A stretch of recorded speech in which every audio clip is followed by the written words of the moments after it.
Appendix. No, I. Extract from the Act of Attainder of the First Edward Roman IV, passed against the Lancastrians who had taken part in the Second Battle of St. Alban, the Battle of Wakefield, and the Battle of Towton. Rot, Parl. 1 Edward Roman IV. AD 1461, Volume VP 476, 477, and 478. For as much as Henry, late King Henry VI, iance the honour and troth that owe to be stablished in every Christian prince, dissimiling with the right noble and famous Prince Richard Duke of York, to whom it liked at the gret and special instance of the same Henry, and of the lords Spoulks and Temporalks, and commins of the ream of England, solemnly to him made, and for the tender and natural zeal and affection that he bare unto the commonweal, good politique, and restful governance thereof. To take his voyage from the site of London, toward the north parties of the Sade ream, to repress, subdue, and resist the unleaful and inordinate commotion and riot there bigon, to the subversion of the Sade coen wheel, politique and restful governance. Nathals procured, steered, and excited, ianced his promise, and the form of the convention and concord made between hem of and upon the right and title of the Sade Coron, royal power, dignite, estate, preeminence and possession of the Sade ream, the murder of the same duck. And where the Sade Henry usurper, dissimiling the destruction of other lords and persons of the same ream, by his writs, called to assist him to attend up in his person, to resist and repress another commotion of people, by his assent and will gaitered, and waged not only in the north parties, but also out of Scotland, coming from the same parties with Marguerite late called Queen of England, and her son Edward, late called Prince of Wales, extending to the extreme destruction of the Sade ream, namely of the south parties thereof, whereof experience showeth the clarens, respect had to the spoil by thame of God's church, of chalices, crosses of silver, boxes for the sacrament, and other ornaments longing the runto, of defouling and ravishing religious women, widows and maidens, of unmanly and abominable intreading of women baying in the natural labor and battle of travailing of child, by the moin thereof piteously disparaged. Heaven sorrowing the lost therby of the souls that should have been of the fellowship of Christendom, and of the bliss of heaven, not abhorring of unmanly, unnatural, and beastly cruel to draw women baying in childbed from their beds naked, and to spoil hem of all her goods, a piteous desolation.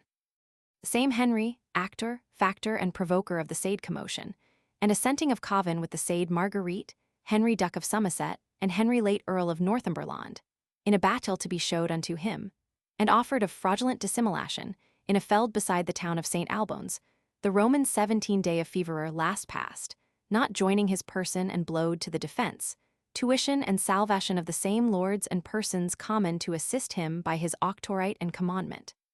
Like a victorious and a noble captain, but like a deceivable coward, ianced princely and knightly duty, suddenly, privately and shamefully refused thame, suffering and procuring to deceivably effusion of their blood, and horrible murder and death, not having thereof sorrow, pity, or compassion.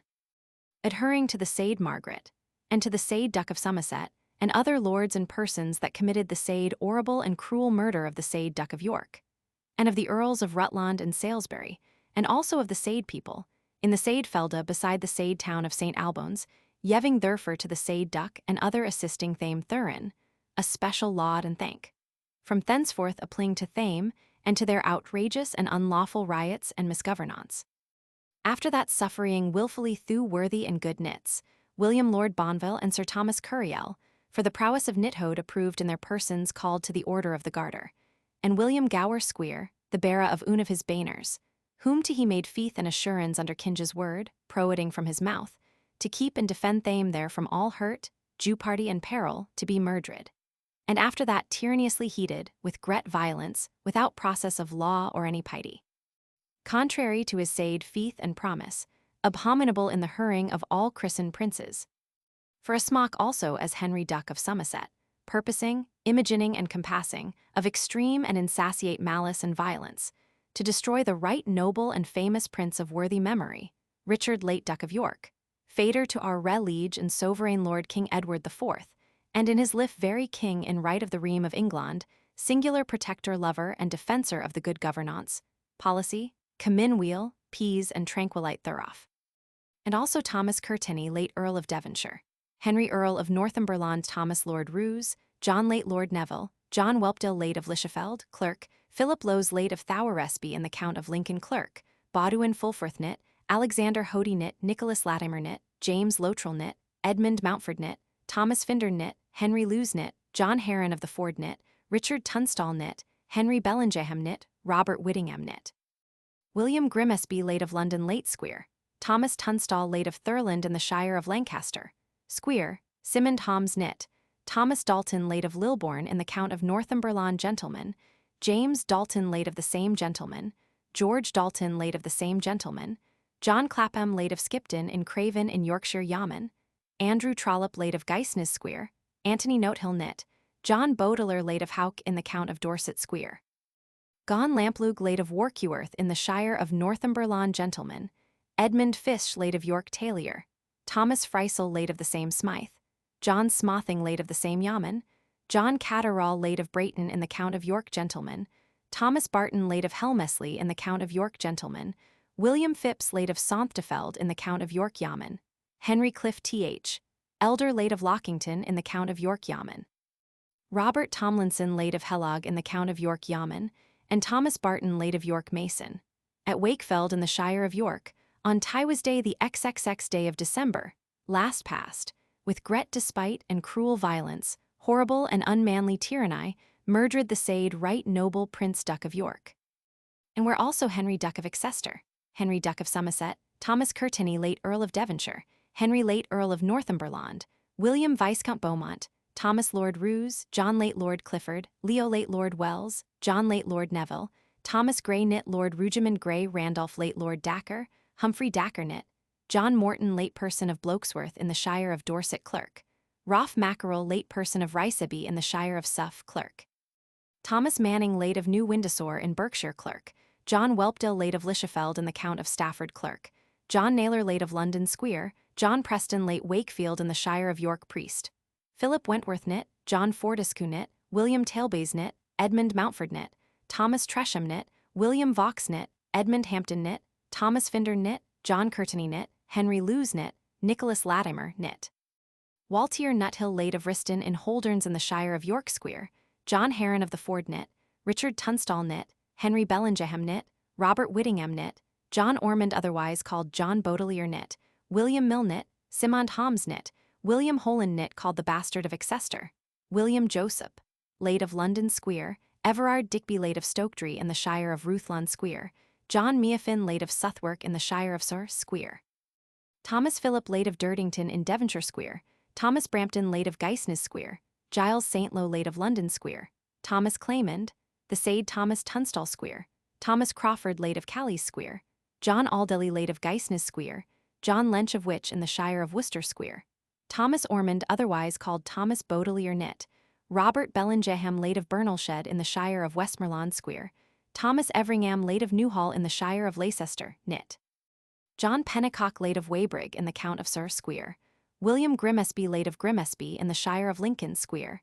Henry Ross late of Rockingham in the Shire of Northampton knit, Thomas Daniel late of Ricing in the Shire of North square, John Dubbing late of the same gentleman, Richard Kirkby late of Kirkby Ireleth in the Shire of Lancaster, gentleman, William Ackworth late of Luton in the Shire of Bed square, William Wainsford late of London square, Richard Stuckley late of Lambeth in the Count of Sur square, Thomas Stanley late of Carlisle gentleman, Thomas Litley late of London grocer, John Maidenwell late of Curtin in Lindesey in the Count of Lincoln, gentleman, Edward Ellismere late of London square, John Dawson late of Westminster in the Shire of Mid Yeoman, Henry Spencer late of the same Yeoman, John Smothing late of York Yeoman, John Beaumont late of Goodby in the Shire of Lake, gentleman, Henry Beaumont late of the same gentleman, Roger Wharton otherwise called Roger of the Holla, late of Berg in the Shire of Westmoreland Grome, John Joskin late of Branging in the Shire of Hertf, square, Richard Leicester, the younger late of Wakefeld Yeoman, Thomas Carr late of Westminster Yeoman, Robert Balling late of Balling in the Shire of York gentleman, Robert Hatekill late of Barleyburg in the same Shire Yeoman, Richard Everingham late of Pontfright in the same Shire square, Richard Fulnaby of Fulnaby in the Shire of Lincoln gentleman, Lawrence Hill late of Mock Wycombe in the Count of Buck, Yeoman, Rolf Chernock late of Thorley in the Count of Lancaster, gentleman. Richard Gateford of Estretford in Clay in the Shire of Notting, gentleman. John Chapman Late of Wimborne Minster in Dorsetshire Yeoman, and Richard Cockrell Late of York Marchant. On Sunday called Comminly Pommy Sunday, the Roman 29 day of Marche, the first year of his reign, in a feld between the towns of Sherborne and Elmet, and Tadcaster in the sage Shire of York, called Saxtonfeld and Tottenfield in the Shire of York, accompanied with the Frenchmen and Scots. The kinges and emis, falsely and traitorously iance their feith and legions. There rid where iance the same King Edward, their rightwise, true, and natural liege lord, purposing there and then to have destroyed him, and deposed him of his royal estate, corown and dignite, and then and there to that intent, falsely and traitorously moved battle ianced his said estate, shedding thurin the blood of a great number of his subjects. In the which battle, it pleased Almighty God to yev unto him, of the mystery of his might and grace, the victory of his enemies and rebels, and to subdue and avoid effect of their fouls and traitorous purpose.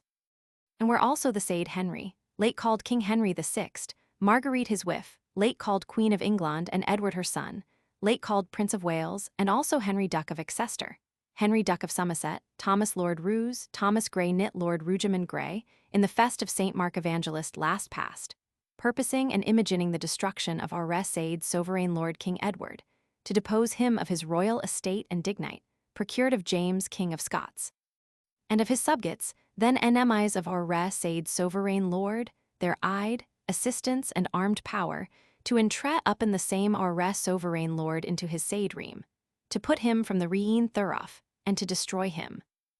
And to that intent, convened with the same James King of Scots, and iance their feith and legions, delivered to him to his possession and obeisance in the said fest, the town and castle of Berwick of our said liege lords.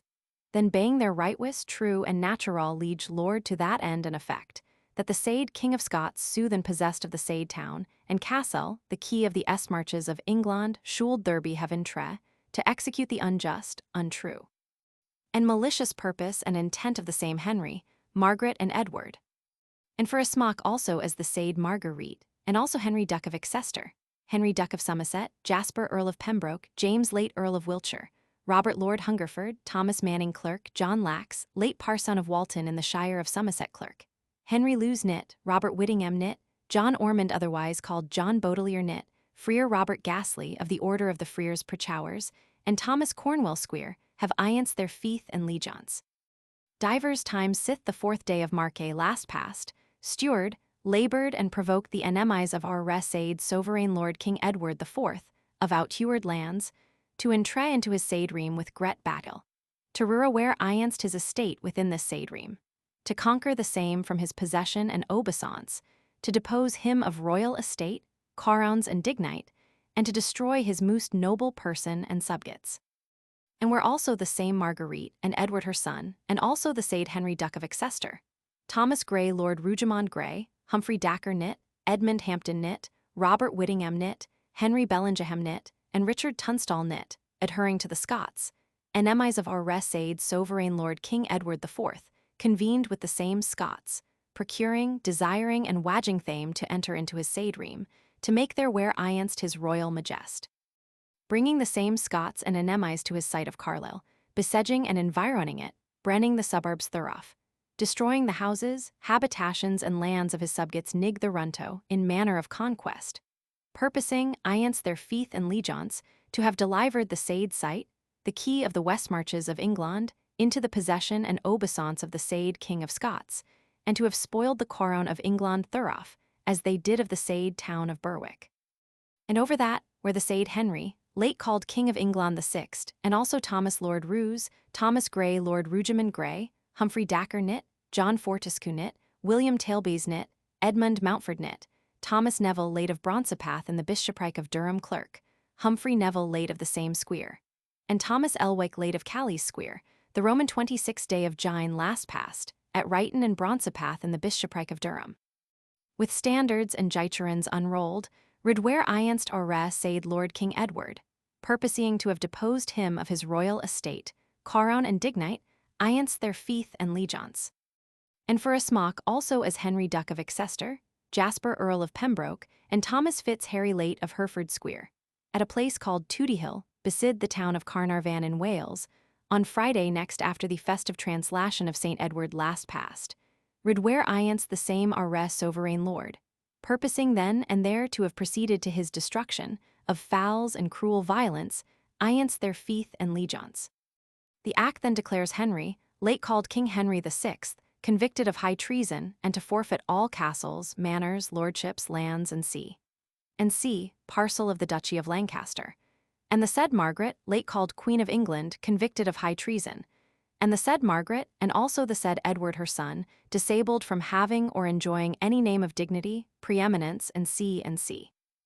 And declares the said Margaret, and Edward her son, to forfeit all castles, manors, lordships, lands, goods, and sea. And also declares the noblemen comprised in it disabled from having or enjoying any name of dignity, preeminence, and sea. And the noblemen, knights, and other persons comprised in the act, convicted of high treason, and to forfeit all their manors, lordships, lands, possessions, and sea to the king, except such as were within the liberty of the Bishop of Durham, which were declared forfeited to the bishop, who claimed them in right of the Cathedral Church of St. Cuthbert of Durham, within which liberty the bishops of Durham were alleged to have had immemorially the right to all forfeitures of that description. Number Roman 2. Extract from the Act of Attainder of 14th Edward Roman 4, passed against some of the Lancastrians who had taken part in the battles of Barnet, Tewkesbury, and Rot, Parle, 14th Edward Roman 4, AD 1475, Volume Roman 6, Foss, 144, 145, 146. And also where John Vere, late Earl of Oxford, late of Wivenhoe in the Count of Essex knit, George Vere, late of the same town knit, Thomas Vere, late of the same town knit, Robert Harleston, late of Shimpling in the Count of Suffolk Square, William Godmanston, late of Bromwell in the Count of Essex, Square, John Durant, late of Colweston in the Count of Northampton Yaman, and Robert Gibbon, late of Wingfield in the Count of Suffolk Square, in the solemnity and high fest of Esther Day, the which was the 10th day of April, the 10th year of the reign of our said sovereign liege lord, at Barnet in the Count of Hertford, and there and then Togiter assembled thame, with great multitude of his innatural subjects, rebels and traitors, felancel falsel and traitorrousel, levied where against King Edward the Eeth, their natural liege lord, his royal person then and their bang, and his banner displayed. Intending traitorrousel then and there the final destruction of his said most royal person, purposing to have destroyed him, and deposed him of his royal estate, coron and dignity, and there, and then falsel and traitorrousel made and reared where against his estate, shedding there the blood of great number of his subjects. In the which battle, it pleased Almighty God to give him victory of his enemies and rebels, and to subdue the effect of their fouls and traitorous purpose. And also where Thomas Tresham, late of Sywell in the Count of Northampton knit, John Delves, late of Udokshater in the Count of Stafford Square, and Robert Bainton, late of Farleston in the Count of Wiltshire knit, with great number of rebels and traitors, assembled thame the 10th day of the month of May, the said 10th year of the reign of our said sovereign lord, at Tewkesbury in the Count of Gloucester. And there, and then felancel falsel and traitorrousel levied where against King Edward the Eeth, their natural liege lord, his royal person then and their bang, and his banner displayed, intending traitorrousel then and there the final destruction of his said most royal person. The act then declares the persons comprised in it convicted of high treason, and all their castles, manors, lordships, lands, and sea, forfeited to the king, and also declares that they were disabled from having or enjoying any name of dignity, preeminence, and sea. No Roman 3. Extract from the Act of Attainder of 1 Henry Roman 7, passed against the Yorkists who had taken part in the Battle of Bosworth. Rot, Parle, 1 Henry Roman 7, AD 1485, Volume Roman 6, Foss, 275 and 276. Forasmuch as every king, prince, and liege lord, the more high that he be in estate and preeminence, the more singularly he is bound to the advancement and preferring of that indifferent virtue justice, and promotinge and rewardinge virtue, and by oppressinge and punishinge vice.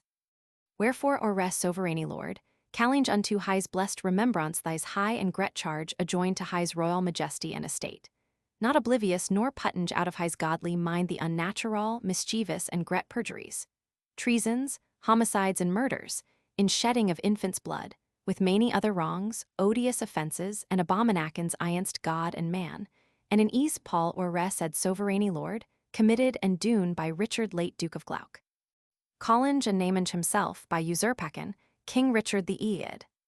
The which with John late Duke of North, Thomas Earl of Sarai, Francis Lovell K&T Visk, Lovell Walter Devereux K&T, late Lord Ferrers, John Lord Zouch, Robert Harrington, Richard Charlton, Richard Ratcliffe, William Berkeley of Welly, Robert Brakenberry, Thomas Pilkington, Robert Middletown, James Harrington, K&TS, Walter Hopton, William Catesby, Roger Wake, William Sapcott, Humphrey Stafford, William Clerk of Wenlock, Geoffrey Sturman, Richard Watkins, Herald of Arms, Richard Revel of Derbyshire, Thomas Poulter of the county of Kent the Younger, John Walsh otherwise called Hastings, John Kendall, late secretary to the said Richard late Duke, John Buck, Andrew Rat, and William Brampton of Burford.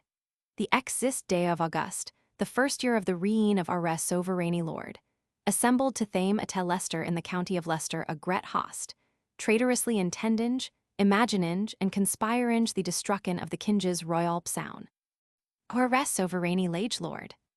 And they, with the same host, with banners spread, mightily armed and defenced with all manner arms, as guns, bows, arrows, spears, glaives, axes, and all other manner articles apt or needful to Jeff, and cause mighty battle agent our res said sovereigny lord, kept togeter from the said exeid day of the said month than next followinge, and thame conduced to a feld within the said shire of Leicester, thereby gret and continued deliberacon, traitorously levied war against our res said sovereign lord, and his true subjects there being in his service and assistance under a banner of our res said sovereign lord, to the subversion of this realmy, and common weal of the same.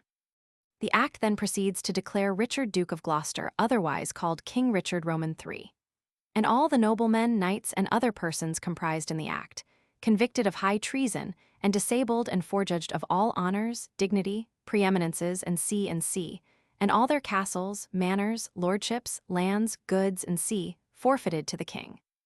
No Roman IV. Proclamation by Henry Roman VII, for enforcing order and discipline in his army, and extract from a journal of the march and proceedings of Henry Roman VII, previously to the Battle of Stoke, from a manuscript in the Catenian Library. Lelandi Collectania, Volume Roman IV, p. 210. The king our sovereigny lord straitly charge and command, that no manner of man, of whatsoever state, degree, or condition he be, robe ne spoil any cheach, ne take out tea of the same any ornament thereon belonging, nor touche ne set hand on the pyx wherein the blessed sacrament is continued, nor yet rob ne spoil any manner man or woman, upon pain of death.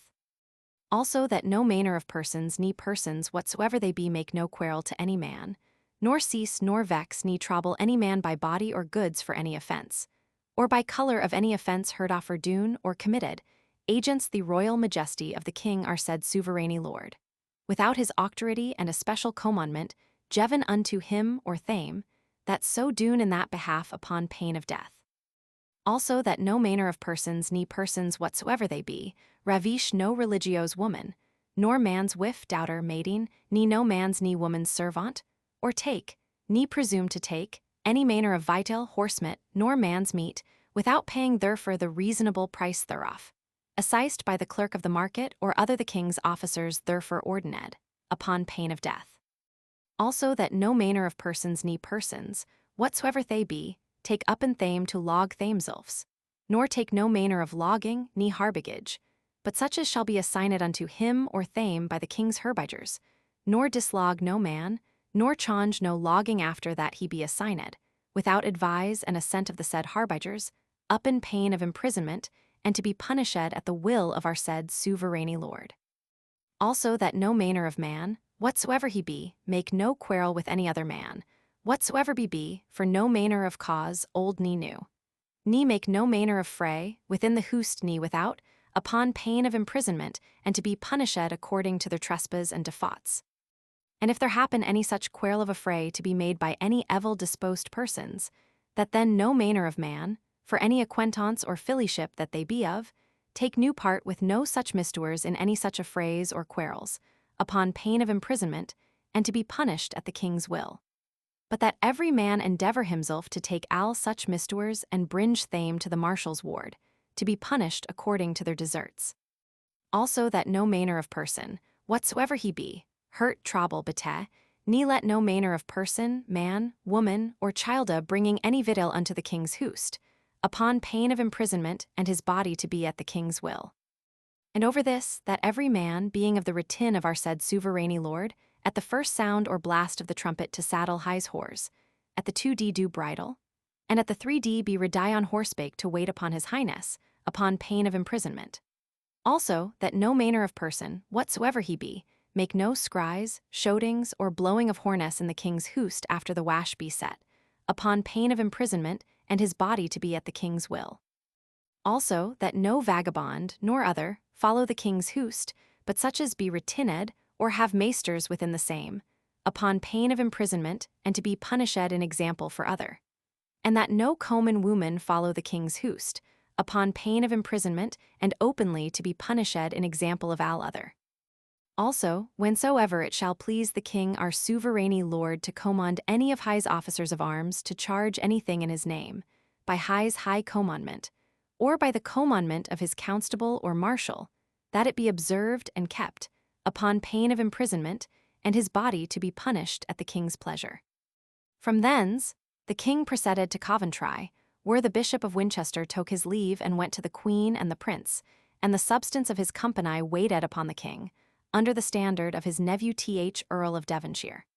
From Coventry the king removed unto Leicester, where be the commandment of the most reverend fader in God, Th Archbishop of Canterbury, then Chancellor of England. The king's proclamations were put in execution. And in especial voiding commend women and vagabonds, for there were imprisoned great number of both. Wherefore there was more restet in the king's houst, and the better rule. And on the morrow, which was on the Monday, the king left there the foresaid reverend fader in God and Rood to Loughborough, and the said Lord Chancellor's folks were committed by his nephew, Robert Morton, unto the standard of Th Earl of Oxenford in the Foward. And at Loughborough, the stocks and prisons were reasonably filled with harlots and vagabonds, and after that were but few in the houst unto the time the felda was dune. On Tuesday the king removed and lay all knit in the felda under a woad called Bonley Rice. And on the Wednesday the king's marshals and herbagers of his host did not so well their diligence that way. For when the king removed, there was no proper ground appointed where the king's houst should log that knit hen following, but it was a royal and a marvellous fair and a weel-tempered day. And the king with his houst wandered her and there a great space of time, and so came to a fair lunge hill, where the king set his folks in array of battle, that is to say, a bow and a bill at his back, and all the foward were weel and warely logged under the hill to Nottingham ward. And when the king had seen his people in this fair array, he rode to a village 3 miles a this side Nottingham, on the highway side, where in a gentleman's place his grace lodged. And in that village, and in a benny felda to Nottingham ward, lodged all his battle, which evening were taken certain espies, which noised in the country that the king had been fled, and soon were hanged on the ash at Nottingham Brig End. And on the morrow, which was Corpus Christi Day, after the king had hard the divine service in the parish church and the trumpets had blown to horse, the king, not letting his host to understand his entente, rode backward to sea, and also welcomed the Lord Strange, which brought with him a great host, in to have beten all the king's enemies, only of my lord his fader's Th Earl of Derby folks and his. And all were fair embattled, which unknown turning to the houst, costed many folks for to marvel.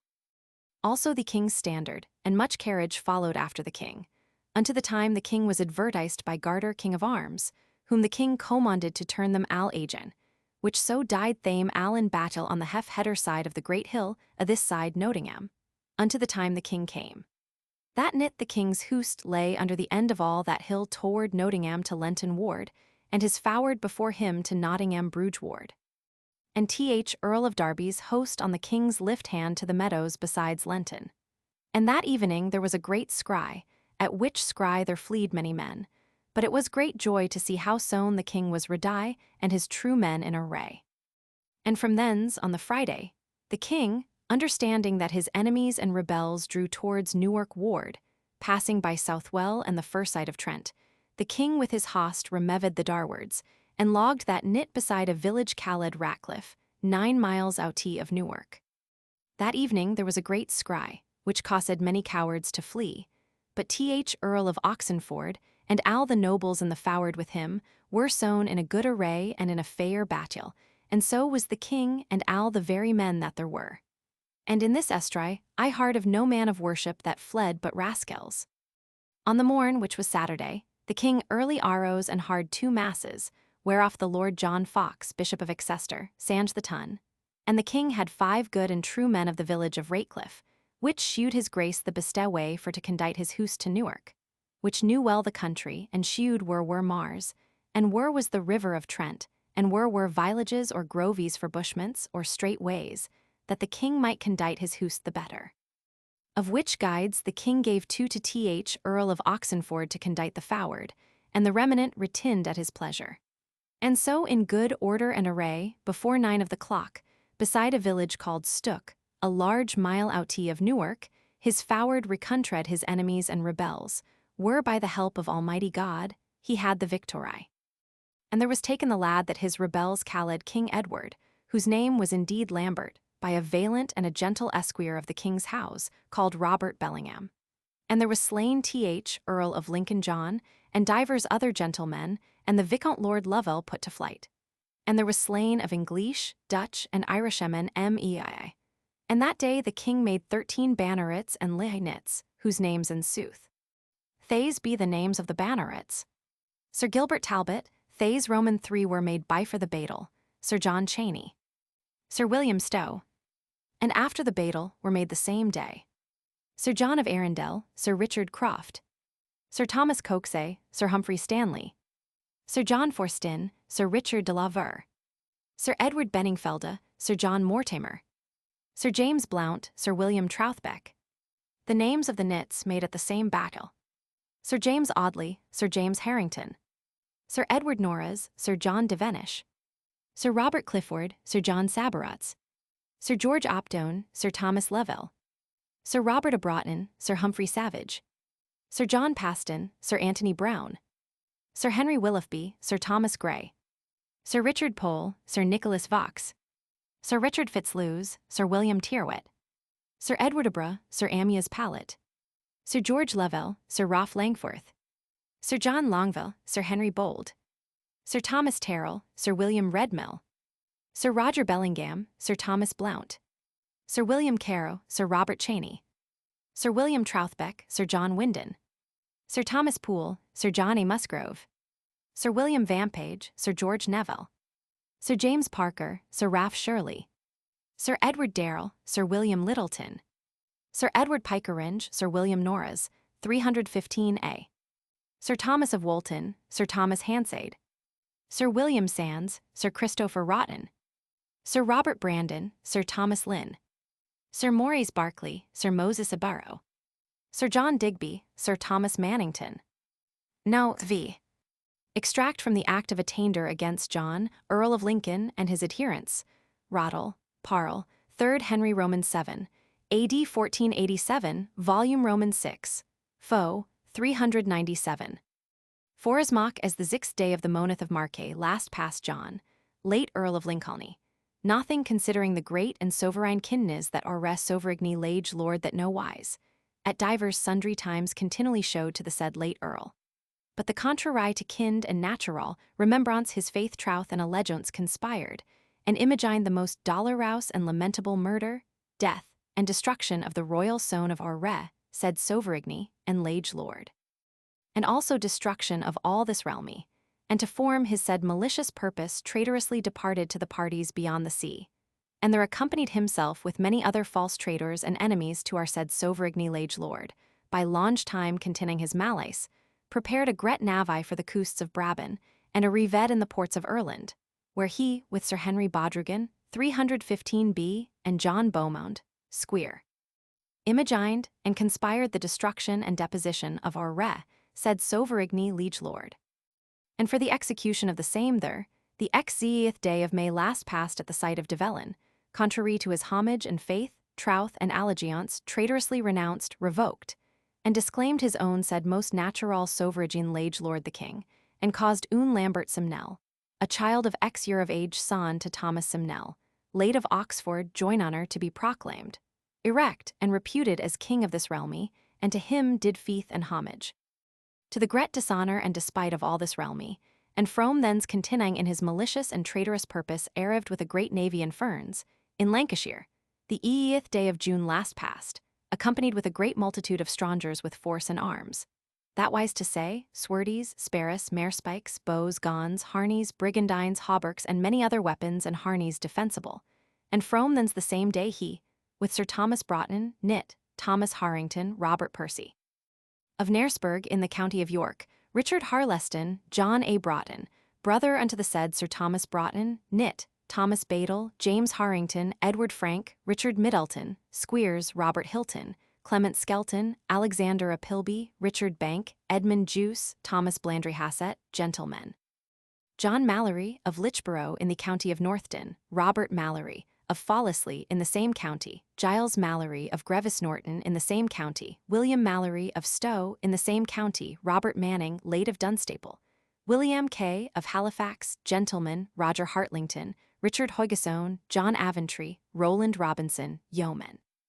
With many other ill-disposed zones and traitors, defensible and in like warly manner arrayed to the nommer of VM persons imagining, compassing, and conspurring the death and deposition, and utter destruction of our said sovereignty, lage Lord the King, and the subversion of all this realmy, for the execution and firming of the said mischievous and traitorous purpose continually in hostile manner, passed fro thence from place to place till they come to Stoke, in the county of Nottingham, where the Roman 16th day of June last past, with banners displayed, levied war against the son of his sovereignty and natural lage lord, and gave to him midi and strange battle, traitorously and contrary to all troth, nithode, honour, allegiance, feith, and affiance, intending utterly to have slain, murdered, and cruelly destroyed our aforesaid lage lord and most Christian prince, to the uttermost and greatest adventure of the noble and royal person of our said lage lord, destruction, dishonour, and subversion of all this realmy.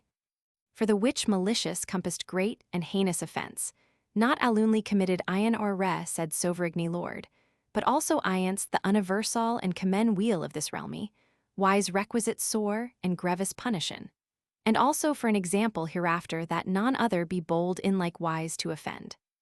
Therefore be it enacted by our sovereignty Lord the King by the advise of all the lords spewal and temporal, and the commands in this present Parliament assembled, and by the octorite of the same, that the said John, late Earl of Lincoln, Sir Henry Bodrugan, Thomas Broughton, Knits, John Beaumont, Thomas Harrington, Robert Percy, and C&C, be reputed jugged and taken as traitors, and convict and attaint of high treason. And C&C and the Act proceeds to declare all their castles, lordships, manors, lands, goods, and C&C forfeited to the King. No Roman 6. Extract from the Act of Attainder of 11th Henry Roman 7, against Francis Lovell, late Lord Lovell, Rot, Parle, 11th Henry Roman 7, AD 1495, Volume Roman 6, Foe, 502. Forasmuch as John, late Earl of Lincoln, Francis Lovell, late Lord Lovell, and divers other with thame, traitorously imagining and compassing the death and destruction of our sovereign Lord the King, assembled themselves with other evil-disposed people, to the number of VM zones, at Stoke, in the county of Nottingham, the XXDH day of June, the id year of the reign of our said sovereign Lord the King that no is, and then and there for the 4 months of their cursed mischievous and wretch purpose.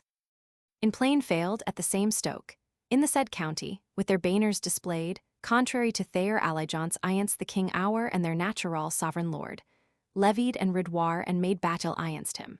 For which traitorous and unnatural deed the said John, Earl of Lincoln, with divers other than and their traitorously offending, were late by octorite of Parliament, in a Parliament holden at Westham, the id year of the reign of the King our sovereign Lord that now is, deemed convict and attaint of high treason. In the which acti of attainder, the said Francis Lovell was ignorantly left out and omitted, to the most perilous ensample of other being of such traitorous mins.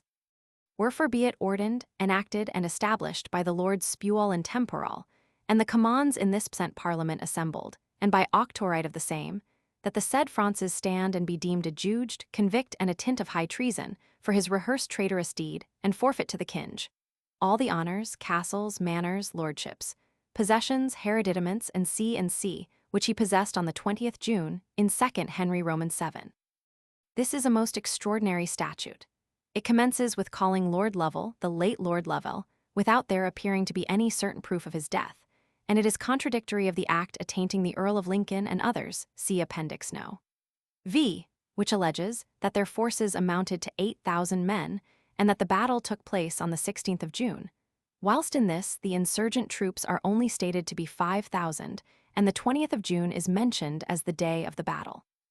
It is also scarcely credible that the attainder of Lord Lovell could have been, as alleged, inadvertently omitted in the former statute, nor is it easy to assign any plausible reason why an avaricious sovereign like Henry Roman 7 should allow 8 years to elapse after the insurrection without passing this act of attainder, when the unhappy nobleman's large possessions offered so tempting a bait.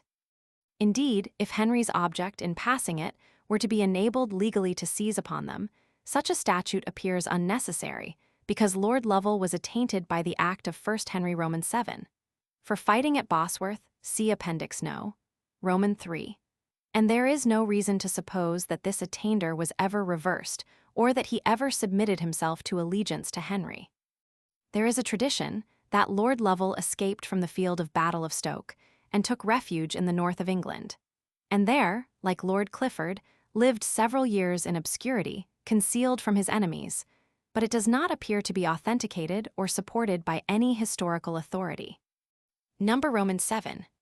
Copy of a letter given in Banks's Dormant and Extinct Baronage, Volume Roman 2. p. 321, from William Cowper, Esquire, Clerk of the Parliament. Herdingfordbury Park, 9th August, 1737. Sir, I met t'other with a memorandum I had made some years ago, perhaps not unworthy your notice. You may remember that Lord Bacon, in his History of Henry Roman 7, giving an account of the Battle of Stoke, size of the Lord Lovell, who was among the rebels, that he fled, and swam over the Trent on horseback, but could not recover the further side by reason of the steepness of the bank, and so was drowned in the river. But another report leaves him not there, but that he lived long after in a cave or vault. Apropos to this, on the 6th of May, 1728, the present Duke of Rutland related in my hearing that about 20 years then before, viz. In 1708, upon occasion of new laying a chimney at Minsterlouville, there was discovered a large vault or room underground, in which was the entire skeleton of a man, as having been sitting at a table which was before him, with a book, paper, pen, and C. In another part of the room lay a cap, all much mouldered and decayed, which the family and others judged to be this Lord Louville, whose exit has hitherto been so uncertain. See also Additions to Camden's Magna Britannia, by Gough, edition of 1789, volume Roman 2. Fo.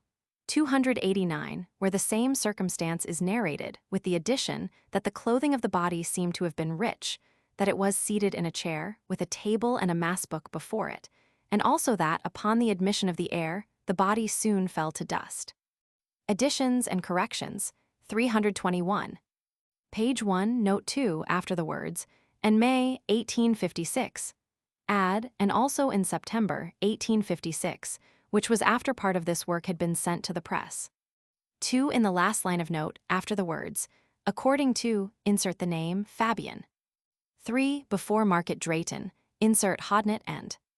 5, after the words, offered battle to his enemies, add 2, and at the foot of the page, insert as note 2, a portion of the suburbs of Shrewsbury was intentionally burnt, that measure being considered requisite for the safety of the town in consequence of the approach of Hotspur's army.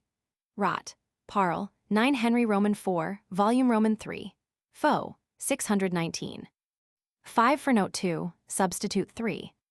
10. Instead of fragments of human bones, armor, spurs, read human bones, fragments of armor, spurs. 10. For the Reverend J. O. Hopkins, read the late Reverend J. O. Hopkins. 11. Note 4. For very many of the bones of men, read the bones of many men. 22. Note 2. Instead of 18th of February, 1477, read 18th of February, 1477 8. 28. Note 2. For the 16th of February, 1495, read the 16th of February, 1494 5. 35. insert the figures 35 at the head of the page. 39, note 3 for 28th of April, 1442, read 29th of April, 1441. 44, note 2, before the name Hall, insert Fabian. 49, for 1459, read 1460. 50, in the second line of the continuation of the note, before the name Hall, insert Fabian. Page 53, note 4. Add, Dugdale and Stowe state that the Duke of York left London on the 2nd of December and arrived at Sandal on Christmas Eve.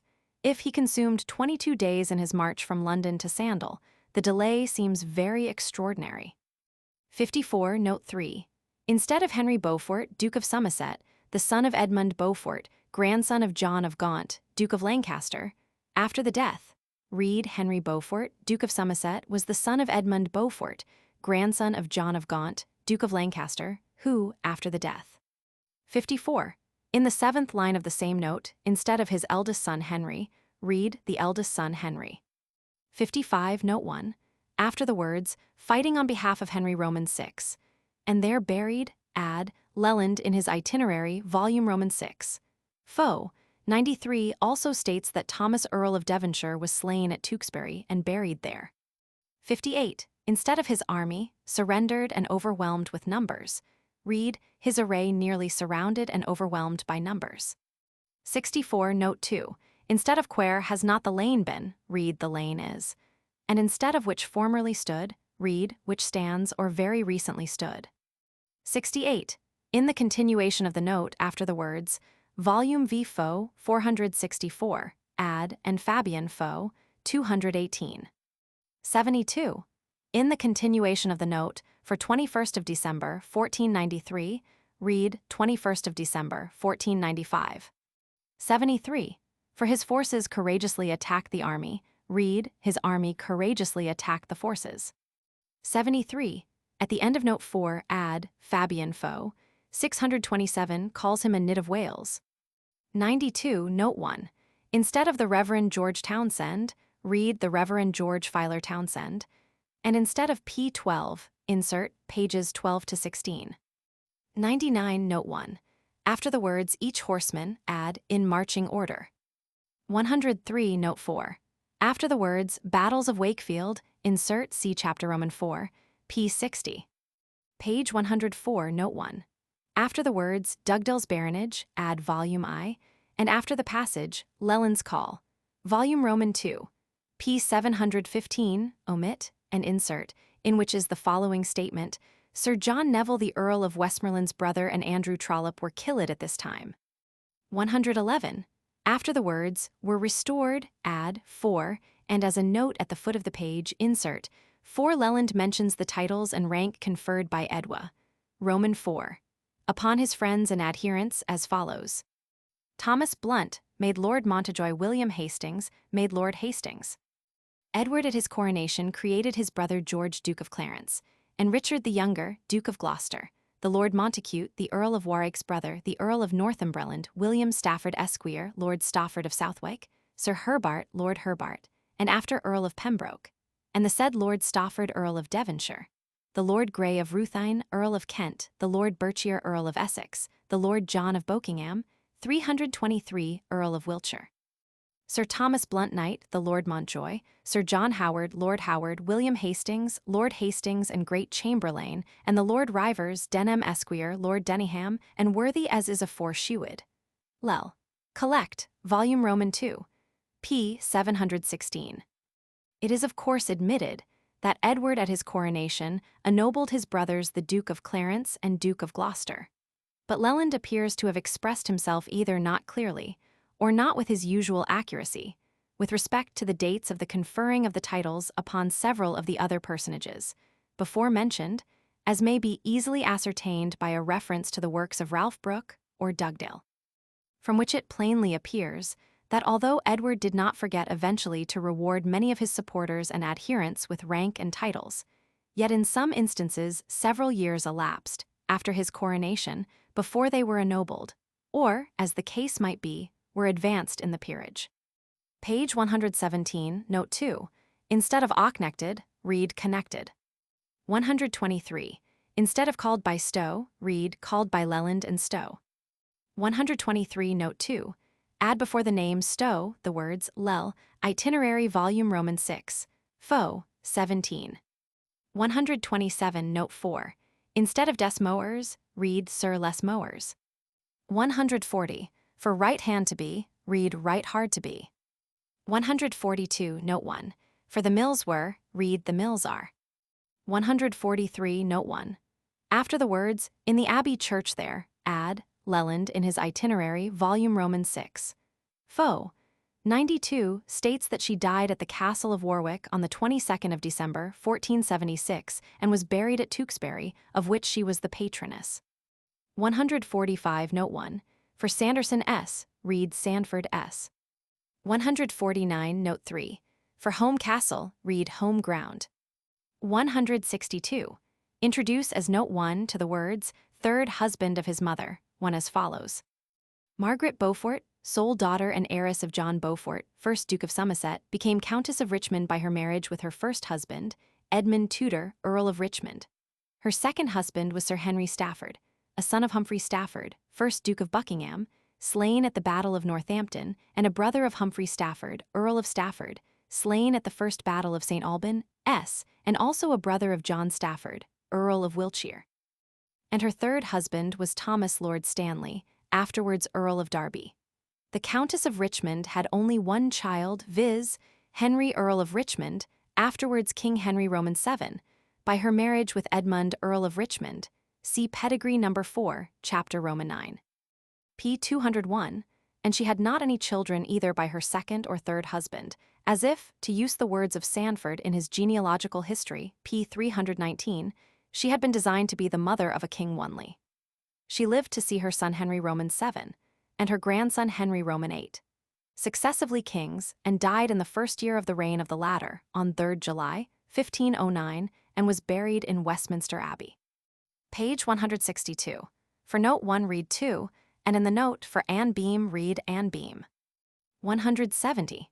After the words, town s people, add, and there is reason to believe that they were got rid of by being thrown into the river at the end of Bow Bridge at Leicester. Borne out of the city and contemptuously bestowed under the end of Bow Bridge, which giveth passage over a branch of Stour, upon the west side of the town.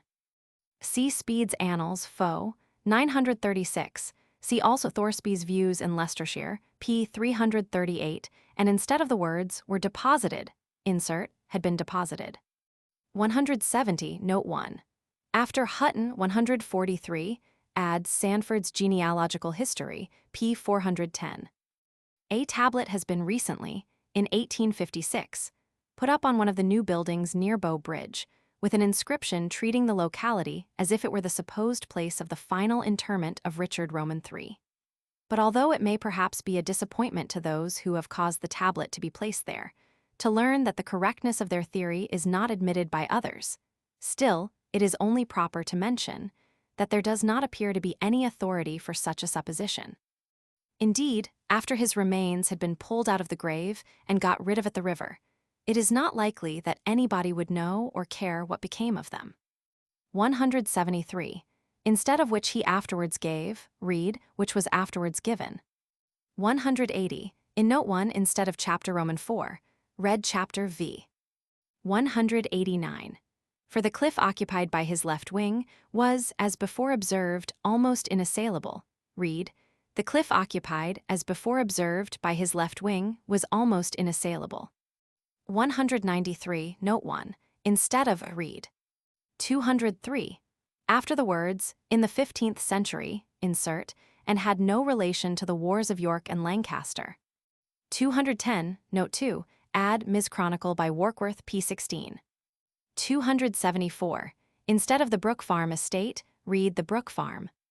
Page 289. For O Emma Sawyer, read on Emma Asheray. 294. After the words, in that county, add the figure 2. 296. For the Institutes of England, read the Institutes of the Laws of England. 298, Note 1. Instead of the words, there were not any wolves in England, insert wolves did not appear in England. He uses the following expression respecting them, though none of those animals appear at present in England, nor on the borders toward Scotland, though very common in that kingdom. Index. A. Acton, Robert, executed after the Battle of Tewkesbury, 148. Act of Attainder of 1st Edward Roman 4. Against persons who had been engaged at the Second Battle of St. Alban, S., the Battle of Wakefield, and the Battle of Towton, 107, 301. Act of Attainder of 38th Henry Roman 6. Against persons who had been engaged at the Battle of Blore Heath and other alleged offences, 28. Act of Attainder of 14th Edward Roman 4. Against persons who had been engaged at the battles of Barnet and Tewkesbury, 308. Act of Attainder of 1st Henry Roman 7. Against persons who had been engaged at the Battle of Bosworth, 309. Act of Attainder of 3rd Henry Roman 7. Against John Earl of Lincoln and others who had been engaged at the Battle of Stoke, 315. Act of Attainder of 11th Henry Roman 7. Against Francis Lord Lovell for having been engaged at the Battle of Stoke, 317. Adbright Hussey, 1819. Alban S. Saint, 1st Battle of 2 note, 23 note, 43 note, 54 note. Alban S. Saint, 2nd Battle of 82. Alderley, Cheshire, 245. Amiens or Ambion, Hill and Wood, near Market Bosworth, 160, 162. Anjou Margaret of, see Queen Margaret. Anjou René Duke of, 42 note, 147. Anne Queen, wife of Richard Roman 3, see Queen Anne. Arquebus, Harquebus, Haquebut, Hackbutt or Hagbut, 214 to 244. Artillery, occasional use of, by the English in sieges of the 14th century, 213 to 216. Artillery, general use of, by the English in war in the 15th century, 217 to 244. Arundel Sir John, 133. Audley James Touchett Lord, 25, slain at Blore Heath, 26. Audley Sir Humphrey, executed after the Battle of Tewkesbury, 146. B. Banbury, Battle of 193, 199. Barnet, Battle of 205. Barrow Henry, slain at Tewkesbury, 148. Basilisk, 220. Battlefield and Battlefield Church, 7 to 19. Battlewell House and Battlewell Gate, near Evesham, 203. Bear, formerly wild in England, 287. Beauchamp of Powick, William Lord, 185. Beauchamp Sir Richard, Governor of the City and Castle of Gloucester, 135. Beaufort Lord John, slain at Tewkesbury, 133, 142. Beaumont John Viscount, slain at Northampton, 46. Beaumont William Viscount, 103. Beaver, formerly wild in England, 288. Bedford Jasper Tudor, Duke of, previously Earl of Pembroke, 69, 133, 166, 180, 186. Extraordinary and abrupt changes of fortune of, 69 note. Berners John Berchier Lord, 118. Blore Heath Battle of 21. Blount Sir Walter, slain at Shrewsbury, 7, 8, 111 note. Boar Wild, formerly in England, 287, 295, 297. Bombard, 219 to 244. Bonville William Lord, put to death after the Second Battle of St. Albans, 82, 83. Booth Sir Robert, said to have been slain at Blore Heath, 264, 265. Bosworth Battle of 157. Berchier Thomas, Cardinal and Archbishop of Canterbury, 40, 83. Berchier Henry Viscount, originally Earl of Yu and afterwards Earl of Essex, 41, 44. Berchier Humphrey Lord Cromwell, slain at Barnet, 194. Berchier Sir Edward, slain at Wakefield, 29 note, 58. Berchier Sir John, afterwards Lord Berners, 29 note, 118. Berchier Sir Thomas, 161 note. Berchier Sir Humphrey, slain at Barnet, 118, 209. Berchier William, Earl of Yu, 40 note 1, 118 note 4, 209 note 3. Bourgeois, 220. Bouverie, Edward, Esquire, Battle of Northampton fought upon the estate of 50 note. Brackenbury, Sir Robert, slain at Bosworth, 166. Brandon, Sir William, slain at Bosworth, 167, 168. Brandon Thomas, 167 note, 186. Brecher, 2 gentlemen of that name put to death by Henry Roman 7. After the Battle of Bosworth, 171.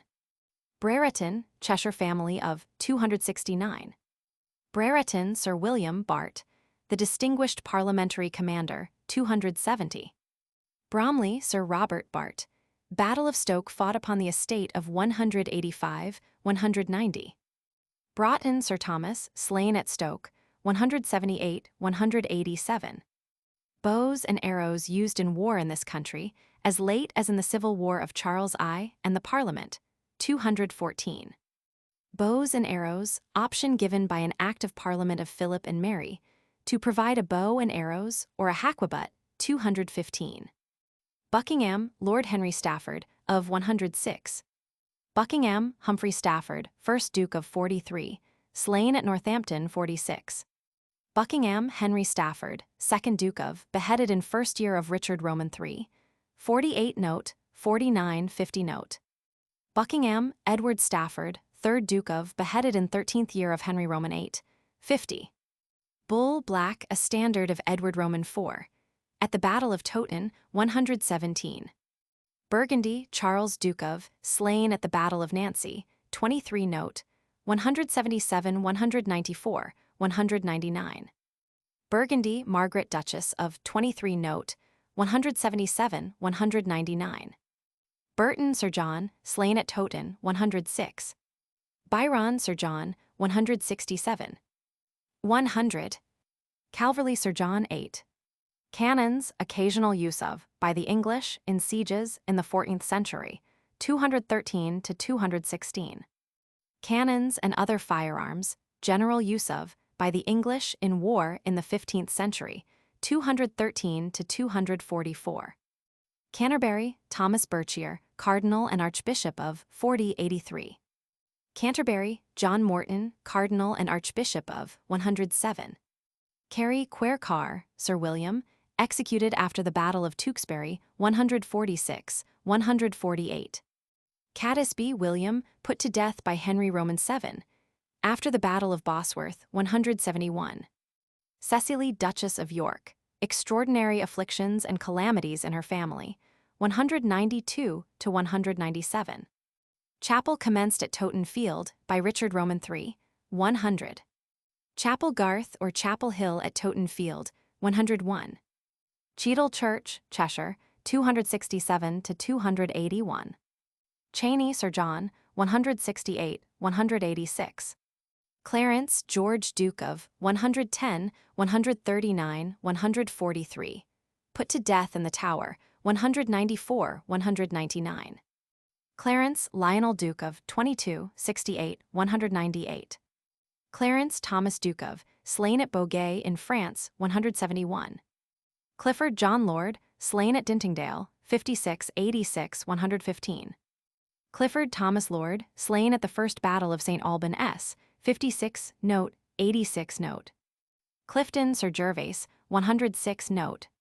Clifton Sir Gervase, executed after the Battle of Tewkesbury, 106, 146. Clifton Sir Gervase, slain at Bosworth, 166. Clifton Sir John 8. Clinton John Lord, 41, 111. Cobham Sir Edward Brooke, of called Lord Cobham, 40, 42. Cock River near Towton, 88, 113. Cocking Sir John, 8. College and Hospital at Battlefield, 17. Corbett Peter, commissioned to destroy wolves, 293. Courtenay Sir Hugh, 133. Executed after the Battle of Tewkesbury, 148. Courtenay Henry, beheaded at Salisbury, 55 note. Courtenay Walter, executed after the Battle of Tewkesbury, 148. Coventry, Parliament of in 38th of Henry Roman 6, 28, 41 note, 111. Coventry, Proceedings of the Parliament of, annulled in 39th of Henry Roman 6, 41 note, 111. Krakenthorpe Sir Thomas, 106. Krakenthorpe Sir John, 106. Croft Sir Richard, captured Edward Prince of Wales, 143. Cromwell Humphrey Berkshire, Lord, slain at Barnet, 194, 209. Culverin and Hand Culverin, 214 to 244. 500. Dacre Ralph Lord, slain at Towton, 96, 105. Tomb of at Saxton, 123, 125. De la Prée Abbey, near Northampton, 43, 50, 51. Delves Sir John, slain at Tewkesbury, 142, 147. Note. Delves John, executed after the Battle of Tewkesbury, 146, 147. Denham or Dinham, John Lord, 100, 103, 110. Darby Thomas Earl of, previously Thomas Lord Stanley, 28, 167. Devonshire Thomas Courtenay, Earl of, 55, 103. Executed at York after the Battle of Towton, 106. Devonshire Thomas or John Courtenay, Earl of, slain at Tewkesbury, 55. Note. 133, 142, 322. Dintingdale, engagement at 86, 89, 90, 115. Dun Sir John, slain at Blore Heath, 27. Dun Richard, slain at Blore Heath, 27. Dorset Thomas Grey, Marquis of, 139. Douglas Archibald Earl, 38. Drayton, 23. Dudley John de Sutton, Lord, 27. Dunbar Earl of 4. Dutton John, 27. Dutton Sir Thomas, 26. A. Edward Prince of Wales, son of Henry Roman 6. 47, 85, 132, murdered after the Battle of Tewkesbury, 144. Edward Prince of Wales, son of Richard Roman 3. 195, 199. Edward Roman 4. 67, 68, 83, 84, 119, 142, 199. Edward V, believed to have been murdered in the Tower, 195, 199. Edgerton Sir John, 27. Egremont Thomas Percy, Lord, slain at Northampton, 46. Elizabeth Queen of Edward Roman 4. See Queen Elizabeth. Elizabeth Queen of Henry Roman 7. See Queen Elizabeth. Elston Fields, 181. Engines used by the English in war, 218, 221. Essex Henry Berkshire, Earl of, 193, 194. Evesham, Battle of 203. Hugh Henry Earl of, afterwards Viscount Berkshire, and subsequently Earl of Essex. See Essex Henry Berkshire, Earl of. Hugh William Berkshire, Earl of, 118. Note, 209. Note. Exeter George Neville, Bishop of 4183. Exeter Henry Holland, Duke of 54, 195, 207, 208. F. Falkenberg William Neville, Lord, afterwards Earl of Kent, 41, 44, 48, 84, 100, 110. Falstaff Sir John, an imaginary character, 229. Note. Fastolf Sir John, a distinguished commander in the wars with the French, 228. Ferrers of Chartley, Walter Devereux, Lord, slain at Bosworth, 166. Ferrabridge, engagement at 86, 114. Fielding Sir William, slain at Tewkesbury, 142. Firearms, general use of, by the English in the 15th century, 213 to 244. Firearms used by cavalry in the French army in 1495, 218. Note. Fitzgerald or Geraldine or Kildare, Lord, slain at Stoke, 187. Fitzhenry Sir Thomas, slain at Tewkesbury, 142. Fitzhugh Henry Lord, 105. Fitzwalter Lord, slain at Ferrabridge, 86, 114. Fiskerton near Stoke, 179, 188. Fleur John, standard-bearer of the Duke of Somerset, executed after the Battle of Tewkesbury, 148. Fortescue Sir John, Chief Justice, 107. Foster Chief Justice, 148. Fowler 219, 220. J. Gastons near Tewkesbury, 149, 154. Gowsel Sir Nicholas 8. Gowsel Sir Robert 8. Gerardine or Fitzgerald or Kildare, Lord, slain at Stoke, 187. Glendower Owen 357. Gloucester Richard Duke of, afterwards King Richard Roman 3. 110, 139, 141, 158, 324, 325. Slain at Bosworth, 169. Gower John, sword-bearer of Prince Edward, slain at Tewkesbury, 148. Grey Lord Richard, beheaded at Pontefract, 41 note, 105 note. Grey of Ruthin, Edmund Lord, afterwards Earl of Kent, 45.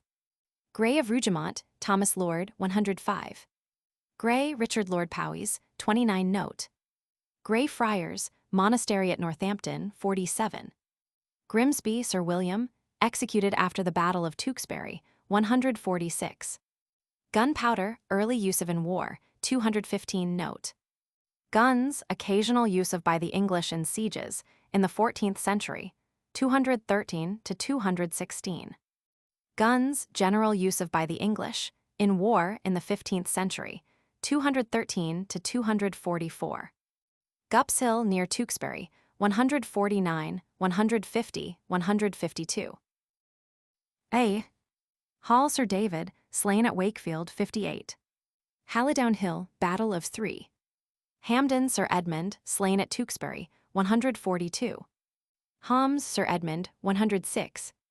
Hand culverin or hand cannon or handgun, 214 to 244. Handley Humphrey, executed after the Battle of Tewkesbury, 147. Hanford Hall, Cheshire, 267. Hanson Captain, put to death after the Battle of Wakefield, 65 note. Hardingstone near Northampton, 4450. Harrell Sir William, 106. Harrington William Bonville, Lord, slain at Wakefield, 5883 note, 194 note, 200. Harrington Sir Thomas, 2729 note, 33. Harrow John, put to death after the Battle of Wakefield, 65 note. Hartree Sir Nicholas, slain at Tewkesbury, 142. Harquebus, Arquebus, Haquebut, Hackbutt or Hagbut, 214, 215. Hastings, Edward Lord, 186. Hastings, William Lord, 110, 139. Put to death in the Tower of London, 110. Hastings, Sir Hugh, slain at Wakefield, 58. Havard, Sir Edmund, 147. Hawkstone Roman Station near, 37 note. Hawthorne Hall near Wilmslow, 257, 258. Hemp Millbrook at Blore Heath, 2634. Henry Roman 4, 478. Henry v. 171. Henry Roman 6, 2182, 198. Henry Prince of Wales, son of Henry Roman 4, 7. Hereford, imprisonment of the Bishop of, 43 note. Heron Sir John of the Ford 60, 103. Slain at Towton, 106. Hotspur Henry Percy, 127, slain at the Battle of Shrewsbury, 7. Hungerford Robert Lord, also called Lord Mullins, 105 note, 118. Hungerford Sir Walter, 161 note. 1. Inscription at Barnet, 211. Blore Heath, 35. Bosworth, 174. Evesham, 204. Mortimer's Cross, 80. Tewkesbury, 144. Wybenbury, 147. Isabel, wife of George, Duke of Clarence, 139, 143, 199, 200. Isabel, wife of Henry Earl of Yu, afterwards Earl of Essex, 193, 198. Ive Roger, principal or master of the college at Battlefield, 17. J. Jacquette of Luxembourg, daughter of Peter of Luxembourg, Earl of St. Paul, 41 note, 105 note. Joan, daughter of John of Gaunt, Duke of Lancaster, second wife of Ralph Neville, 1st Earl of Westmoreland, 24, 199. Joan Neville, daughter of Richard Neville, Earl of Salisbury and wife of William Earl of Arundel, 24 note, 200. Joan, wife of Edward the Black Prince, 198. Kent Edmund Grey, Earl of, previously Lord Grey of Ruthin, 45. Kent William Neville, Earl of, previously Lord Falkenberg, 41, 44, 84, 100, 110. Kettleman's Bridge, near Towton, 89 note. Kildare or Gerardine or Fitzgerald, Lord slain at Stoke, 187. King Edward Roman IV, descent of 67, 68, 199. King Edward V, descent of 199. King Henry Roman VI, descent of 22, 82, 198. King Henry Roman VII, descent of 158, 201. King Richard Roman III, descent of 139, 158, 199. Kiriel Sir Thomas, put to death after the Second Battle of St. Alban, s. 83. 50. Lancaster, House of, heraldic devices and badges of 22. Lancaster, House of 22. Latimer, Richard Neville, Lord, 186. Legge Sir John, 26. Leicester Simon de Montfort, Earl of slain at Evesham, 203, 204. Lermouth Sir William, slain at Tewkesbury, 142. Lucaner Sir John, slain at Tewkesbury, 142. Lincoln John de la Pole, Earl of, 177, 178, 191, 199. Slain at Stoke, 187. Lions, lionesses, and leopards kept in the Tower of London in the reign of Edward Roman IV, 283. Little Warford, Cheshire, 247. Longstrother John, Prior of St. John of Jerusalem, 132. Executed after the Battle of Tewkesbury, 146. Lovell Francis Viscount, 166, 178. Slain at or not heard of after the Battle of Stoke, 187, 317, 318. Lucy Sir William, slain at Northampton, 46. 1000. Mackerel Doctor, 107, 148. March Earl of, afterwards King Edward Roman IV. 67, 83, 84, 119, 199. March Edmund Earl of 3 note, 198. Marchers the Lords, 78. Marches of Wales, Court of 78, 79. Margaret Queen of Henry Roman VI, see Queen Margaret. Margaret Duchess of Burgundy, widow of Charles Duke of Burgundy, 23, 177, 199. Margaret's Camp near Tewkesbury, 149. Massey Sir John 8.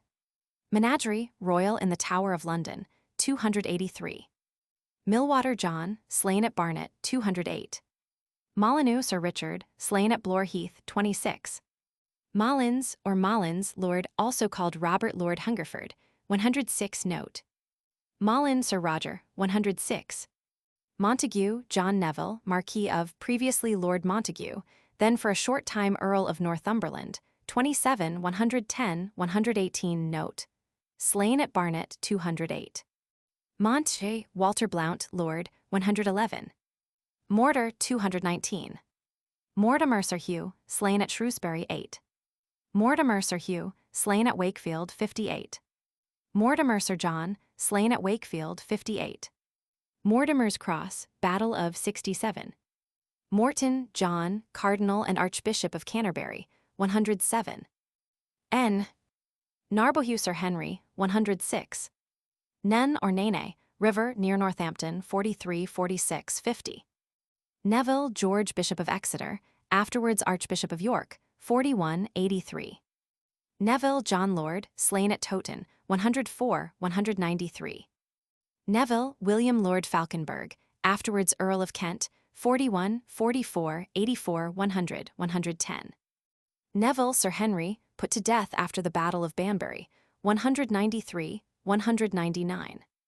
Neville Sir John, afterwards Lord Montague, afterwards Earl of Northumberland, afterwards Marquis Montague, 27, 110, 118 note. Slain at Barnet, 208. Neville Sir Thomas, slain at Wakefield, 27, 58, 200. Newborough Sir William, executed after the Battle of Tewkesbury, 146. Nor Acres, at Towton 96-97. Norfolk, John Howard, Duke of 164-165. Slain at Bosworth 165. Norfolk, John Mowbray, Duke of 82 note, 84-102.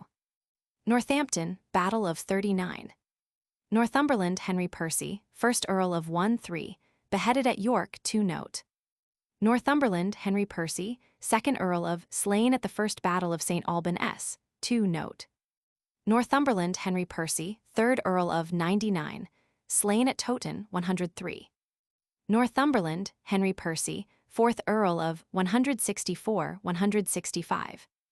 Northumberland, John Neville Earl of for a short period, afterwards Marquis Montague, 27-110-118 note, slain at Barnet 208. Afenham Ferry, near Evesham 203. Ordnance, Clerk of the 223, 225. Ordnance, Master of the in the reign of Henry V, Edward Roman IV, and Richard Roman III, 219, 223, 241. Ordnance, occasional use of, by the English in sieges in the 14th century, 218 to 216. Ordnance commonly used by the English in war in the 15th century, 217 to 244. Ormond Sir John, 106. Owen Glendower, 357. Oxford John de Vere, Earl of 165, 166 note, 180, 186, 194. Pedigrees 198, 199, 200, 201, 282. Parhelion or Moxon, seen at the Battle of Mortimer's Cross, 72. Par Sir Thomas, 29 note. Par Thomas, slain at the Battle of Barnet, 208.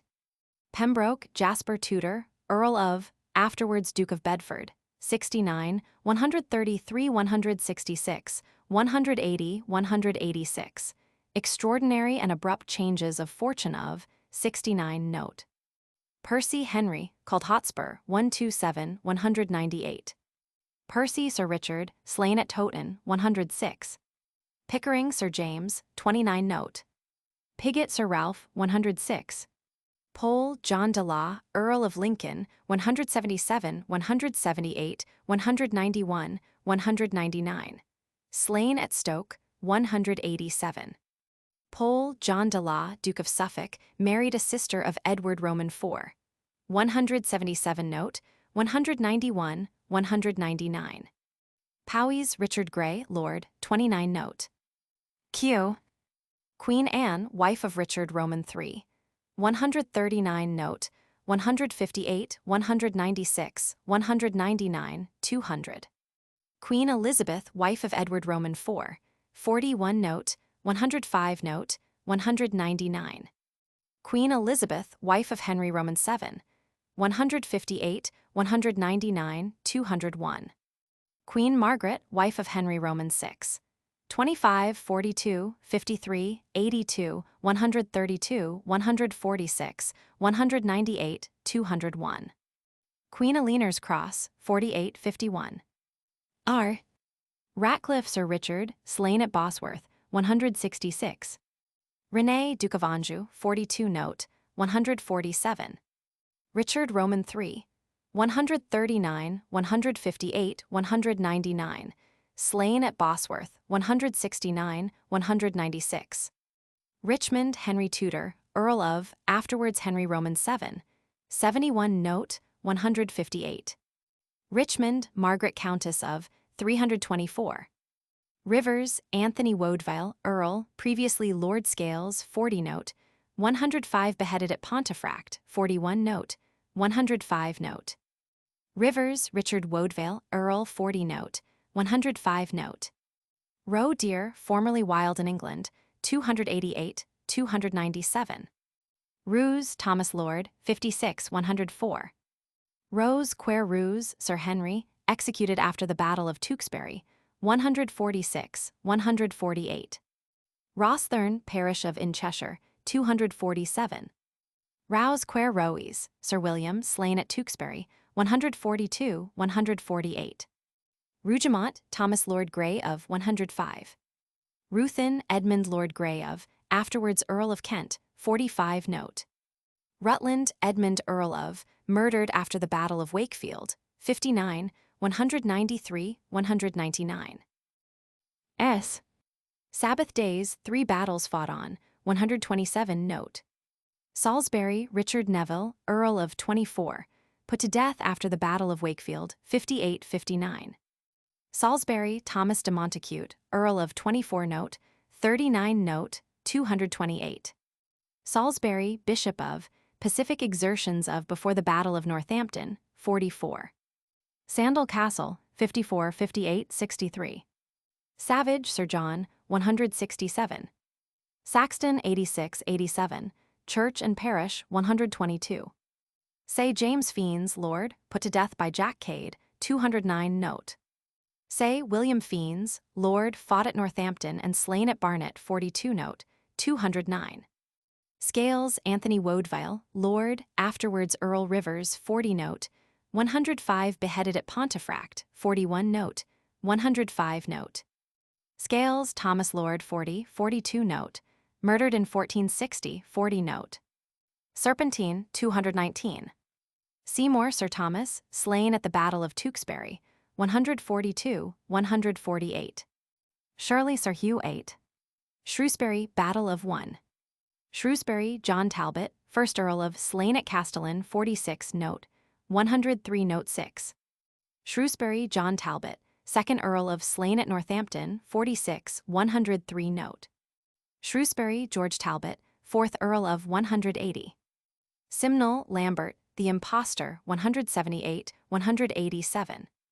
Simnel, Thomas, a joiner at Oxford, 178. Simons, Richard, 178, 187. Somerset, Edmund Beaufort, Duke of, slain at the Battle of St. Alban, S. 43 note, 54 note. Somerset, Henry Beaufort, Duke of, 43, 54, 103. Taken prisoner and beheaded after the Battle of Hexham, 43 note, 54 note. Somerset, Edmund Beaufort, Duke of, 133, 141.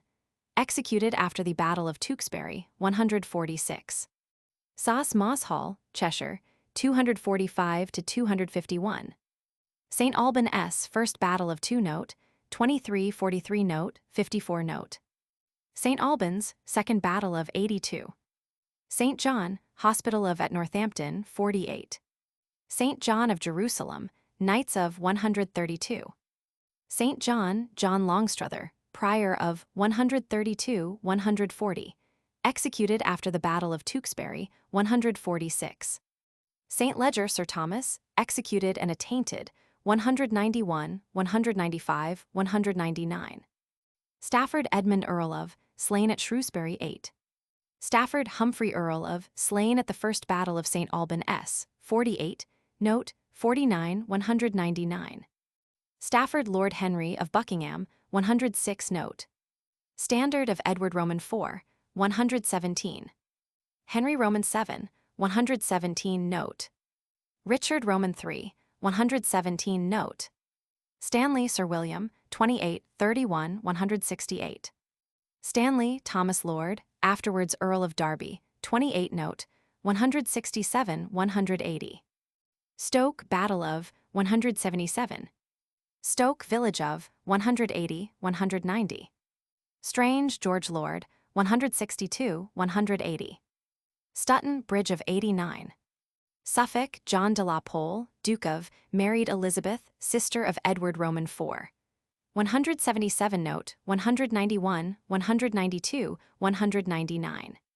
Surrey, Thomas Howard, Earl of 165. Swartz Martin, 178. Slain at Stoke, 187. Swartz-Moor in Lancashire, 178. Talbot, Sir Christopher, slain at Northampton, 46. Talbot, Sir Gilbert, 165, 167. Tewkesbury, Battle of, 131. Throgmorton, John, 148. Towton, Battle of 81. Towton Hall, 101. Towton Village, 87, 89, 100 note. Tresham, Henry, executed after the Battle of Tewkesbury, 146, 148. Tresham, Sir Thomas, executed after the Battle of Tewkesbury, 146, 148. Trollope, Sir Andrew, 99, 103. Slain at Towton, 106. Trollope, Sir David, slain at Towton, 106. Troutbeck, Sir William, slain at Blore Heath, 26. Tudor, Sir Owen, slain at Mortimer's Cross, 73, 201. U.V. Ernan, Quare Ermine, Sir John, slain at Tewkesbury, 142, 148. Vaughan, Sir Thomas, beheaded at Pontefract, 41 note, 105 note. Vaux, Sir William, slain at Tewkesbury, 142, 147. Venables, Sir Hugh, 26. Venables, Sir Richard, 8. Vernon, Sir Richard, 8. Vestendon, Ralph, bearer of Edward's, the fourth standard of the Black Bull at the Battle of Towton, 117. Vugler, 219 to 244. W. Wakefield, Battle of 53. Wakefield Green, 58, 62, 63. Wales, Edward Prince of, son of Richard Roman III, 195, 199. Wales, Edward Prince of, son of Henry Roman VI, 47, 54 note, 198, murdered after the Battle of Tewkesbury, 144. Warford, Little Cheshire, 247. Warwick, Anne Countess of, 133, 200. Warwick, Edward, Earl of, imprisoned and afterwards put to death by Henry Roman VII, 172, 175, 196, 199. Warwick, Richard Neville, Earl of the Kingmaker, 24, 39, 100, 205, 207, slain at Barnet, 208. Whately Henry, slain at Tewkesbury, 148. Well, King Richards, 159, 160, 164, 173. Wells Leolord, slain at Towton, 104. Wells and Willefby, Richard Lord, 104. Wenlock, John Lord, 42, 100, 133, 140. Death of at the Battle of Tewkesbury, 142. Wensleydale, 4 Abbey, in remarkable grant to the monks of, 292. Westmoreland, Ralph Neville, 1st Earl of 24 note, 199. Wharfe River, 88, 113. Witchingham, Sir William, 147. Widevale or Woadville, family of 40 note, 105 note. Wigmore Castle, 76, 77, 78. Willefby, Robert Lord, 104. Wilmslow Church, Cheshire, 253 to 266. Wiltshire, James Boteler, Earl of 56, 69, taken prisoner and beheaded, 56 note. Whittingham, Sir William, slain at Tewkesbury, 142. Wolves, probable period of the extinction of, in England, 287 to 299. Worcester, John Tibtoft, Earl of, executed in 1470, 193 note. Worcester, Thomas Percy, Earl of 2, taken prisoner and executed 8. Rotten, 148. Witch or de la Witch, ancient Cheshire family of, 245. Y. York, heraldic devices and badges of the House of, 22, 117. York, Cecily Duchess of, strange and mournful afflictions and calamities in her family, 192 to 197. York City surrendered to Edward Roman IV, 118. York House of, descent of the 22. York Richard Duke of 22, slain at Wakefield, 58-64. York Richard Duke of, son of Edward Roman IV, believed to have been murdered in the Tower, 195, 199. Z. Zouch John Lord, 166. The End. F. Picton, printer, Perry's Place, 29 Oxford Street. Additions and corrections, 0. Page 24, note 1. Instead of Richard the oldest son, Earl of Salisbury and afterwards Earl of Warwick, read, Richard the eldest son, Earl of Warwick and after his father's death also Earl of Salisbury. 329 Index. After Berkshire, William, Earl of U, instead of 118 note, 209 note, Insert 40 Note 1, 118 Note 4, 209 Note 3. 339 Index. After Shrewsbury, John Talbot, 1st Earl of Slane at Castellan, 46 Note. Add 103 Note. Footnotes. 0. This errata slip, inserted before page 1 of the book, has been applied in this transcription. D.P. v. It has been considered advisable to commence this work with an account of the Battle of Shrewsbury, which was a prelude to, and had so close a relation to, the wars of York and Lancaster, that it may, without much impropriety, be considered as one of them. Vi 1. Fenn's collection of original letters of the reigns of Henry Roman VI, Edward Roman IV, and Richard Roman III, preface P. Roman VII. Vi 2. Ibid, preface P. Roman VIII. Roman VII. Most of the papers relating to the fields of battle have been transmitted to, and read, from time to time, before meetings of the Society of Antiquaries of London. In consequence of further information obtained in my subsequent visits to the respective scenes of action, and derived from other sources, additions in some instances and alterations in others have however been made in several of the papers. For example, my visits to Totten Field amount altogether to 9. And since the paper upon it was read before the meetings of the Society, considerable additional information has been acquired respecting it, which has naturally caused some alterations to be made. Roman VIII, Ralph Brooke, York Herald, William Dugdale, Norwich King at Arms, Francis Sandford, Lancaster Herald at Arms, and, in some instances, John Leland the Antiquary are the principal authorities relied upon respecting the personages, families, and other genealogical matters mentioned in this work. 1a. The paper upon the field of the Battle of Shrewsbury was read before a meeting of the Society of Antiquaries of London, on the 25th of March, 1852, and the thanks of the meeting were voted for it to the author. 1b. I visited the field of battle in September and October 1851, August 1852, June 1853, June 1854, May 1855, and May 1856, and also in September 1856, which was after part of this work had been sent to the press. 1c. Henry Percy, Earl of Northumberland, son of Henry Lord Percy and Mary his wife, sister of Henry Duke of Lancaster, was created the first Earl of Northumberland of that surname, at the coronation of King Richard Roman II. In 1377, he and Henry Percy his son, called Hotspur, gained the Battle of Hallidown Hill against the Scotch in 1402. After the Battle of Shrewsbury being supposed to be disaffected, he was committed to the Tower of London. But having been liberated from thence, he, with Lord Bardolph, came out of Scotland in the 9th year of Henry Roman IV.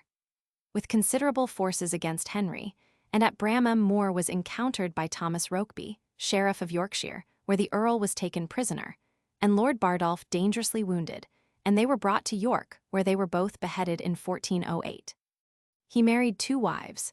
The first was Margaret, daughter of Ralph Lord Neville of Raby, by whom he had issue Henry Percy, called Hotspur, slain at the Battle of Shrewsbury. Thomas Percy, the second son, Ralph Percy, the third son, and Alan Percy, the fourth son, who died young. The Earl's second wife was Maud, daughter of Thomas Lord Lucy, by whom he had not any issue. Henry Percy, Hotspur, left issue by his wife Elizabeth, oldest daughter of Edmund Mortimer, Earl of March, a son Henry, afterwards 2nd Earl of Northumberland, who in the 3rd year of Henry V was restored to his honors. A staunch supporter of the Lancastrian party, and was slain at the First Battle of St. Albans on the 22nd of May, 1455.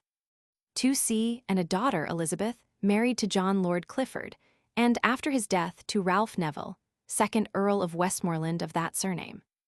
2a. Sir Thomas Percy, knight, a younger brother of Henry Percy, 1st Earl of Northumberland, was created Earl of Worcester and Lord High Admiral of England in 1397, and taken prisoner at the Battle of Shrewsbury, and beheaded in that town in 1403. Who B. Owen and Blakeway's History of Shrewsbury, Volume IP 186, Cart's History of England, Volume Roman II, p. 659. The battle is stated in Goe's edition of Camden's Britannia, Volume Roman II, p. 418, to have began in Oldfield or Bulfield, a little north of the North Gate, and raged as far as what is now called Battlefield.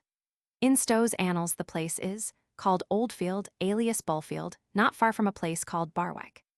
2c, the 22nd of May, according to Dugdale, volume IP 166 and 342, and Sanford, p. 321. But the 23rd of May, according to Fabian, Hall, Holinshed, and Grafton. 3a, the accounts are but meager and incomplete respecting the precise object of the insurrection, but it is usually treated by historical writers as having been set on foot with a view to dethrone Henry Roman IV, and to place Edmund Mortimer, Earl of March, a descendant of Lionel Duke of Clarence, son of Edward Roman III, upon the throne of England. 3b, Hall Holinshed Grafton. 4a, Holinshed Walsingham. 4b, Hall Holinshed Grafton. 4c, Owen and Blakeway's History of Shrewsbury, volume IP 185. 4d, A Proclamation of Henry, issued at Burton-upon-Trent on the 16th of July, on the occasion of the rebellion of Percy, has been preserved. See Reimer's Foedera, volume Roman 8, Foe, 313. 4e, A Proclamation or Royal Mandate was issued at Lichfield by Henry on the 17th of July. See Reimer's Foedera, volume Roman 8, Fall, 314. 4f, Owen and Blakeway's History of Shrewsbury, volume IP 185. 5a, Hall Grafton. 5b, a portion of the suburbs of Shrewsbury was intentionally burnt, that measure being considered requisite for the safety of the town, in consequence of the approach of Hotspur's army. Rott, Parle, 9 Henry Roman 4, volume Roman 3, Foe, 619. 5c, Stow's Annals, Speed's History. It is stated in Owen and Blakeway's History of Shrewsbury, although their authority for it does not seem altogether satisfactory, that Percy retired to a place called Bull Field, a short distance from Shrewsbury, an extensive common which stretched from Upper Berwick to the east, and to have encamped there during the night of the 19th, and to have marched the next day by Harlescott and a bright hussy to Hately Field, where he made a stand at the spot now called Battlefield. See Owen and Blakeway's History of Shrewsbury, volume IP 186, 187. 7 Hall, Holinshed, Walsingham, Speed, Stow, Grafton, Sanford, p. 265, Dugdale's Monastican, volume Roman 6. Part 3, p. 1426. It is remarkable that although in Dugdale's Baronage, volume IP 280, it is stated that the battle was fought on the eve of St. Mary Magdalene, 21st of July, 1403. Yet on p. 168 he states that it was fought on St. Mary Magdalene's Day, 22nd of July. See also Reimer's Foedera, tome Roman 8 Foe, 320. It is stated in Owen and Blakeway's History of Shrewsbury, volume IP 187, 188, for which Otterburn is cited as their authority, that a portion of Percy's forces was posted behind a field of peas, which would naturally form some obstacle to the attack of the royal army. Opertebet regis exercitum, see Pugner Velit, excedir super aerium sadem pisces adultes. Quas Pisas ida nexerent et tricaverent, ut impedimento, fornt excedentibus pretensi, laque aerundum. 8a, to save repetition, it is well to mention that this account of the battle has been collected from Hall, Holinshed, Walsingham, Grafton Speed, Stow, and Monstrelet, c. 8b, Edmund Stafford, Earl of Stafford, was the third son of Hugh Earl of Stafford, and his wife Philippa, daughter of Thomas Beauchamp, the elder Earl of Warwick, and the heir of his brothers Thomas and William, and was after their deaths without issue, the 5th Earl of Stafford and Lord of Tunbridge. He married Anne, daughter of Thomas of Woodstock, Duke of Gloucester, 6th son of Edward Roman III. He was the father of Humphrey Stafford, 1st Duke of Buckingham, slain at the Battle of Northampton, fighting for the Lancastrian party in 1459. The strange and mournful fatality which attended the principal members of this powerful and celebrated family will be noticed in treating upon the latter battle in chapter Roman 3. 8c, Lalandi Collectanea, volume Roman 2, p. 389.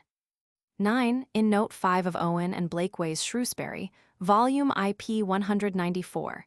It is stated that the church is in length 126 feet, and in breadth, with the cemetery, 65 feet. 10a Lell, Call, volume IP 388. 10b Groves, volume Roman 2, p. 356, plate 28, fig. 8. Merrick's Ancient Armor, volume IP 33. 11a. Some articles discovered there came under the notice of the Archaeological Institute in August 1855. 11b. Dugdale's Monastican, volume Roman 6, part 3, p. 1427. 11c. See frontispiece. 11d. Similar to the trench or pit on the north side of Saxton Church, mentioned in my paper read before the Society of Antiquaries in 1849, relative to the field of the Battle of Toten, which pit contained the bones of many men of men slain at that sanguinary battle. See chapter Roman 6.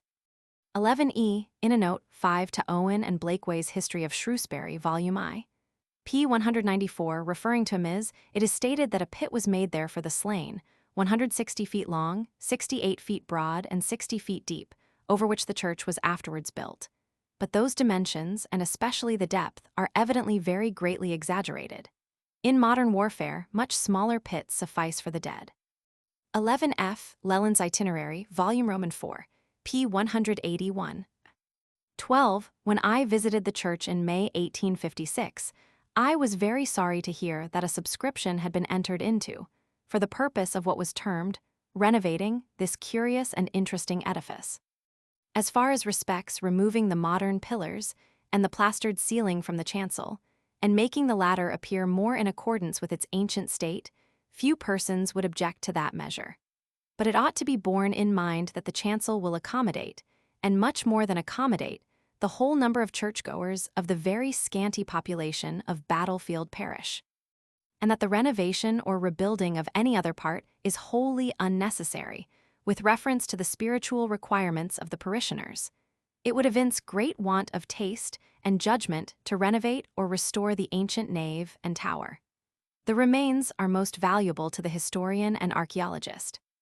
The interval was so very short, comparatively speaking, between the erection of the church in the reign of Henry Roman IV and the seizure of the edifice and its contiguous college and hospital in the reign of Henry Roman VIII, that we cannot doubt that the remains are now an authentic and interesting example of church architecture of the reign of the former monarch.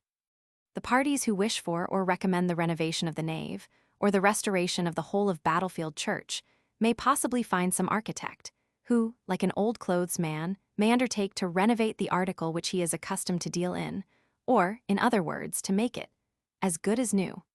But when the alterations in this church are finished, they may probably furnish an example of a lamentable destruction of a very ancient, curious, and historical relic of times gone by.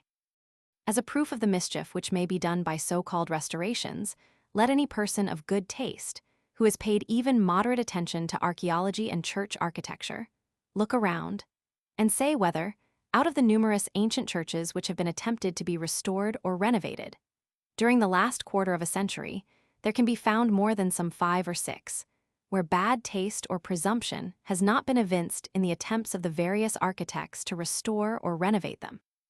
If this tasteless system is allowed to proceed, we may, ere long, hear of some ignorant architect who may offer to rebuild or beautify Tintern Abbey, or restore or renovate Kenilworth Castle.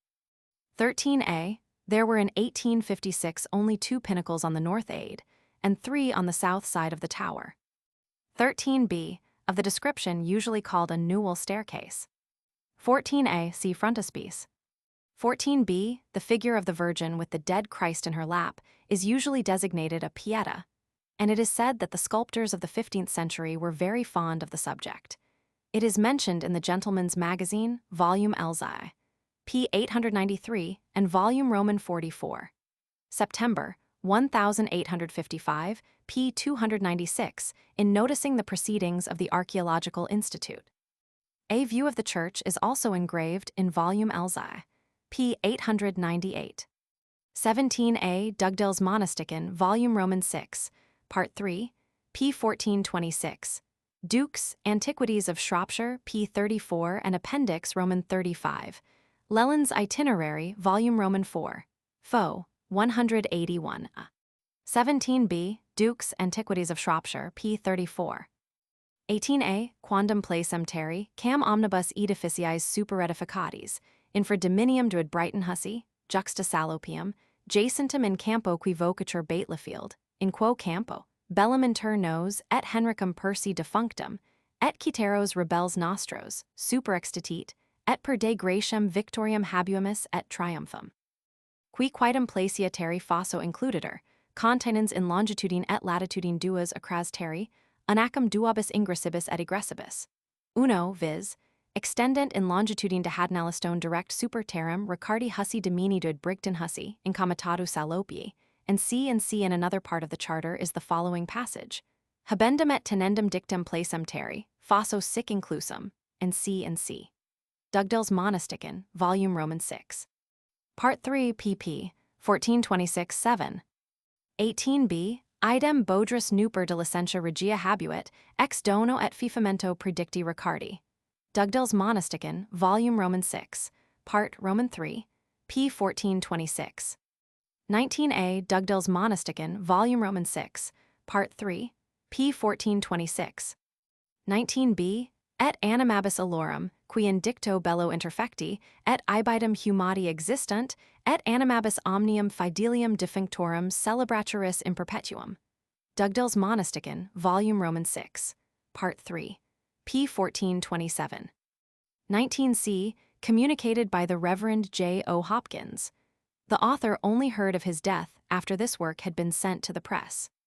19d. Psalm Alexiv, 6-7. 21. The paper upon the field of the Battle of Blore Heath was read before a meeting of the Society of Antiquaries of London on the 8th of December, 1853, and the thanks of the meeting were voted for it to the author. 22a. The armorial bearings, devices, and badges of the various members of the rival houses of York and Lancaster are fully stated in Sandford's Genealogical History. 22b. The Duke of York was the son of Richard Plantagenet, called of Kinsburgh, Earl of Cambridge, and Anne his wife, daughter of Roger Mortimer, Earl of March and Lord of Wigmore and Clare, the son of Edmund Mortimer, 3rd Earl of March, and C. by Philippe, only daughter and heiress of Lionel Duke of Clarence, 3rd son of King Edward III.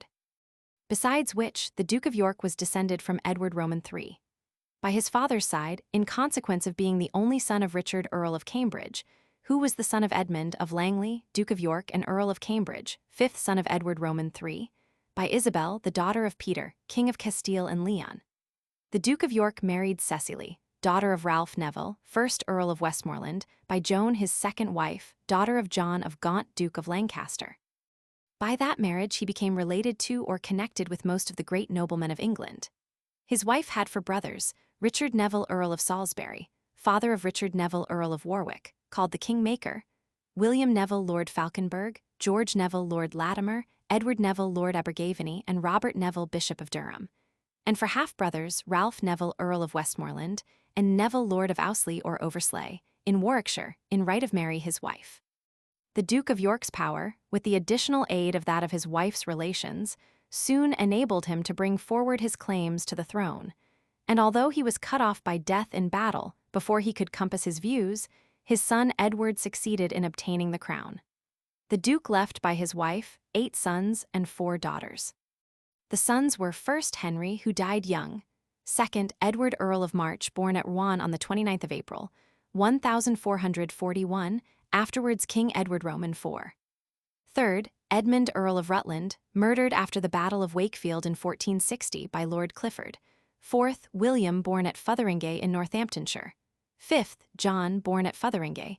Both of the 2 last died when infants. Sixth, George, Duke of Clarence, born in the Castle of Dublin, put to death in the Tower of London on the 18th of February, 1477-8.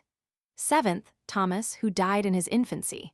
Eighth, Richard, born at Fotheringay, 2nd of October, 1452, afterwards King Richard Roman III, slain at the Battle of Bosworth in 1485.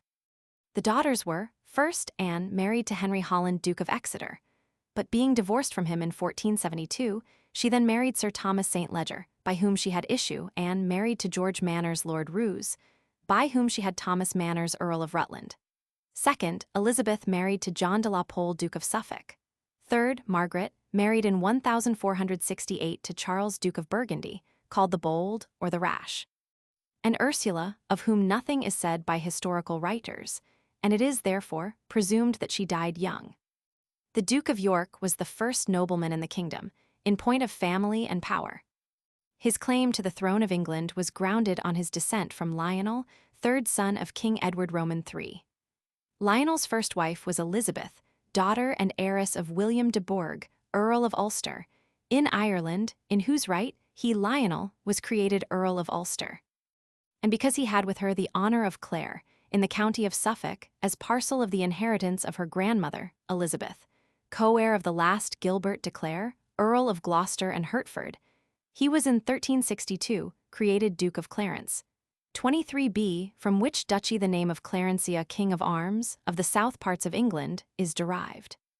He had issue by Elizabeth his wife, one only daughter Philippe before mentioned, who married Edmund Mortimer, 3rd Earl of March, grandfather of Anne Countess of Cambridge, who was the mother of Richard Duke of York and grandmother of King Edward Roman IV, and of King Richard Roman III. The Duke of York enjoyed vast possessions in England and Ireland, in right not only of his paternal line of the houses of York and Cambridge, but also of his descent from the great and powerful families of Mortimer, Earls of March, Clare, Earls of Gloucester and of Hertford, and de Burgh, Earls of Ulster. He was closely allied to the great and noble family of Neville, from having married Cecily, daughter of Ralph Neville, Earl of Westmoreland, besides being connected with several other noble and powerful families. 23a, some historians mention the 23rd of May, as the day on which that battle was fought. 23b, from a place in Suffolk called Clare or Clarence. 24a, Richard Neville, Earl of Salisbury, was the son of Ralph Neville, 1st Earl of Westmoreland by Joan, his second wife, daughter of John of Gaunt, Duke of Lancaster, and widow of Sir Robert Ferrers of Oversley, and was created Earl of Salisbury after the death of Thomas de Montacute, Earl of Salisbury, his wife's father, in the 15th year of King Henry Roman VI, and made Lord Chancellor in the 32nd year of his reign. He married Alice, daughter and heir of Thomas de Montacute, Earl of Salisbury, and had issue by her 4 sons and 6 daughters. Richard, the eldest son, Earl of Warwick, and after his father's death also Earl of Salisbury, the King-Maker, slain at the Battle of Barnet in 1471. Second, John, Marquis Montague, also slain at the Battle of Barnet. Third, Thomas married the widow of Lord Willoughby and was slain at the Battle of Wakefield. Fourth, George, Bishop of Exeter and Lord Chancellor, and afterwards Archbishop of York. Joan, the oldest daughter, was married to William Fitzalan, Earl of Arundel. Second, Cecily married to Henry Beauchamp, Duke of Warwick. Third, Alice married Henry Lord Fitzhugh, Baron of Ravenswat. Fourth, Eleanor married Thomas Lord Stanley, afterwards the 1st Earl of Derby of that surname. Fifth, Catherine married William Bonville, son and heir to William Lord Bonville and Harrington. Sixth, Margaret married John de Vere, Earl of Oxford. Richard, Earl of Salisbury, was wounded and taken prisoner at the Battle of Wakefield, and beheaded at Pontefract, and his body was first interred there, and afterwards removed to Bisham Abbey in Berkshire, which had been founded by, and was the place of interment of the Montacutes, and where the bodies of his sons, the Earl of Warwick and Marquis Montague, were also interred, after the Battle of Barnet. 24b, Richard Neville, 18th Earl of Warwick, called the King-Maker, was the son and heir of Richard Neville, Earl of Salisbury, by Alice, daughter of Thomas de Montacute, Earl of Salisbury, and married Anne, daughter of Richard Beauchamp, 16th Earl of Warwick. His power was so great that he was mainly instrumental in placing King Edward Roman IV upon the throne in 1461, and again in dethroning him and replacing Henry Roman VI upon the throne in 1470, and he was slain fighting against Edward at the Battle of Barnet on 14th of April, 1471. He left issue 2 daughters, Isabel, married to George Plantagenet, Duke of Clarence, brother of King Edward Roman IV, and Anne, married first to Edward, Prince of Wales, son of King Henry Roman VI, murdered at Tewkesbury in 1471, and secondly to Richard, Duke of Gloucester, afterwards King Richard Roman III. 25a, Queen Margaret, usually called Margaret of Anjou, was the Queen of Henry Roman VI, to whom she was married on the 22nd of April, 1445. 25b, Edward, Prince of Wales, was the only child of Henry Roman VI, and Queen Margaret. He was born on the 13th of October, 1453, and was murdered after the Battle of Tewkesbury on the 4th of May, 1471. 25c. James Touchet Lord Audley, the son and heir of John Touchet Lord Audley, who died in the 10th year of Henry Roman IV, was summoned to Parliament in the 8th year of Henry V as Lord Audley. He attended Henry V in his wars in France. In the reign of Henry Roman VI, he took part with the House of Lancaster and was sent by Queen Margaret to intercept the Earl of Salisbury at Blore Heath, which was not more than 10 or 12 miles from Lord Audley's possession of Red Castle at Hawkstone, now belonging to the Viscount Hill, in Shropshire. After Lord Audley's death in that battle, his body was interred in Darley Abbey, in Derbyshire. He left a son, John Lord Audley, who adhered to the Yorkist party, and had some offices of importance conferred upon him by Edward Roman IV and Richard Roman III, and died in 1491 in the 6th year of Henry Roman VII, leaving issue. 25d. For the historical authorities, see Hall, Holinshed, Grafton, Baker, Speed, Stowe, Dugdale's Baronage, Sandford's Genealogical History, Kennet's Lives of the Kings and Queens, Leland's Itinerary, Volume Roman 7. Foe, 32, Rot, Parle, 38 Henry Roman 6. AD 1459, Volume VP 348. The latter contains the following passage. The Sunday next after the fest of St. Matthew Th, Apostle, the 38 year of your most gracious reign, at Blore, in Uray Shire of Stafford, in the feldes of the same town, called Bloreheth, and C. See also Ibid. p.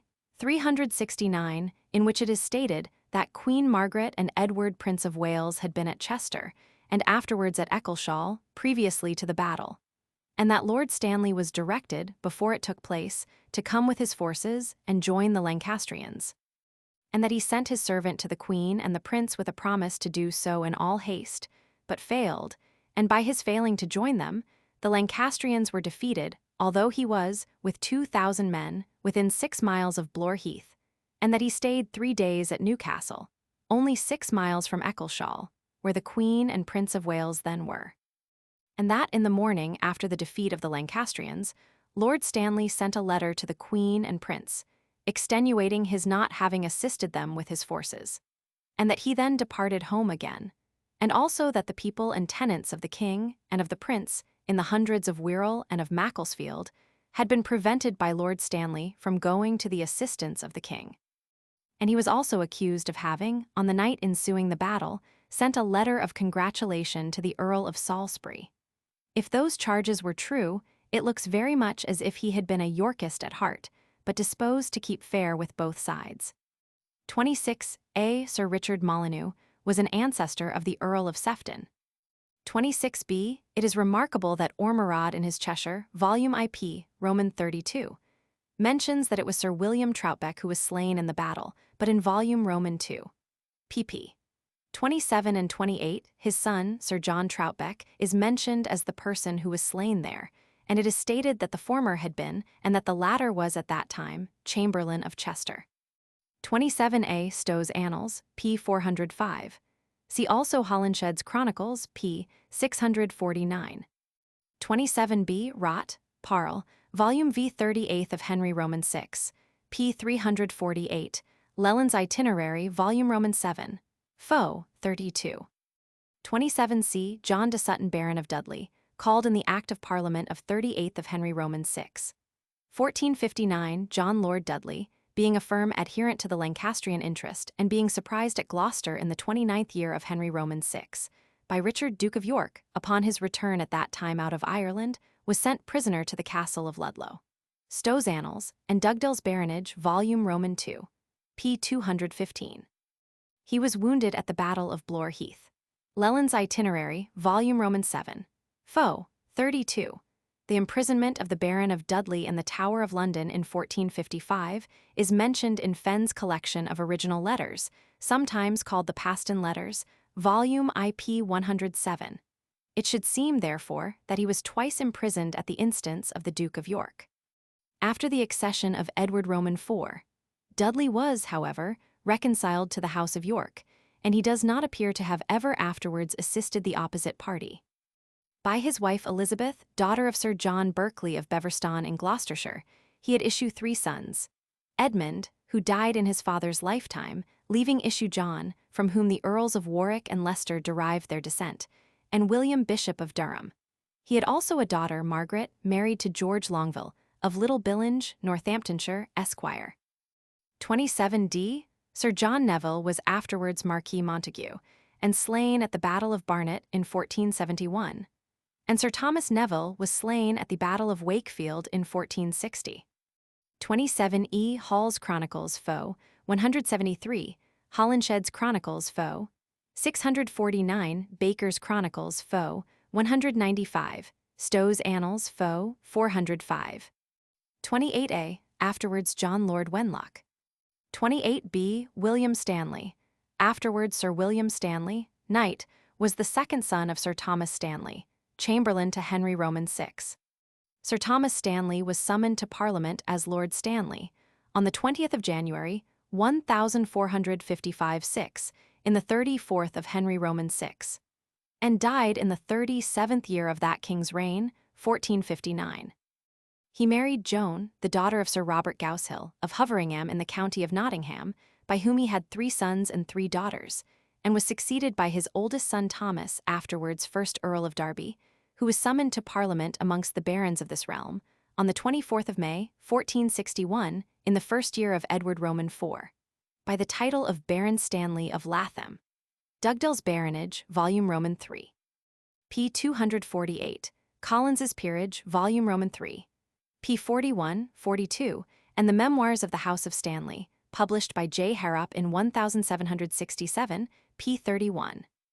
It is remarkable that Dugdale does not mention anyone of the family having been summoned to Parliament amongst the barons of the realm, or having been ennobled prior to Thomas Lord Stanley, afterwards 1st Earl of Derby. Edmundson, in his Peerage, states that the latter was summoned to Parliament as Lord Stanley in 1456, but it should seem that he means the father of the latter. It is certain that the father had a title as Lord Stanley, sometime during the reign of Henry Roman VI. From the passage in the Act of the Parliament of Coventry, 38th Henry Roman VI. 1459, William Stanley squire son to Thomas late Lord Stanley, and from Lord Stanley being also repeatedly mentioned in the proceedings of that Parliament, 38th Henry Roman VI, and William Stanley being there called the brother of Lord Stanley, which it is impossible to apply to any other Lord Stanley, except Thomas Lord Stanley, afterwards 1st Earl of Derby, who was his brother, and who was also the son of the late Lord Stanley. Rot. Parl. 38 Henry Roman VI. 1459, Volume VPP. 348, 369, 370, see also Rot. Parl. 39 Henry Roman VI. 1460, Volume VP 382, in which the Lord Stanley then living, who was afterwards 1st Earl of Derby, is called Thomas Stanley, Lord Stanley, and his deceased father is particularly designated as Thomas Stanley, late Lord Stanley his fater. Besides which, the deceased is more than once called Thomas, late Lord Stanley. Thomas Lord Stanley, by his defection and opportunely going over with his forces at the Battle of Bosworth to the Earl of Richmond, was of the utmost service to him, and was the principal cause of his gaining the victory and the crown, was for so doing created 1st Earl of Derby of that name by Henry Roman VII. In 1485, and died in 1504. Sir William Stanley, brother of the last-mentioned Lord Stanley, also commanded a considerable body of troops at that battle. The aid of Sir William Stanley against Richard Roman III, on that occasion, contributed very greatly to place Henry upon the throne of England. Yet Henry, forgetful of benefits received, caused Sir William Stanley to be beheaded on Tower Hill on the 16th of February, 1494. 5. On a very questionable charge, not of any treasonable actions, but of some alleged disloyal words. He was of Holt Castle, in the county of Denbigh, where he had large landed possessions, besides great quantities of plate, money, jewels, and other personal property. And the forfeiture of his wealth is generally supposed to have been no slight motive in inducing that avaricious and tyrannical king to put him to death. When he fought at the Battle of Blore Heath, there was exhibited a melancholy and revolting but very common effect of civil war. Relatives fighting against each other. For his brothers-in-law, Sir William Troutbeck, who had married Margaret, the oldest sister, and Sir Richard Molyneux of Sefton, who had married Elizabeth, the second sister of Sir William Stanley, were both slain in that battle. 29. A list of the Yorkist noblemen, knights, and other persons who were by that act of attainder declared guilty of high treason, and their possessions forfeited, for having taken arms against Henry Roman VI. Or for other alleged offences, and their titles or names are given here in the order in which they appear in the Act, viz. The Earl of Salisbury, Sir Thomas Neville, Sir John Neville, sons of the Earl of Salisbury, Sir Thomas Harrington, Sir John Coniers, and Sir Thomas Parr. William Stanley, Esquire, son of the late Thomas Lord Stanley and brother of Thomas, the then Lord Stanley, and Thomas Murring, Esquire, for being engaged at the Battle of Blore Heath, on Sunday next after the feast of St. Matthew the Apostle, in the 38th year of Henry Roman VI. Also the Duke of York, the Earl of March, the Earl of Warwick, the Earl of Salisbury, the Earl of Rutland, John Clinton Lord Clinton, Sir John Wenlock, Sir James Pickering, the said Sir John Coniers, and the said Sir Thomas Parr. John Berchier and Edward Berchier, Eskers. Nephews of the Duke of York, Thomas Colt of London, gentleman, John Clay of Cheshunt in Hertfordshire, Esquire, Roger Eaton of Shrewsbury, Esquire, and Robert Bold, brother of Sir Henry Bold, for having been in arms with the Yorkists on Friday, the vigil of St. Edward the Confessor, in the 38th year of Henry Roman VI. At Ludford near Ludlow. Alice, the wife of the Earl of Salisbury. Sir William Oldhall and Thomas Vaughan of London, Esquire, for having, the former at Middleham on the 1st of August, in the 37th year of Henry Roman VI. And the two latter at London on the 4th of June, compassed and imagined the death of the king, and abetted and incited the Duke of York, and the Earls of Salisbury and Warwick to rebellion. Richard Grey Lord Powys, 29b Sir Henry Radford and Walter Devereux, Esquire, who had appeared in arms at Ludford with the Yorkists, but upon the dispersion of the latter had immediately made submission to Henry Roman VI, and had solicited mercy, had their lives spared, but the act, as originally drawn, declared all their possessions forfeited. 29c. Rot, Parl, 38 Henry Roman VI. 1459, Volume V. Foe, 348. 29b. Richard Grey Lord Powys was an adherent to the House of York, for which he was attainted by the Parliament of Coventry of 38th Henry Roman VI, but of which the acts and proceedings were annulled by the Act of 39th Henry Roman VI. He was with the Earls of Warwick and Kent at the siege of Alnwick Castle, then held by the Lancastrians in 2nd Edward Roman IV. He married Margaret, daughter of James Lord Audley, and died in the 6th Edward Roman IV, leaving issue. 29c.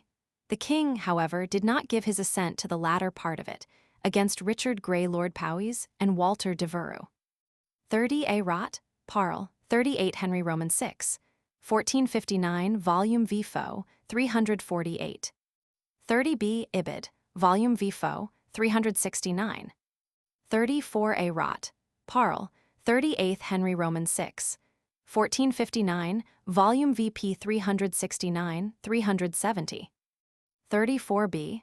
I visited the field of battle on the 28th of August, 1852, the 17th of June, 1853, the 10th of June, 1854, the 11th of May, 1855, the 16th of May, and the 30th of September, 1856. 35 Chapter X Soc, 85. 36. Mr. George Goodall lives upon a farm at Mortonsay, in Shropshire, 3 miles from Market Drayton. He showed me the sword, and stated that he had had it 28 years, and that it had previously been for a long period in the possession of his uncle, and was said to have been dug up upon the field of the Battle of Blore Heath, but that he did not know at what date it had been discovered. He also informed me that some pieces of armor had been formerly found in a pit near to, but not upon, the field of battle. The blade of the sword is 2 feet 10¾ inches long, and close to the hilt, it is about 1 inch wide.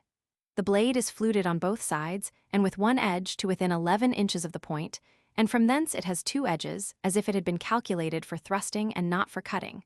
The pommel is ornamented with a ribbed sloping pattern, and the guard is also ornamented, and is 4½ inches in length. The whole is of steel or iron.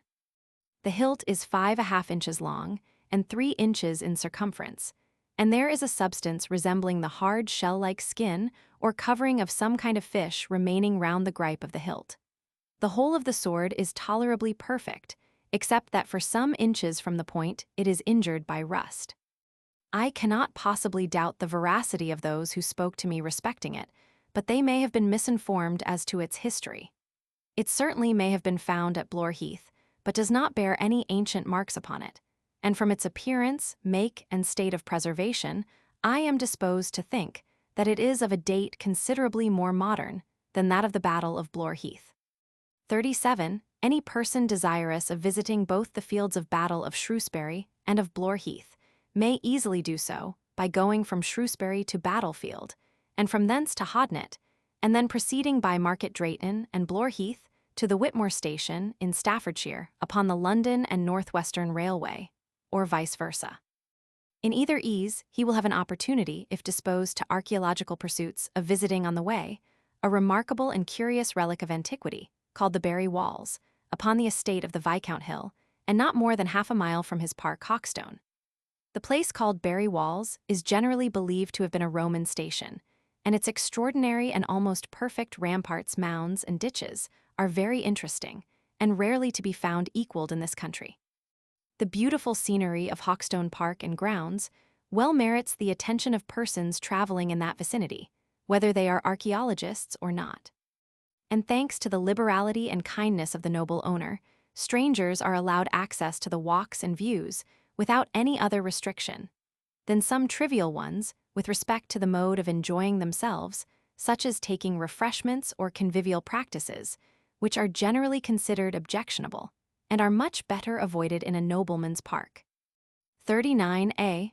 The paper upon the field of the Battle of Northampton was read by the author in person, before a meeting of the Society of Antiquaries on the 31st of January, 1856, and the thanks of the meeting were voted for it to the author.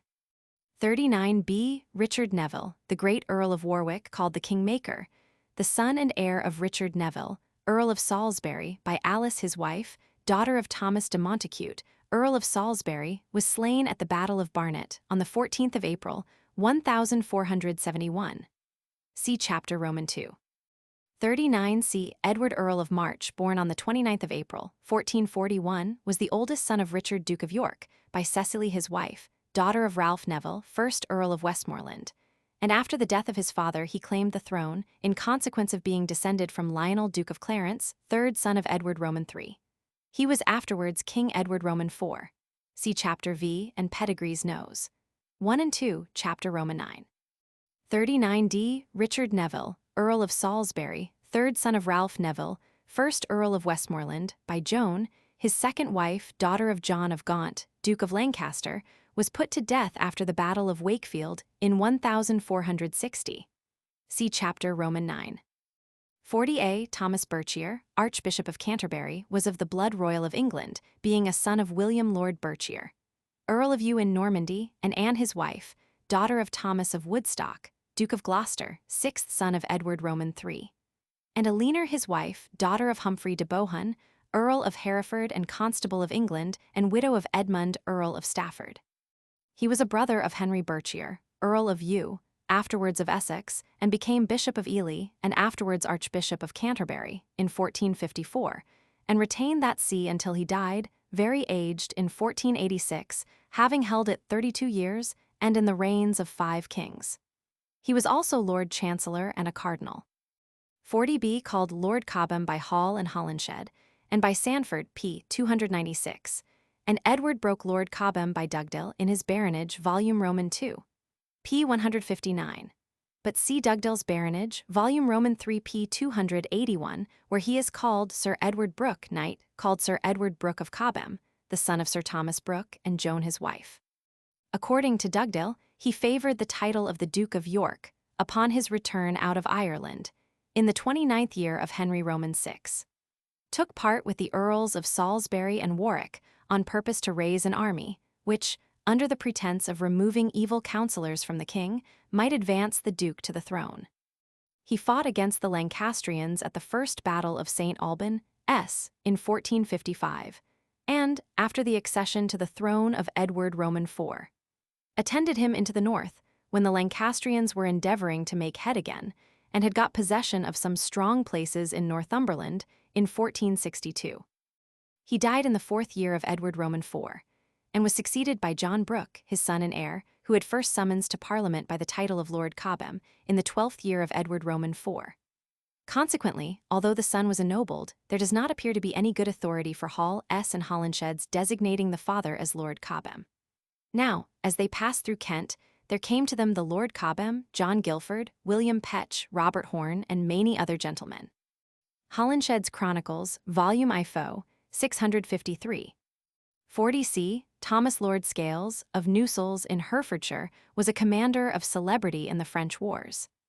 After being compelled to surrender the Tower of London, subsequently to the Battle of Northampton, in 1460, he endeavoured to escape by water, but being discovered by some of the Earl of Warwick's men, was captured and put to death by them. His daughter and heiress Elizabeth was married first to Henry Berkshire, second son of Henry Berkshire, Earl of Essex, and afterwards to Anthony Wydeville or Woadville, eldest son of Richard Wydeville or Woadville, Earl Rivers, by Jacquette his wife, daughter of Peter of Luxembourg, Earl of St. Paul, and widow of John Duke of Bedford, regent of France and third son of King Henry Roman IV, who succeeded to the earldom of Rivers after his father's death. Anthony Woadville became, in right of his wife Elizabeth, daughter of Thomas Lord Scales, and afterwards Earl Rivers. He was brother of Elizabeth, Queen of Edward Roman IV. See Fenn's Collection of Original Letters, Volume IP 139, Note 3 Dugdale's Baronage, Volume IP 618, Volume Roman III. pp. 230–233. Catalogue of Nobility by Ralph Brooke, pp. 193–194. He was, when Earl Rivers, beheaded at Pontefract by order of the Council during the Protectorate, and as is believed at the instigation of Richard Duke of Gloucester without any trial on the 13th of June, 1483. Lord Richard Grey, son of the Queen Dowager Elizabeth, by her first husband, Sir John Grey of Groby, son of Edward Grey, Lord Ferrers of Groby, and Sir Thomas Vaughan were executed there at the same time. The Woadvilles were originally of the Lancastrian party, and Sir John Grey of Groby, the first husband of Elizabeth, lost his life fighting for that party at the First Battle of St. Albans in 1455. But after Elizabeth's charms had made a conquest of the heart of Edward, and he had married her, the Woadvilles became staunch Yorkists. 41a. William Neville, Lord Falconberg, afterwards Earl of Kent, was a younger son of Ralph Neville, first Earl of Westmoreland, by Joan his second wife, daughter of John of Gaunt, Duke of Lancaster, and was an uncle of Richard Neville, Earl of Warwick, called the Kingmaker. He was a decided Yorkist, distinguished himself at the Battle of Towton, and was created Earl of Kent in the first year of Edward Roman IV, and died in the second year of that king's reign. 41b. John Clinton, Lord Clinton, served in more than one expedition into France, was originally a Lancastrian, but forsook that party in the 38th year of Henry Roman VI. For that of the Duke of York, for which he was attainted, and his lands declared confiscated by the Parliament of Coventry in the 38th year of Henry Roman VI, 1459. But all the acts and proceedings of that Parliament were declared void by an Act of Parliament of 39th Henry Roman VI. See Rot, Parl, 39 Henry Roman VI, 1460, Volume V, p. 374. His estates and honours were restored on the accession of Edward Roman IV. 41c. Henry Berkshire, originally Earl of Eux in Normandy, afterwards Lord Berkshire, son and heir of William Lord Berkshire, Earl of Eux, by Anne, daughter of Thomas of Woodstock, Duke of Gloucester, sixth son of Edward Roman III. Was brother of Thomas Berkshire, Bishop of Ely, afterwards Archbishop of Canterbury, was created Viscount Berkshire in the 25th year of Henry Roman VI, and was also created Earl of Essex in the first year of Edward Roman IV, and died in 1483. 41d. George Neville was consecrated Bishop of Exeter in 1455, became Lord Chancellor in 1460, and was afterwards Archbishop of York in 1466. He was the fourth son of Richard Neville, Earl of Salisbury and brother of Richard Neville, the great Earl of Warwick. He was Bishop of Exeter before he was 25 years old and Lord Chancellor in 1460, before he had completed his 30th year, and died in 1476. 42a. Hall, Holinshed, Stowe. 42b. Hall, Foe, 176, Holinshed, Volume I-4, 654. Then the Earls of March and Warwick, with the Lords Fauconbridge, Clinton, Berkshire called the Earl of Eux, the Prior of St. John's, Audley, Bergivany, Say, and Scrope, the Archbishop, the Pope's Legate, the Bishops of Exeter, Ely, Salisbury, and Rochester, addressed them forth to the king at Northampton, leaving the Earl of Salisbury to be governor of the city in their absence. The Lord Scales and Hungerford, that before the coming of the earls were in the city of London and would have had the governance thereof, went to the Tower of London. And with them the Lords Vesey, Lovell, Delaware, Ken de la Gascogne. Knights, Sir Edmund Hampden, Thomas Brune, Sheriff of Kent, John Bruin of Kent, Gervase Clifton, Treasurer of the King's House, Thomas Tyrrell, the Duchess of Exeter, and many other. Then was the Tower of London besieged both by water and land, that no victuals might come to them. And they that were within the tower cast wild fire into the city, and shot many small guns, whereby they brent and slew men, women, and children in the streets. Also they of the city laid great guns on the further side of the Thames against the tower, and brake the walls in divers places. Stowe's Annals, pp. 408 and 409. 42c. Margaret, usually called Margaret of Anjou, Queen of Henry Roman VI, was the daughter of René, Duke of Anjou, was married to Henry Roman VI. At Southwick in Hampshire on the 22nd of April, 1445, and was crowned at Westminster on the 30th of May following. On the 13th of October, 1453, Edward, the only child of the marriage, was born. After the defeat of the Lancastrians at the Battle of Tewkesbury, and his murder on the 4th of May, 1471, Margaret fled and took sanctuary in a poor religious house, and was brought from thence prisoner to London, and Henry died in the Tower very soon after the battle. A considerable time afterwards she was sent home to her father, Duke René, having been ransomed by Louis Roman XI, King of France, for 50,000 crowns, and nothing more connected with England occurred respecting her, during the remainder of her life, which was passed in retirement, and she died in France in 1482. 43a. Henry Beaufort, Duke of Somerset, the eldest son of Edmund Beaufort, Duke of Somerset, slain at the first battle of St. Alban, on the 22nd of May. 43g. 1455, by Eleanor his wife, daughter of Richard Beauchamp, Earl of Warwick, had a military command and served in the wars in France. He fought at the Battle of Towton in 1461 on the side of the Lancastrians, and after the defeat there, escaped with Henry Roman VI. Into Scotland, was afterwards pardoned by Edward Roman IV, but having revolted, was taken at the Battle of Hexham and beheaded in 1463. After his death, his brother Edmund, the second son, was also Duke of Somerset, and was beheaded after the Battle of Tewkesbury in 1471, in which battle John, the third son, was slain. 43b. Humphrey Stafford, Duke of Buckingham, was the son and heir of Edmund Stafford, Earl of Stafford, by Anne Plantagenet, daughter of Thomas of Woodstock, Duke of Gloucester, sixth son of Edward Roman III, and was created first Duke of Buckingham of that family in 1443 and declared to take precedence of all other dukes in England. He married Anne, daughter of Ralph Neville, first Earl of Westmoreland. The strange and mournful fatality which attended the principal members of 5 generations of this nobleman's powerful and eminent family will be mentioned afterwards in this chapter. 43c. Stowe's Annals, Fo. 409. 43d. Holinshed's Chronicles, Volume I, Fo. 654. 43e. The Bishop of Hereford also encouraged the king's adherents to fight, for which he was, after the battle, imprisoned in Warwick Castle, and remained a long time a prisoner. Stowe's Annals, Fo. 409. 43f. Stowe's Annals, Fo. 409. 43g. The 22nd of May, according to Dugdale, in his Baronage, Volume I, pp.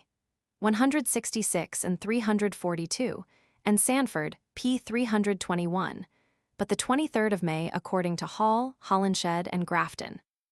44a. She caused her army to issue out of the town and to pass the river of Nene, and there in the Newfelde, between Harsington and Sandiford, the capitains strongly emparked themselves with high banks and depet trenches. Hall's Chronicles, Fo. 176. See a similar account in Holinshed's Chronicles, Fo. 654.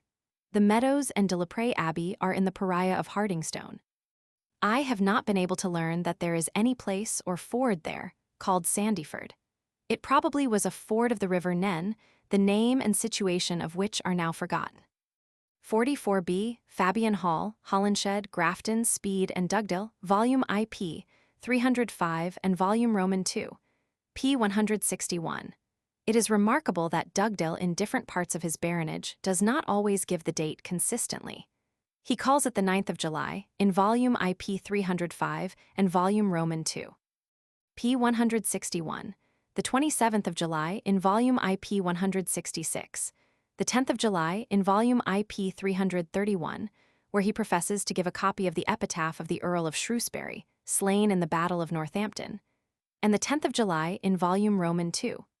p. 54, and Ralph Brooke, p. 197, and Stowe, p. 409, also call it the 10th of July. 45a. Edmund Lord Grey of Ruthin was the grandson and heir of Sir Reginald Grey, being the son of Sir John Grey, his eldest son, who died in his lifetime by his first wife Margaret, daughter of William Lord Roos, and was created Earl of Kent in the 5th year of Edward Roman IV. His desertion from the cause of Henry Roman VI is mentioned by Leland, who states that in the time of the Civil War, betwixt King Henry the Roman VI and King Edward the Roman IV, there was a battle fought hard without the south suburbs of Northampton, and that the Lord Fanhope took King Henry's part, and Leland proceeds thus: the Lord Grey of Ruthin did the same in countenance. But a little afore the field he practised with King Edward, and other, saying that he had a title to the Lord Fanhope's lands at Antihill and thereabout, or depraving him with false accusations, so wrought with King Edward, that he, with all his strong band of Walsky men, fell to King Edward's part, upon promise that if Edward wan the fielda, he shall have Antihill and such lands as Fanhope had there. Edward won the fielda, and Grey obtained Antihill cum pertinentiis, and still increasing in favour with King Edward, was at the last made by him Earl of Kente. Leland's Itinerary, Volume IFO, 120. Ampthill in Bedfordshire is the place meant as having belonged to Lord Fanhope. 45b. Holinshed's Chronicles, Volume IFO, 654. 45c. Stowe's Annals, Fo, 409. Speed S. History, Fo, 844. 46a. The number of the slain and drowned is stated to have amounted to nearly 10,000. There seems to have been, from times of very remote antiquity, a bridge over the river at Northampton, near the castle. But from the narrow and inconvenient form of bridges at the date of the battle, it could not afford much chance of escape to many of the fugitives. The present bridge is modern, and not upon the site of the old one. 46b. The Earls of March, Warwick, and Salisbury came from Calais to Dover, and so to London and Northampton, and there fought without the town, where the Duke of Buckingham, the Earl of Shrewsbury, the Viscount Beaumont, the Lord Egremont were slain, and many knights and squires with other, and the king taken prisoner. Leland's Call. Volume Roman 2. Fo, 497. 46c. John Talbot, 2nd Earl of Shrewsbury, was the son and heir of John Talbot, 1st Earl of Shrewsbury, the celebrated commander, renowned for his warlike exploits in France, and slain by a cannon shot at the Battle of Castellan near Bordeaux on the 7th 46th of July, 1453, and of his wife Maud, daughter and heiress of Thomas Neville, Lord Furnivall. 46d. He was originally John Lord Beaumont, son of Henry Lord Beaumont and Elizabeth his wife, daughter of William Lord Willoughby of Eresby, and was in the 18th year of Henry Roman VI. Advanced to the dignity of a Viscount, a title not previously used in England, by the title of Viscount Beaumont, with precedence over all barons of the realm. After his death at the Battle of Northampton, he was succeeded in his title, and his principals, by his son and heir, William Viscount Beaumont, who fought on the Lancastrian side at the Battle of Towton, for which he was included in the Act of Attainder of 1st Edward Roman IV, but was restored by Parliament in the 1st, and died in the 24th year of Henry Roman VII.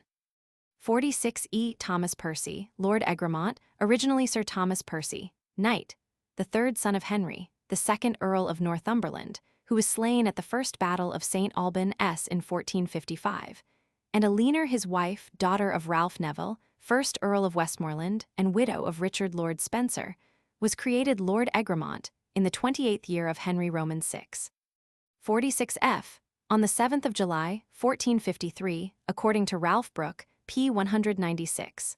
On the 20th of July, according to Dugdale, volume IP 330. But on the 7th of July, on the same page, where he professes to give a copy of the epitaph of the Earl of Shrewsbury, slain in the battle near Bordeaux, from his monument at Whitchurch in Shropshire. 47a. Edward, Prince of Wales, was the only child of King Henry Roman VI, and Queen Margaret, usually called Margaret of Anjou. He was born in the King's Palace at Westminster on the 13th of October, 1453, in the 31st year of Henry Roman VI, and was created Prince of Wales and Earl of Chester on the 16th of March, in the 32nd year of his lather's reign. At the age of 17, he was affianced in France to Anne Neville, the second daughter of Richard, Earl of Warwick, called the Kingmaker. The murder of Prince Edward, immediately after the Battle of Tewkesbury in 1471, will be noticed in Chapter 7.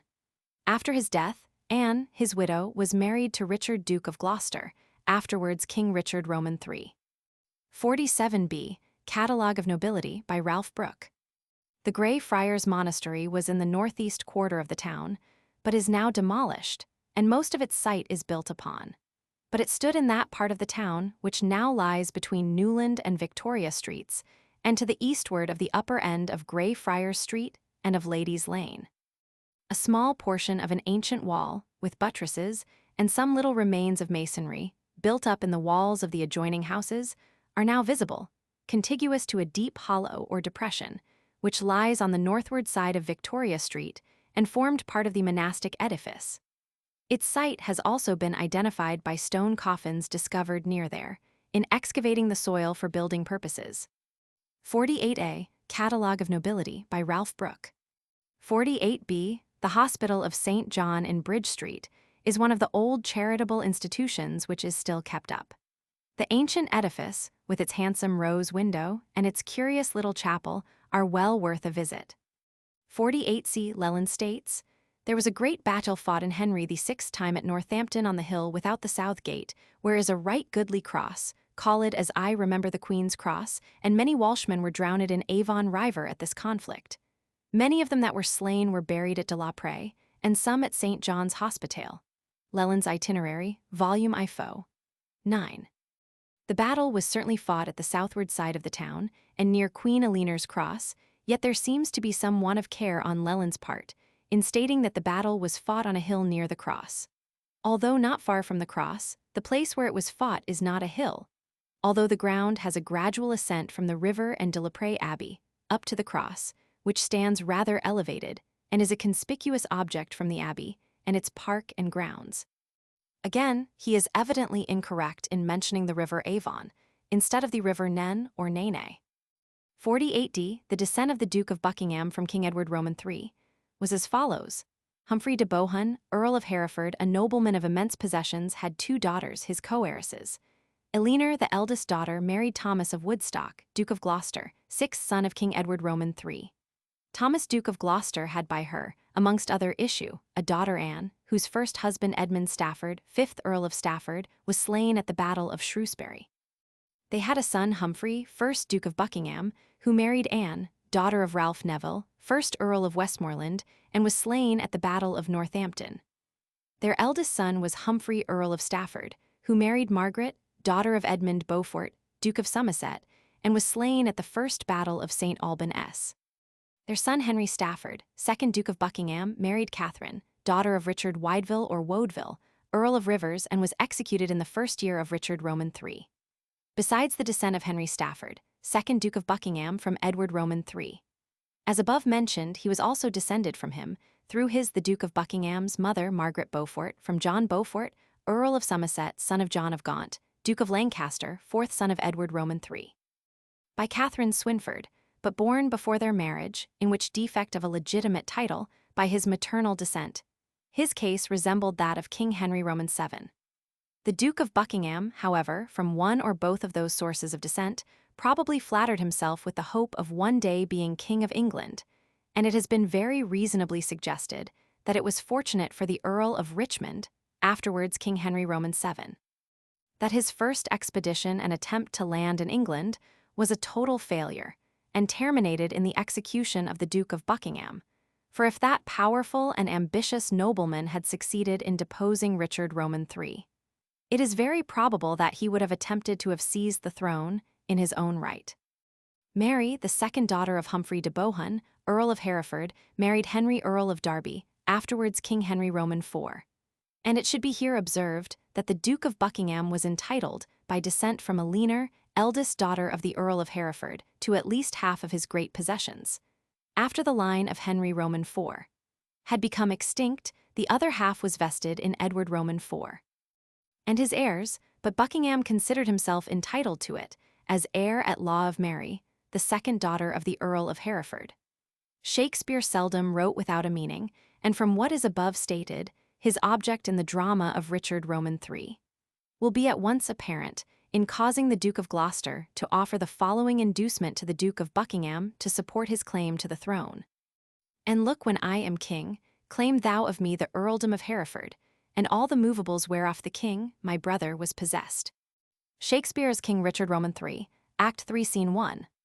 It seems probable that in Shakespeare's time the word movables was not used in the same sense in which we now use it, for at present that word would be considered strangely inapplicable to lands, castles, manors, and sea. 49. Historians have not always agreed respecting the place where the Duke of Buckingham was executed. Some have stated that the execution took place at Salisbury and others at Shrewsbury. It is certain that he was captured in Shropshire. The most authentic of the old historical writers, however, state, and apparently upon good grounds, that he was sent a prisoner to Salisbury, where Richard Roman III then was, and that he was beheaded upon a new scaffold in the open marketplace of Salisbury, on the 2nd of November, 1483. See Fabian Hall, Holinshed, Grafton, Speed, and Stowe. It is well worthy of notice that in the year 1838, an interesting discovery took place at Salisbury. Under a brick floor, about 8 inches below the surface, at the Saracen's Head Inn, in that city, during some repairs then in progress, the remains of a man were discovered interred there. But the skull and the bones of the right arm were not with the rest of the skeleton. The bones had belonged to a man who appeared to have been decapitated, and were supposed to have been those of the Duke of Buckingham.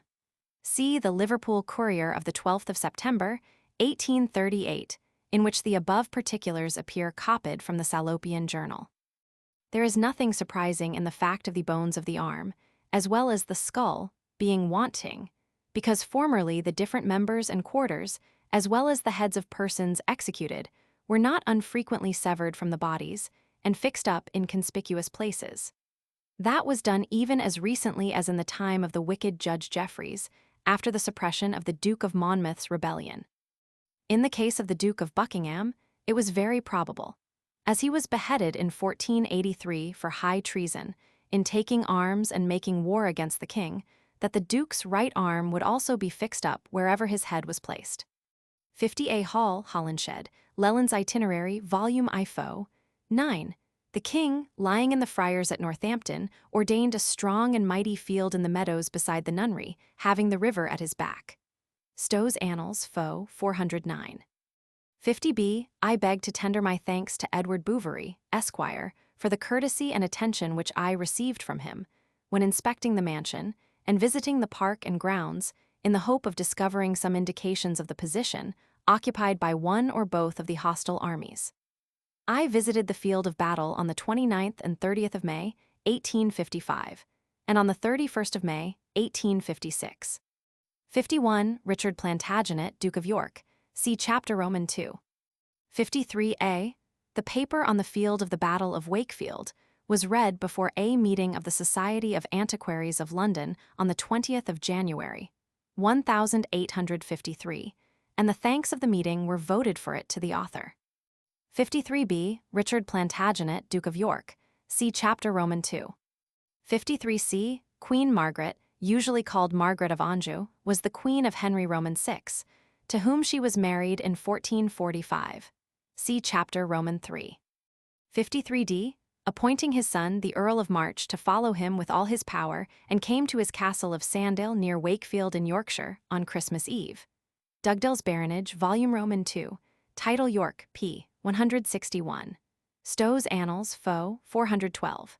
Dugdale and Stowe state that the Duke of York left London on the 2nd of December and arrived at Sandal on Christmas Eve. If he consumed 22 days in his march from London to Sandal, the delay seems very extraordinary. 54A, according to Dugdale's Baronage, Volume Roman III, p. 161, Edward, the young Prince of Wales, son of Henry Roman VI, and Queen Margaret accompanied her.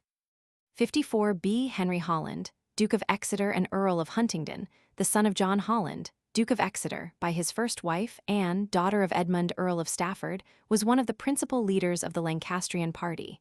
He fought at the Battle of Wakefield and at that of Towton, and after the disastrous result of the latter, fled with Henry Roman VI. Queen Margaret, the Duke of Somerset, and others to Scotland. Was attainted in the first year of Edward Roman IV, and his lands and possessions were forfeited. He afterwards again appeared in turbulent scenes in England, fought at the Battle of Barnet, was wounded and left for dead from 7 in the morning until 4 in the afternoon, when he was brought to the house of one of his servants named Ruthland, where he was attended by a surgeon. He was conveyed to sanctuary at Westminster, and afterwards went abroad, where he lived in such poverty and distress as to be obliged at one time to beg his bread. And in 1473, his corpse was found stripped naked on the seashore, near Dover. It is shocking to think that he fought at the Battle of Wakefield against his wife's father, and at those of Towton and Barnet against her brother, besides fighting against some of his own near relations on several occasions. He married Anne, daughter of Richard, Duke of York, and sister of Edward Roman IV, but had no issue. She was divorced from him, and she afterwards married Sir Thomas St. Leger, and was the ancestress of the House of Manners, Dukes of Rutland.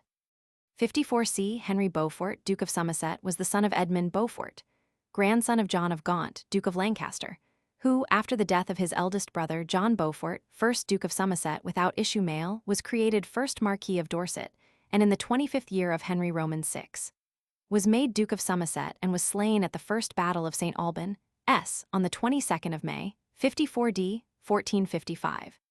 Fighting on the part of Henry Roman VI, and had issue by his wife Eleanor, daughter of Richard Beauchamp, Earl of Warwick, 4 sons and several daughters. The eldest son, Henry, was, after his father's death, Duke of Somerset, Marquis of Dorset, and Lord of Chirk and Chirkland in the Marches of Wales.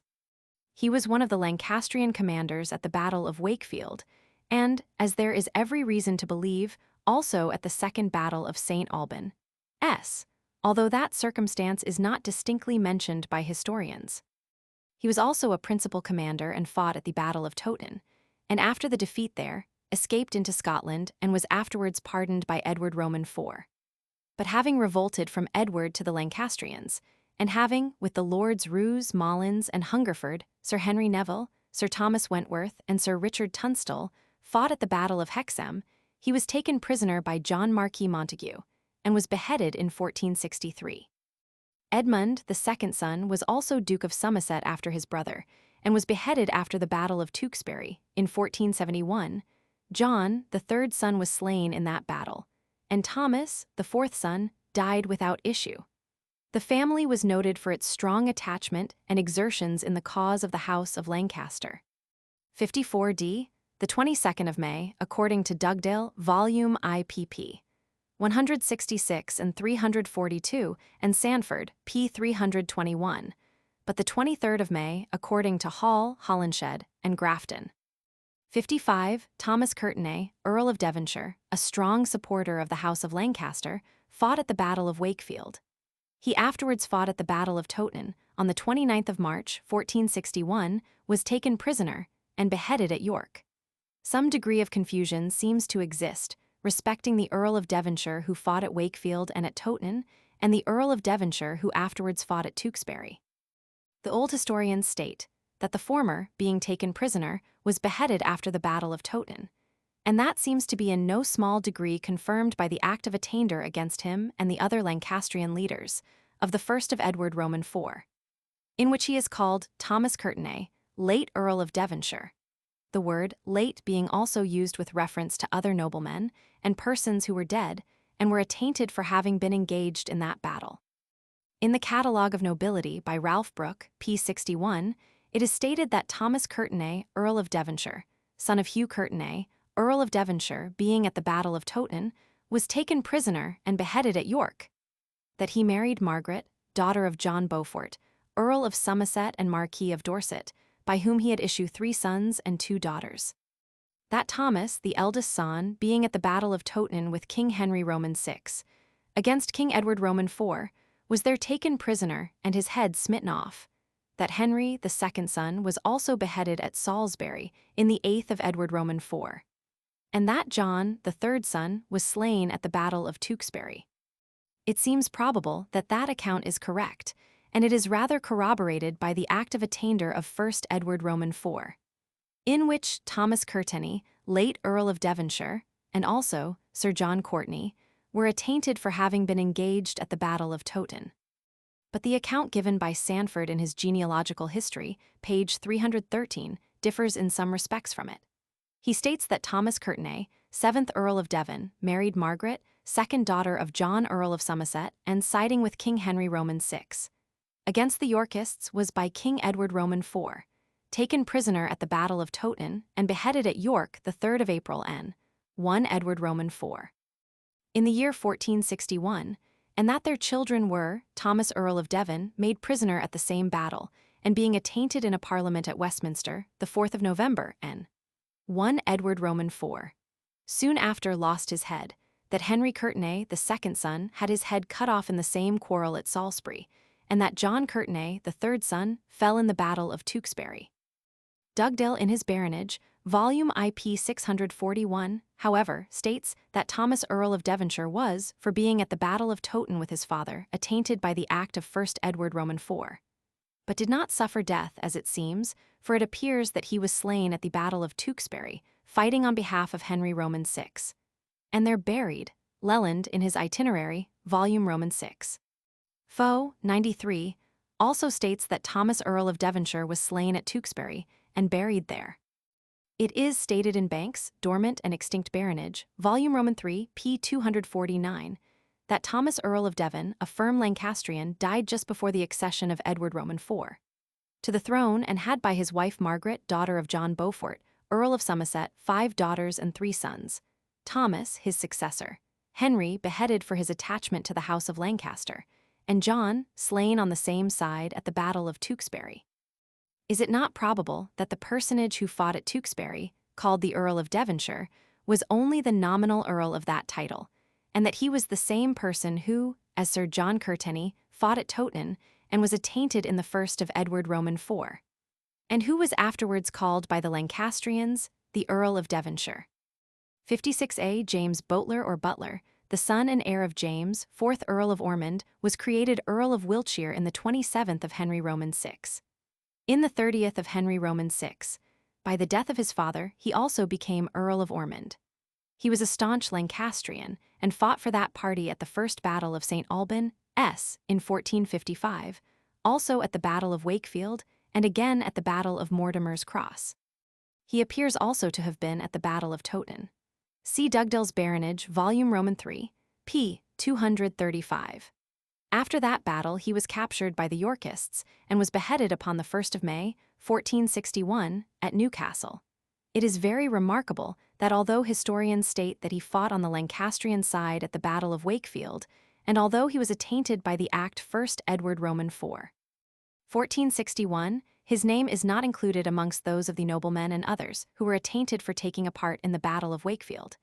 His attainder was, ostensibly at least, for a different offense, viz., for inducing the enemies of the king to enter the realm and make war against him. 56d. The fact of the Earl of Wiltshire having fought at the Battle of Mortimer's Cross is mentioned not only by the old historians but also in Rot. Parle. 1 Edward Roman IV. Volume VP 462, but that is not alleged in the Act as the reason for his attainder. It does not seem easy to understand how he could be engaged at the Battle of Wakefield and be so soon afterwards at the head of forces fighting at Mortimer's Cross. See, however, Dugdale's Baronage, volume Roman II, p. 235, Stowe's Annals, Fo. 412, and Speed, S. History, Fo. 847. 56b. John Lord Clifford, son of Thomas Clifford, Lord Clifford, by Joan his wife, daughter of Thomas Lord Dacre of Gillesland, who took part with Henry Roman VI, and was slain at the First Battle of St. Alban, S. on the 22nd, 56e of May, 1455, fought at the Battle of Wakefield for the Lancastrian party, and was slain at the engagement at Dintingdale, between Ferrabridge and Towton, and near the latter place, on the 28th of March, 1461, being the day before the Battle of Towton. He left by Margaret his wife, daughter and heiress of Henry Bromfleet Lord Vescey, Henry his son and heir, who, when a little child, was placed with a shepherd in the north of England, and brought up as a poor boy in careful concealment, for fear of the enemies of his family, and could not read or write. He remained in obscurity until the first year of Henry Roman VII, when he was restored to his rank and possessions. 56c. Thomas Lord Roos or Rose or Ross, it has been occasionally spelt each way, of Hamlake, son of Thomas Lord Roos by his wife Eleanor, daughter of Richard Beauchamp, Earl of Warwick, was a supporter of the House of Lancaster, and was at the Battle of Wakefield, and was also with Henry Roman VI. At York, when tidings came of the complete defeat of the Lancastrians at the Battle of Towton, and then escaped with him into Scotland. He returned again into England, and died at Newcastle in the first year of King Edward Roman IV. He was attainted in the first year of that king's reign, and his possessions of Belvoir Castle and sea were bestowed upon Lord Hastings, who, on first going to view the latter, was repelled by a gentleman named Harrington, a person of some power in those parts, a friend of Lord Roos. But Lord Hastings went there again with some forces, and greatly injured the castle and roofs, and took away the lead to his house at Ashby-de-la-Zouch, which he was building at considerable cost. And Belvoir Castle remained in a state of ruin and uninhabitable until the Earl of Rutland repaired it. See Leland's Itinerary, Volume IFO, 114. Thomas Lord Roos married Philippa, daughter of John Lord Tiptoft and Powys, and Joyce his wife, daughter of Edward Charlton, Lord Powys, and sister of John Earl of Worcester, by whom he had several children. The eldest son, Edmund, from his fidelity to the House of Lancaster, was constrained to flee beyond the sea. It seems that Edmund afterwards got privately into England, and joined the Duke of Somerset, Sir Ralph Percy, and others, in the insurrection in the north, in the 4th year of Edward Roman IV. Little more seems to be known of him, except that he was not within the realm in the first year of Henry Roman VII, when he petitioned for, and obtained, an Act of Parliament for the reversal of the attainder, and he died at Enfield in the year 1508. 56d. 1 Rot, Parl, 1 Edward Roman IV, 1461, Volume V. Fo, 478. 56e. Called the 23rd of May by some writers. 57 Henry Percy, Earl of Northumberland, see Chapter Roman VI.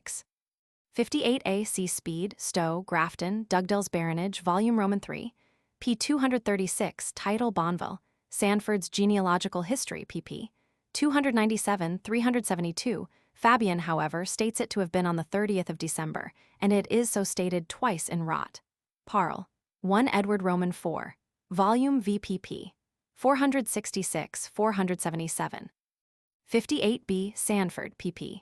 297-373, Baker's Chronicles. The battle is stated by Hall, Holinshed, Grafton, and Stowe to have taken place upon the plain field or ground between the castle and the town of Wakefield, which corresponds with the place where Wakefield Green was before it was enclosed. 58c. William Bonville, Lord Harrington, married Catharine, 5th daughter of Richard Neville, Earl of Salisbury, was the son of William Bonville, and Elizabeth his wife, daughter and heir of William Lord Harrington, and was the grandson of William Lord Bonville, who survived his son and grandson, but was put to death after the Second Battle of St. Alban, in 1461. William Bonville, Lord Harrington, left by Catharine his wife, a daughter Cecily who became the wife of Thomas Grey, Marquis of Dorset, and afterwards of Henry Stafford, Earl of Wiltshire. 58d. Richard Neville, Earl of Salisbury, see Chapter Roman II. In the 2nd year of Edward Roman IV, the Earl of Salisbury's body, with that of Alice his wife and that of Thomas his son, were interred at Bisham Abbey in Berkshire. 59a. Shakespeare's third part of Henry Roman VI. Act 1, Scene 4, Sandal Castle, near Wakefield. 59b. See Chapter Roman VI. 60a. See Chapter Roman VI. 60b. See Chapter Roman VI.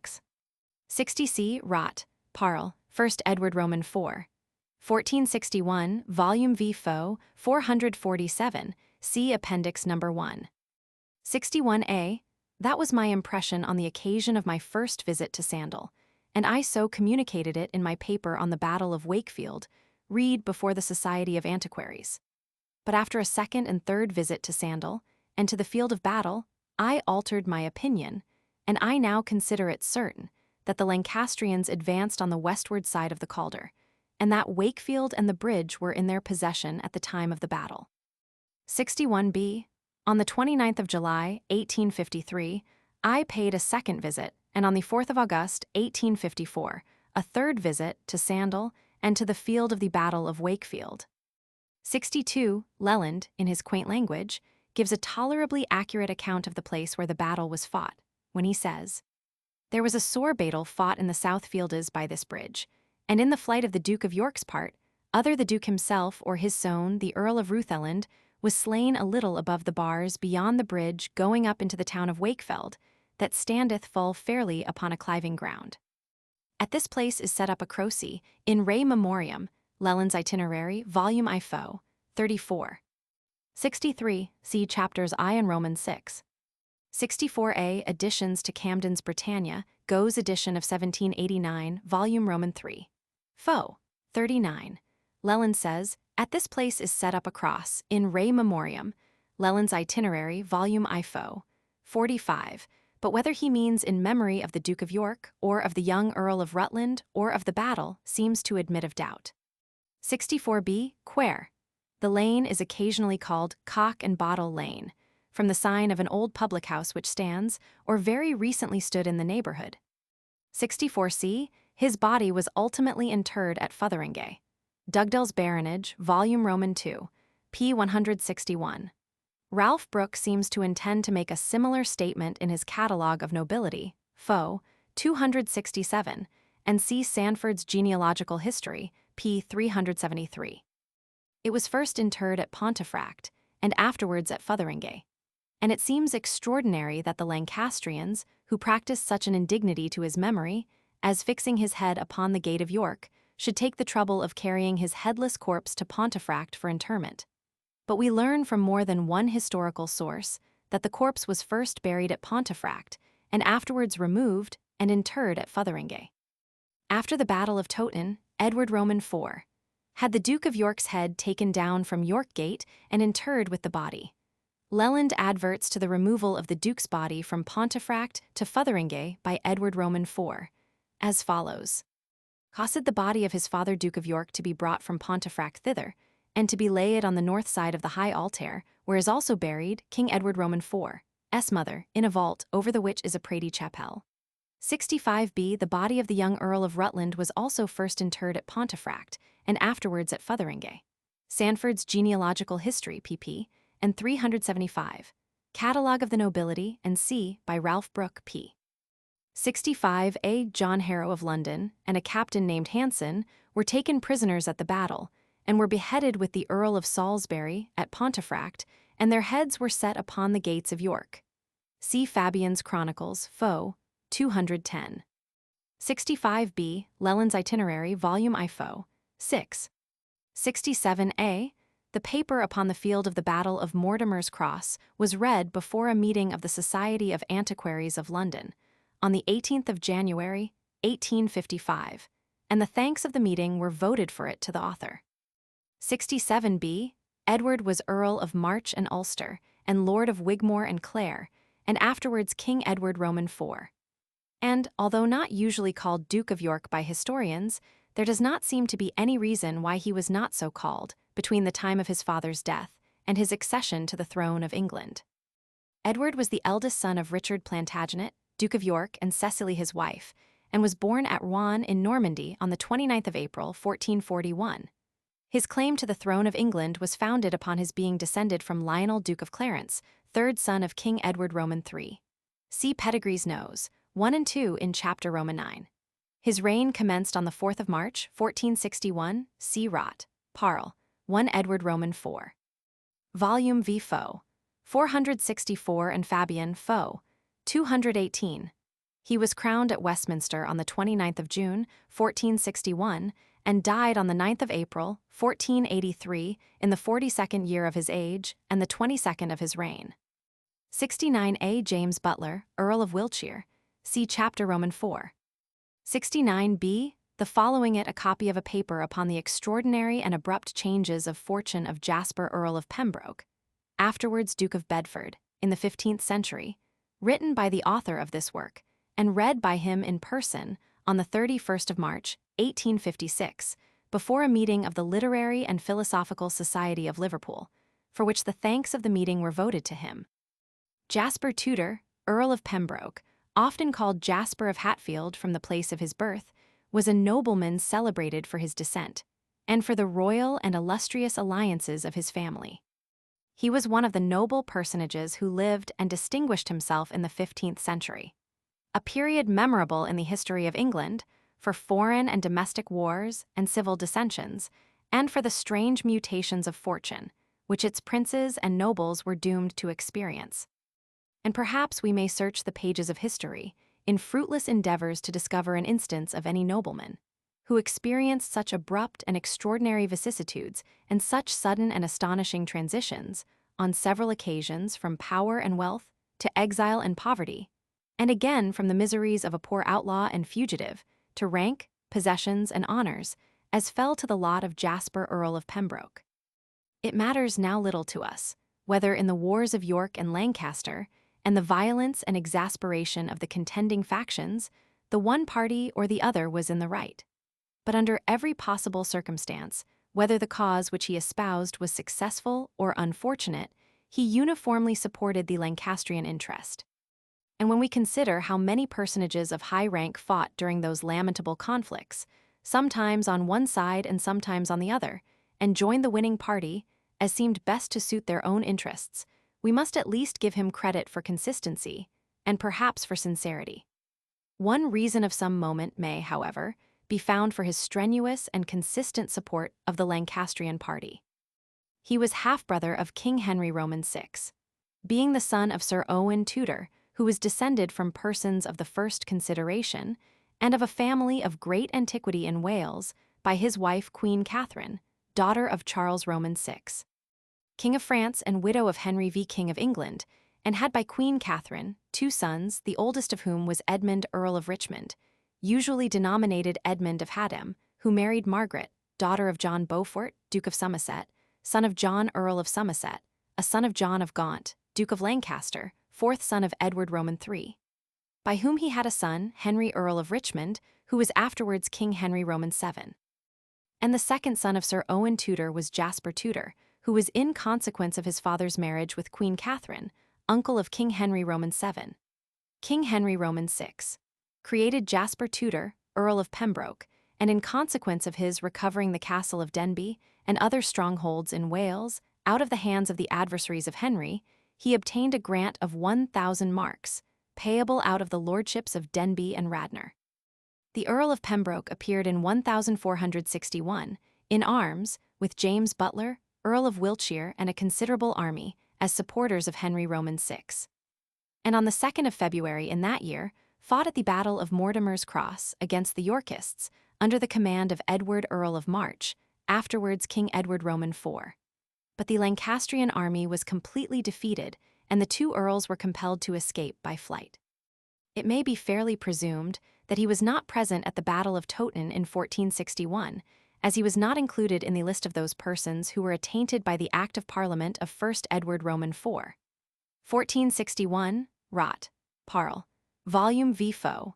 477, for taking a part in that battle, yet he seems nevertheless to have been exerting himself in arms for Henry Roman VI. About that time, because in a subsequent part of the same Act of Parliament, he was attainted for having with others, as alleged, at different times since the 4th of March in that year, incited the enemies of King Edward Roman IV to enter the realm and to commence hostilities against him, and also for having made war against the king, at a place called Toodyhill, beside the town of Carnarvon, in Wales, on Friday next after the festive translation of St. Edward last past, ridware iance the same our sovereign lord, purposing then, and there to have proceeded to his destruction, of fouls and cruel violence iance their feith and legions. From that passage it can scarcely be doubted that an engagement between some forces of the hostile factions took place near Carnarvon Inn, but I am not aware that any historian has handed down to us any account of it or even noticed it. An additional proof, if any were wanting, that much more bloodshed and misery were experienced in this country during the Wars of the Roses than our old annalists and chroniclers have recorded. The Earl of Pembroke lost his rank, his possessions, and, in a word, his all by the attainder, for all that he had was confiscated. His earldom was conferred upon William Herbert of Ragland, and Jasper Tudor became an outlaw and a fugitive, and, as is very forcibly expressed by Baker, in his chronicles, the Earl of Pembroke went from country to country, little better than a vagabond. Again the scenes suddenly changed. In 1470, William Herbert, the rival Earl of Pembroke, was captured by the Lancastrians at the Battle of Edgecote, in Northamptonshire, usually called the Battle of Banbury, from its contiguity to that town, and was beheaded. Jasper Tudor, who still claimed the title of Earl of Pembroke, landed in the west with George, Duke of Clarence, who then sided with the Earl of Warwick in the Lancastrian interest, and King Edward was driven from his throne and kingdom by the Earl of Warwick. Jasper Tudor was shortly afterwards restored to his rank and title, and a second time became Earl of Pembroke, resumed his possessions in Wales. And finding his nephew, Henry Earl of Richmond, then scarcely 10 years of age, in the care of the widow of his deceased rival, William Herbert, Earl of Pembroke, he removed him from her superintendence, took him, and presented him to Henry Roman VI, who, on seeing him, is said, with what truth may well be doubted, to have made a speech almost prophetic of Richmond's future fortunes. Another sudden and startling change occurred in this strange and wonderful drama. Edward Roman IV returned to England in 1471 and obtained a decisive victory over the Earl of Warwick at Barnet. Queen Margaret landed at Weymouth. The Lancastrians once more took up arms, and Pembroke proceeded to raise forces in Pembrokeshire with the intention of succoring her. The disastrous Battle of Tewkesbury and the consequent utter ruin of the Lancastrian party compelled him to retire to Chepstow and to disband his forces.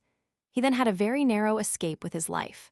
Edward Roman IV sent Roger Vaughan, a valiant person, to surprise Pembroke there, but he captured Vaughan, beheaded him, and proceeded from thence to the town of Pembroke. Still, he was in imminent danger. Morgan ap Thomas pursued him and commenced the siege of that town.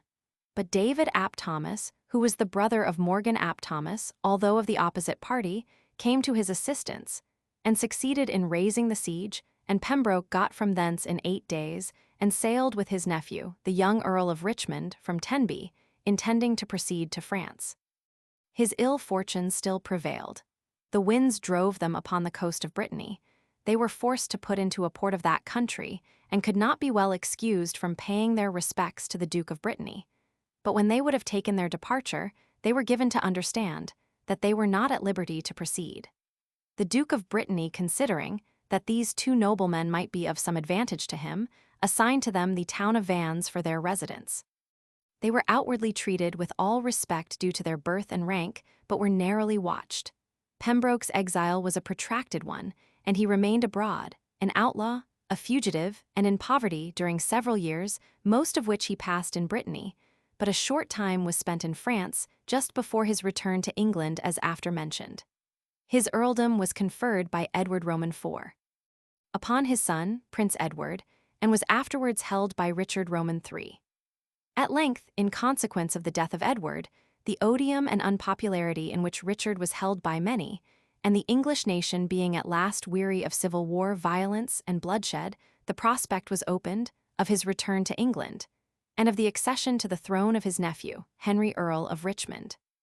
In October 1483, an attempt was made to effect a hostile landing in England by the Earl of Richmond, with some forces, which were intended to have been supported by the rising of Henry Stafford, Duke of Buckingham, and others.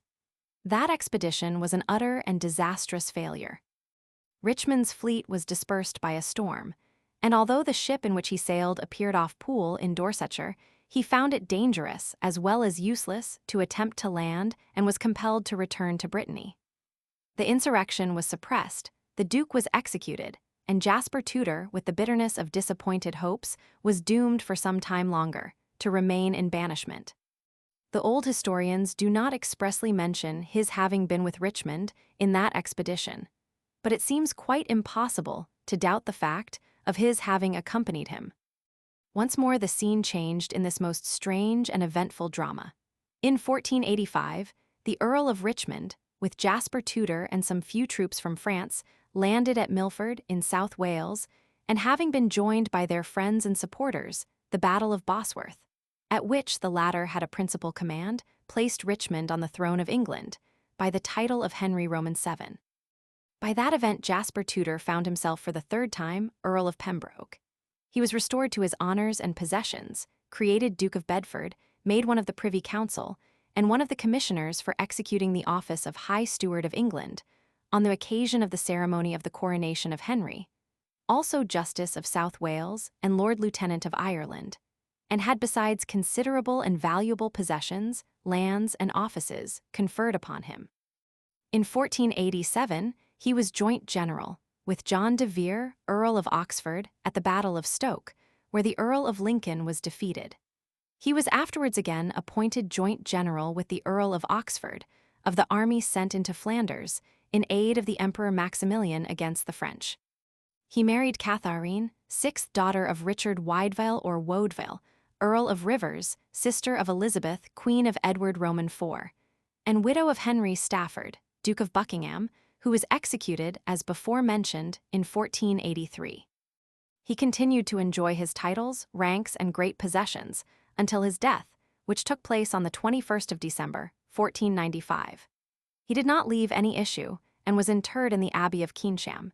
Is it possible to find, in the whole history of the English peerage, a nobleman who experienced more strange and astonishing vicissitudes of fortune? Well may it be said that truth is stranger than fiction. 72a Rot, Parle, 1 Edward Roman IV, 1461, Volume V. Fo, 462. 72b, the year, according to the present style, was 1461.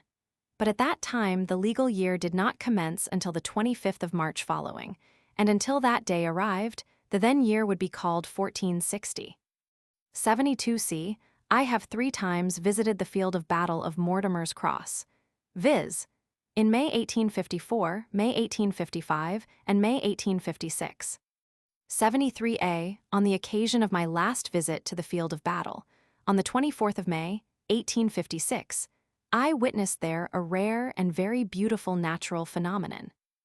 A species of rainbow of remarkable grandeur appeared, not as an arch in the sky, as is usual, but forming a splendid and broad border to the horizon, and encircling and appearing to rest with its under edge upon the earth, towards the north, and to touch with its upper edge a canopy of clouds, the darkness of which formed a striking contrast, which set off its brilliant prismatic colors to great advantage.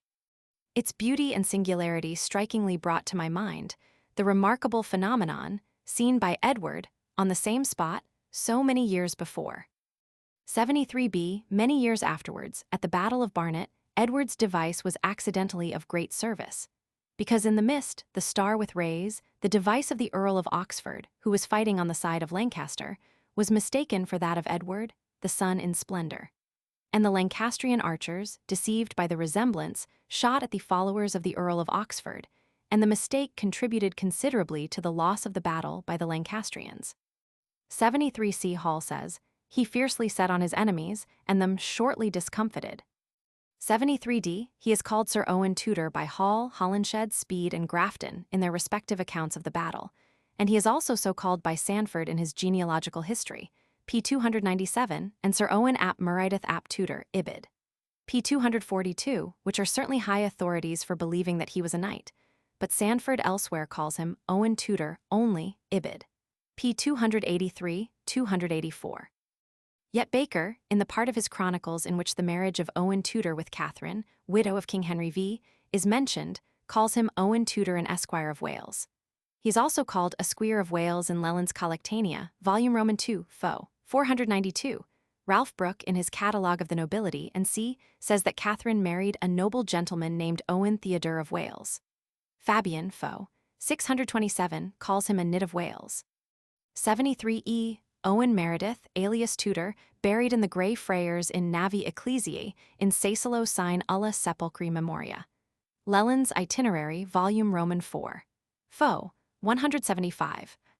Owen Meredith, corruptly called Owen Thiter, father to Edmund Earl of Rickymount, and grand fathar to King Henry VII, buried in the Grey Friars in the north side of the body of the church in a chapel. Leland's Itinerary, Volume Roman 8. Fo. 76b. 74a. The authorities for the historical parts of the paper are Holinshed, Hall, Grafton, Baker, Leland, Ralph Brooke, Dugdale, and Sanford.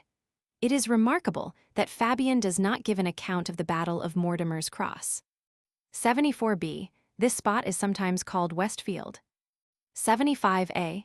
It seems to be very clear that the taking of that route was to enable them to ravage the Earl of March's possessions there. 76a. Politely communicated by the Reverend R.D. Evans, rector of Kingsland, who stated that the discovery of them took place when he was a boy. I visited in 1855 a large mount in front of the rectory house, in which, as he informed me, he had found, but not of late years, pieces of iron.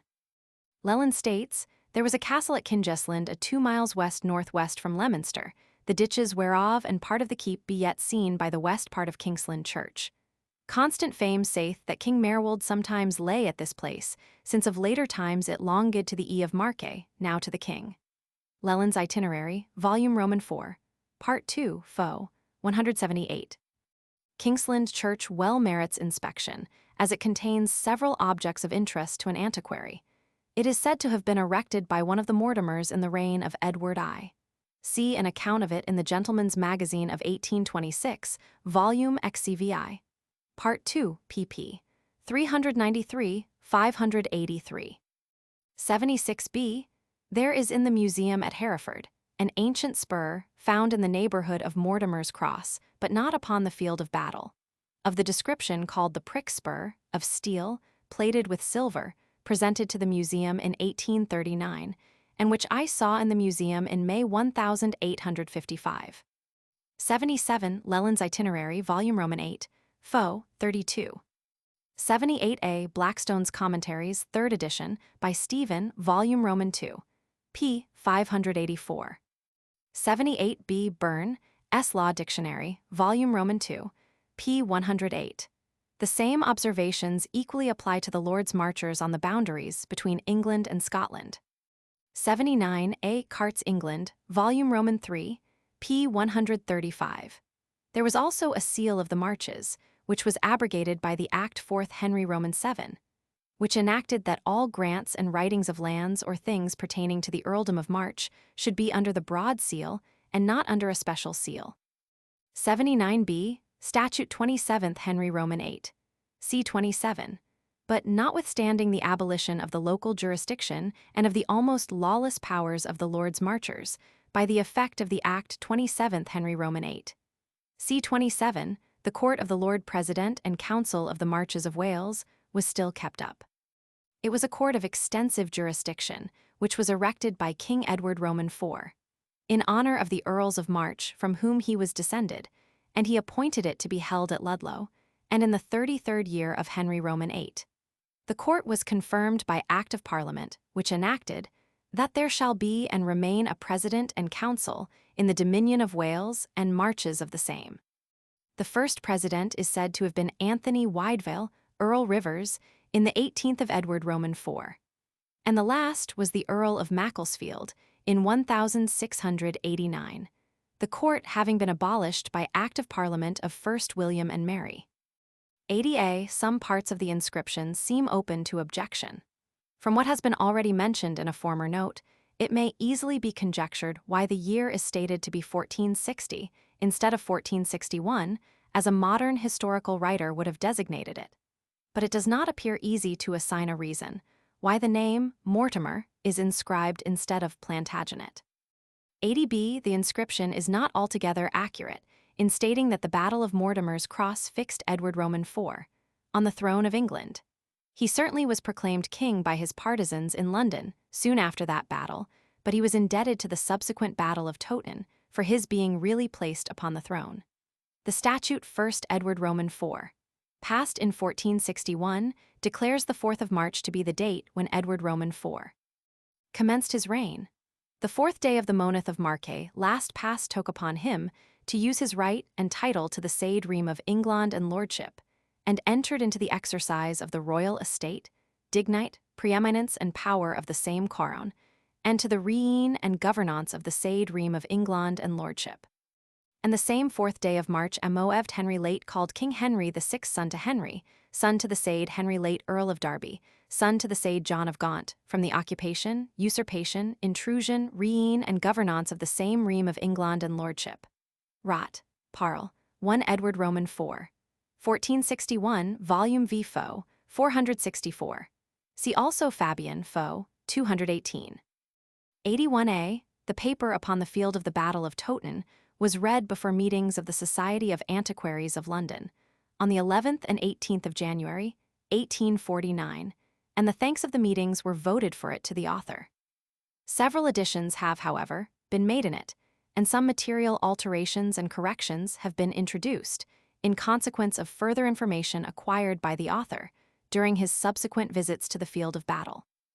81b, I visited the field of battle on the 28th of July and 7th of August, 1848, and again in the years 1849, 1850, 1851, 1853, 1854, 1855, and 1856.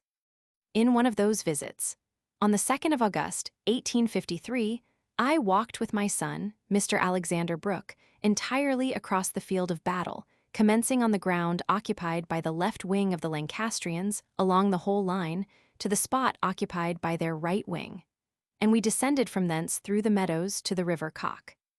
Any antiquary inclined to pursue the same walk should leave the Ferrabridge road between Dintingdale and Towton and enter the fields at the spot, where he may observe one of them of very large size, nearly opposite a white farmhouse standing on the eastward side of the Ferrabridge road.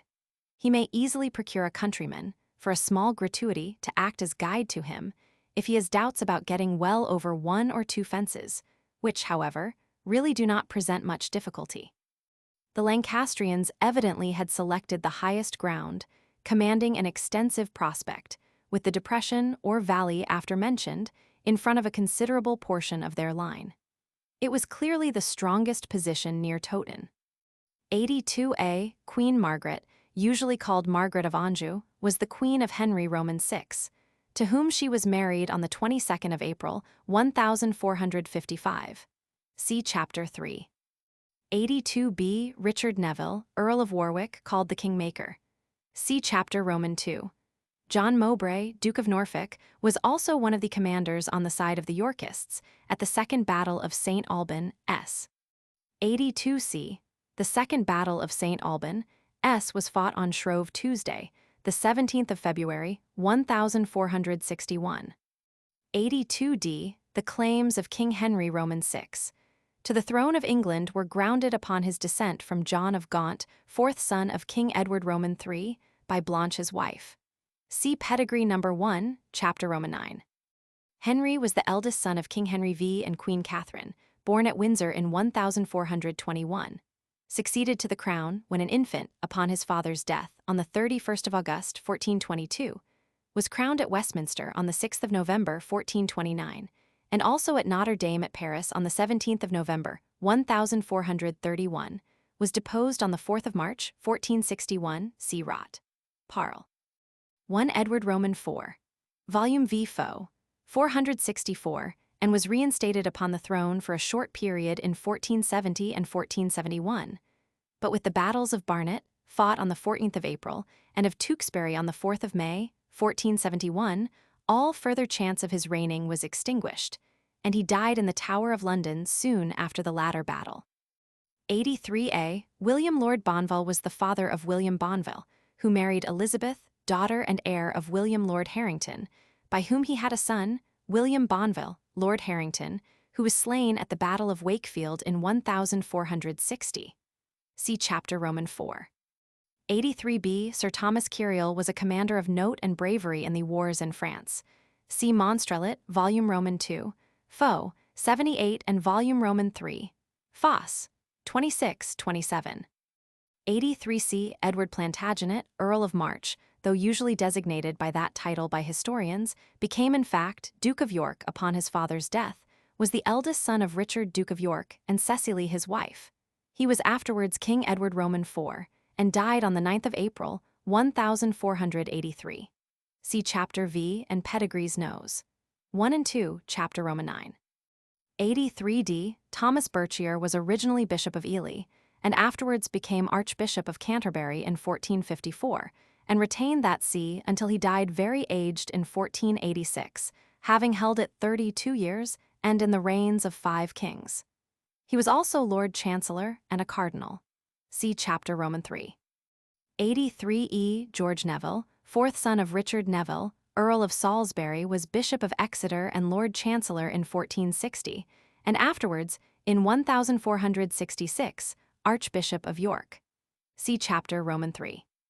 84a. John Mowbray, 3rd Duke of Norfolk, Earl of Nottingham and Earl Marshal of England, the son of John Mowbray, Duke of Norfolk, and Catherine his wife, daughter of Ralph Neville, 1st Earl of Westmoreland, married a Leaner, daughter of William Lord Berkshire and sister of Henry Berkshire, Earl of Essex. He fought for the Yorkist party at the Second Battle of St. Albans in 1461 and died in the first year of Edward Roman IV, 1461, and was buried in the Abbey of Thetford. His son, John Mowbray, Earl of Surrey, succeeded him as Duke of Norfolk.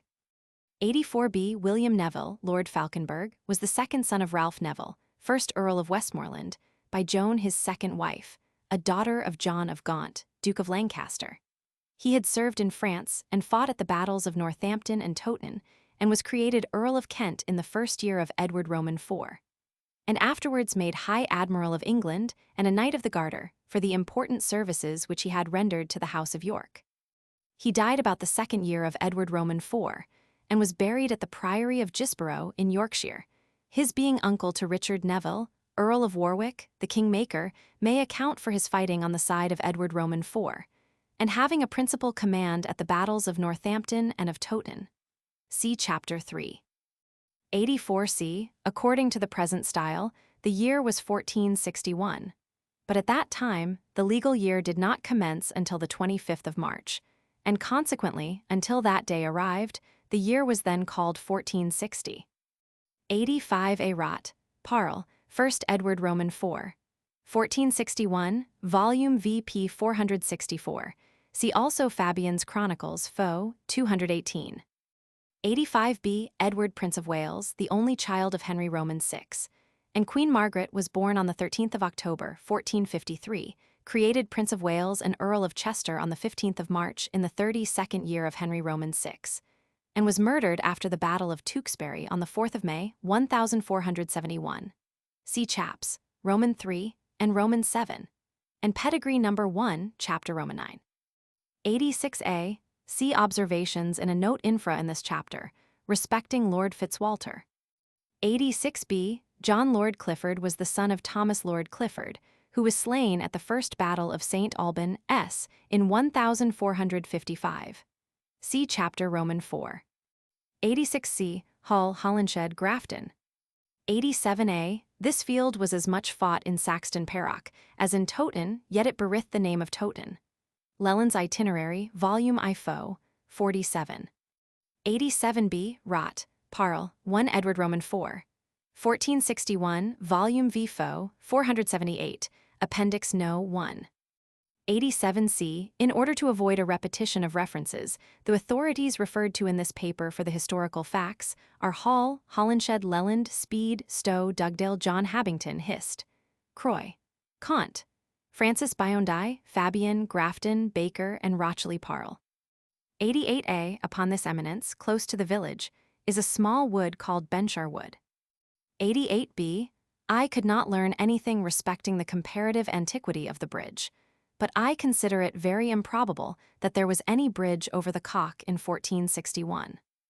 89. I visited the bridge and the river Cock at Stutton in 1849. I consider it very probable that a portion of the Lancastrians, in retreating, passed the Cock at that place either by a bridge or ford. There is also a small bridge called Kettleman's Bridge, near Tadcaster, at the confluence of the rivers Cock and Wharfe. It is not very long since an attempt was made to show that it was a Roman bridge. I examined it carefully in August 1853, and so far from considering it Roman, I do not even believe it to be a very old one. Similar bridges are not uncommon in some parts of Yorkshire. There is one which I have often seen, over the brook called Hawk Beck, on the right side of and very near the road leading from Harrogate to Fewstone, which, though considerably narrower, resembles it very much. There was also another very recently, which is now destroyed, over the same brook, at a place called Knox Mill, near Harrogate, on the right side of the road leading from Harrogate to Killingwell and Ripley, and I am informed that there is now another of the same kind at Fewstone. 90A. John Lord Clifford, son of Thomas Lord Clifford, slain at the First Battle of St. Alban in 1455. John Lord Clifford fought at the Battle of Wakefield. See chapter Roman 4. 90B. Holinshed, Hall, Grafton, and J. Habington. 90C. Shakespeare's third part of Henry Roman 6, Act 2, Scene 6. 91. Before arriving at the depression, and close to it, on the right or eastward side of the road, some small quantities of stone have been also dug in another place. But that quarry has never been of any large extent, and remained a considerable time without being worked, although the working of it on a small scale has been recently resumed. 92A. It is scarcely possible to understand why it is stated in a short paper by the Reverend George Filer Townsend, professing to give some account of the battle, and communicated at the meeting of the Archaeological Institute, held at York, in July 1846, see Report of the Proceedings, pages 12 to 16, that the Lancastrians were drawn up at Dartingdale, or Tardingdale, between Towton and Saxton. I was informed, in reply to my inquiries made in the neighborhood, that no person living near there ever heard of such names. The Reverend writer seems to have confused those names with Towton Dale. He also erroneously states that the Lords Clifford, Northumberland, and Dacre drew up their men, and that those 3 Lancastrian leaders all met their deaths in this battle. It apparently escaped his recollection that Lord Clifford was slain on the previous day. 92B. Mr. Kendall of Towton Hall informed me that he has seen, in clearing out the drains there, many large pieces of oak dug out, black with age, and with lying in peaty soil. 93. Dr. Whittaker's Lloydies and Elmeet, History of Leeds, Volume IP 157. 94A. Modern Universal British Traveller, published by T. Cook, 1779, p. 554. The articles respecting England by Charles Burlington, Esquire, on the 31st of July, 1851, on the occasion of one of my visits to Towton Field, I was informed by the wife of a farmer named Lawn, who had formerly occupied as tenant part of the field of battle, that a youth belonging to the family had not long previously found there and brought to her the finger bones of a man. 94B. Whittaker, S. Lloydies and Elmeet, History of Leeds, Volume IP 157. 94C. Kindly communicated by the Reverend William Jepson Newman. 95A. Politely communicated by Colonel Grant, R.A., in 1854. 95B. A representation of the spur is given in the Archaeologia, Volume Roman 2, Plate 20.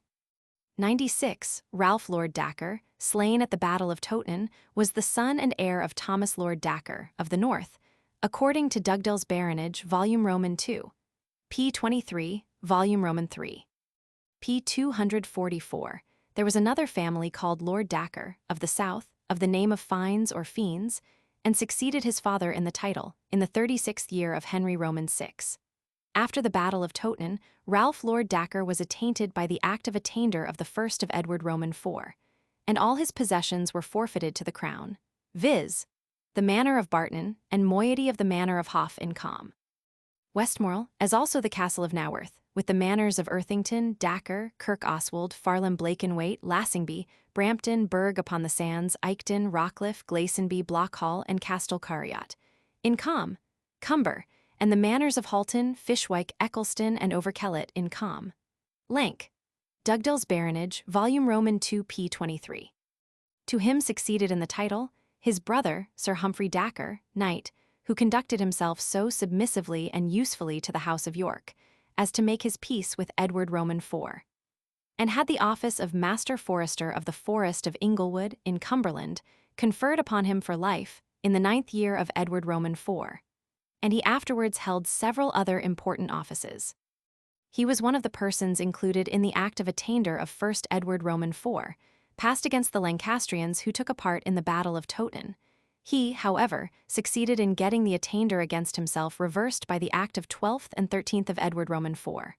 Rot. Parl. Volume Roman 6. AD 1472 3, Fo. 43. Humphrey Lord Dacre was one of the lords who, in the Parliament chamber in the 11th year of Edward Roman IV, swore to be faithful to Prince Edward, eldest son of Edward Roman IV. In the 2nd year of Richard Roman III, he was constituted Warden of the Marches, and having been summoned to Parliament in the 22nd year of Edward Roman IV, and 1st of Richard Roman III, died in the 1st year of Henry Roman VII. 97. Whitaker, S. Lloyd's and Elmeet, History of Leeds, Volume I Fo. 156. 98a. Amongst others, I have to express my thanks to John Kendall, Esquire of Totten Hall, for both oral and written communications on the subject. I was induced, for the sake of accuracy, both to see and write to him for information respecting the field of battle, and he was good enough to read over the paper upon it, as originally drawn, and to make a few corrections in it, and also to favor me with some notes which I have incorporated into the account.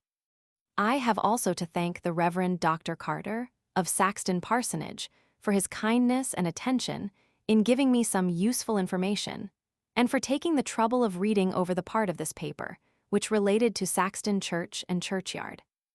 98b. Dr. Whitaker's Lloyd's and Elmeet, History of Leeds, Volume I Fo. 157. 99a. It is certain that at Totten, the archers were originally placed in front of the other troops, and it seems naturally to follow that when the main bodies came to close quarters, the archers would be withdrawn to the rear. If so, that would make a very considerable difference in the extent of the front of each army. I am informed that in modern warfare, the space usually allowed for each foot soldier is about 1 foot 9 inches, and for each horseman in marching order, about 4 feet 6 inches. 99b. Henry Percy, 3rd Earl of Northumberland of that family, was the son of Henry, 2nd Earl of Northumberland, slain at the First Battle of St. Alban in 1455, and of Eleanor, 2nd daughter of Ralph Neville, 1st Earl of Westmoreland, and was brother of Thomas Percy, Lord Egremont, slain at the Battle of Northampton in 1460. 99c. Sir Andrew Trollope, as he is called by several writers, but called Andrew Trollope only by others, was a military commander of considerable repute and had served in France. He had originally joined the Duke of York, but seceded with some forces to Henry Roman VI, from the encampment of the Yorkists at Ludford, near Ludlow, in 1459. The Act of Attainder of 1st Edward Roman IV does not notice his having been engaged at the Battle of Totten, but includes in the list of Lancastrians who had taken a part at the Battle of Wakefield, Andrew Trollope late of Geisnes Square, whom we may fairly conclude was the same person, and who, in the interval between the two battles, may possibly have received the honor of knighthood.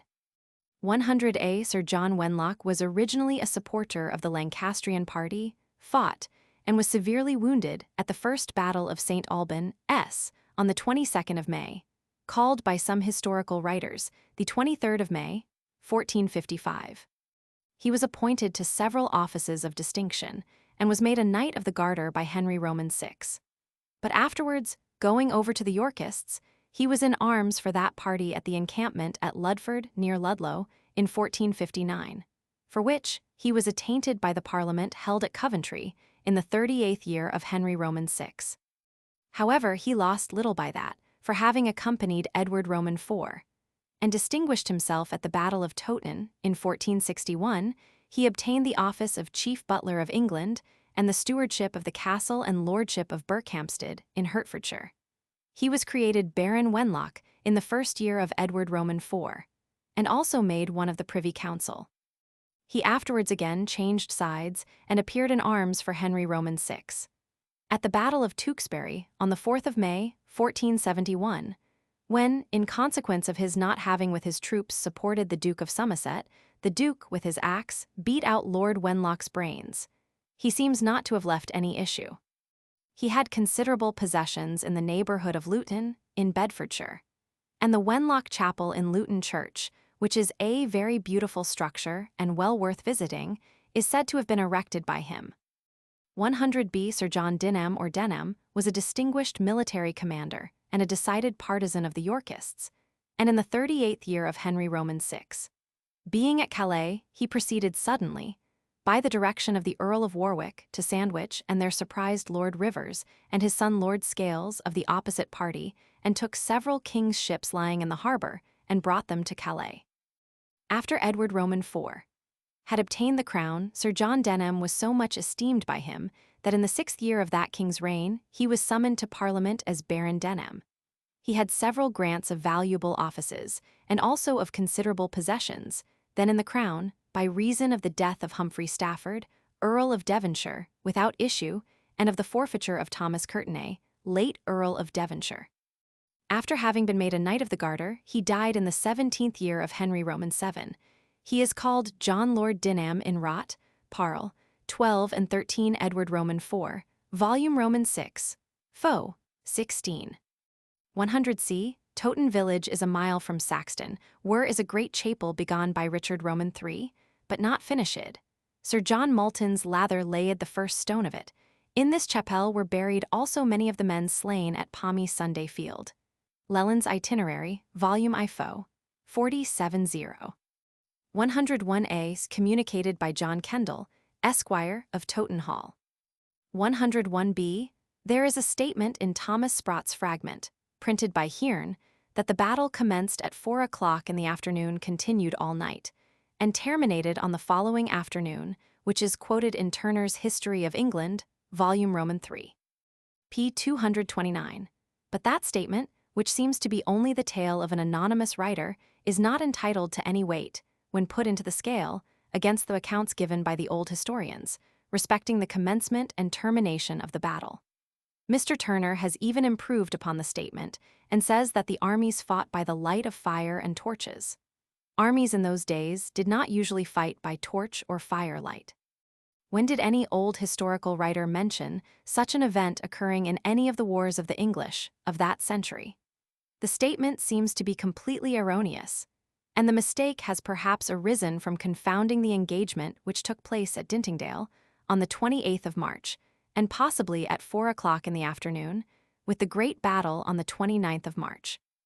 It is, however, not unlikely that each army endeavored to harass the other by frequent discharges of cannon during the night before the battle. As some proof of the probability of such an occurrence, we are expressly told in Holinshed's Chronicles, p. 684, that during the night before the Battle of Barnet, the Lancastrians continually discharged cannons at the camp of Edward Roman IV, and by Leland, C1 Lel. Call. Fo. 504, that they fired guns at each other all the night.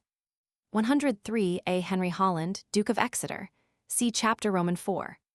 103b. Henry Beaufort, Duke of Somerset, see Chaps, Roman III and Roman IV. 103c. Thomas Courtenay, Earl of Devonshire, see Chapter Roman IV. 103d. Sir John Heron of the Ford was of an ancient and influential border family, and for many generations the members of the family enjoyed considerable landed possessions in Northumberland, and often signalized their valor in the wars of the borders. He fought on the Lancastrian side at the battles of Wakefield and Towton, and was attainted by the act of 1st Edward Roman IV. But his son, Roger Heron, obtained a reversal of the attainder by an Act of Parliament of 12th and 13th Edward Roman IV. Rot. Parl. 1472-3, Volume Roman VI. Fo. 47. 103e. Stow's Annals, p. 415. 103f. This appears to be an error. John Talbot, 3rd Earl of Shrewsbury, was the son of John Talbot, 2nd Earl of Shrewsbury, who was slain at the Battle of Northampton in 1460, see Chapter Roman III, and grandson of John Talbot, the 1st Earl of Shrewsbury, renowned for his warlike exploits in France, and slain by a cannon shot at the Battle of Castellan near Bordeaux on the 7th of July, 1453.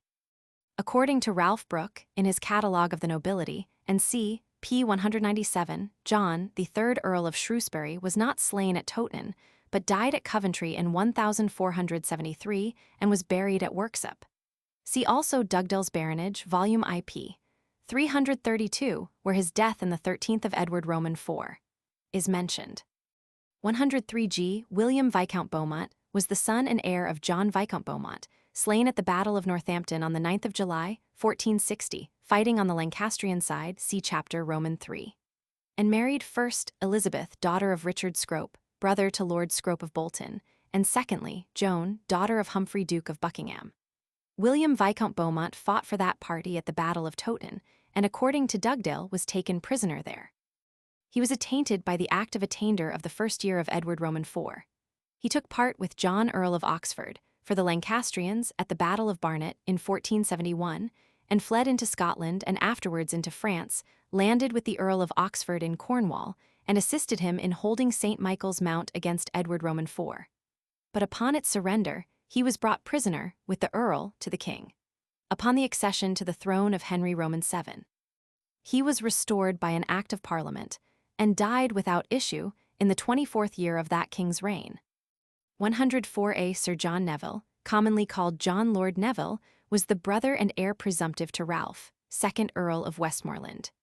Many years ago, when I wrote the paper on the Battle of Stoke, I, on the authority of Hall and Holinshed, mentioned the Earl of Westmoreland as having been slain at Towton. Fabian also says that the Earl was slain there. I am now satisfied that those writers have erroneously mentioned the death of the Earl of Westmoreland, who did not die until the 2nd year of Richard Roman III. And that, instead of him, they meant Sir John Neville, commonly called John Lord Neville, who was the 2nd Earl of Westmoreland's brother and heir presumptive. See Dugdale's Baronage, Volume IPP, 290, 299, 300, Leland's Call, Volume Roman II. p. 715, in which is the following statement: Sir John Neville the Earl of Westmoreland's brother and Andrew Trollope were killed at this time.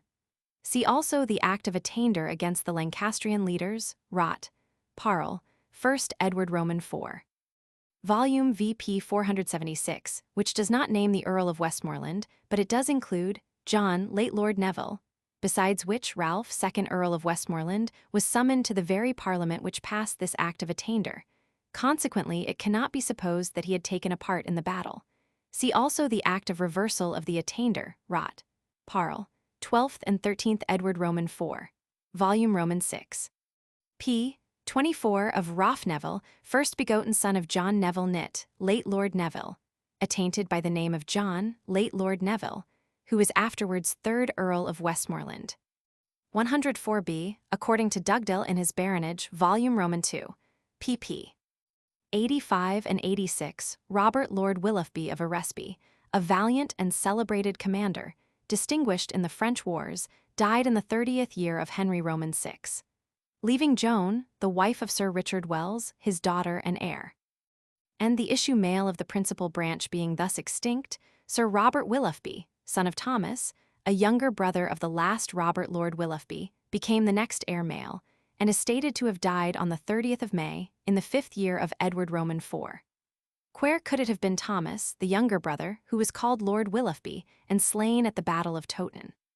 The death of Lord Willoughby is mentioned in Fenn's collection of original letters, volume IP 219, and in note 12 at the foot, it is stated that Richard Wells, a son of Lord Wells in 1455, was summoned as Lord Willoughby, in right of his wife Joanna, heir of the great warrior Robert Lord Willoughby.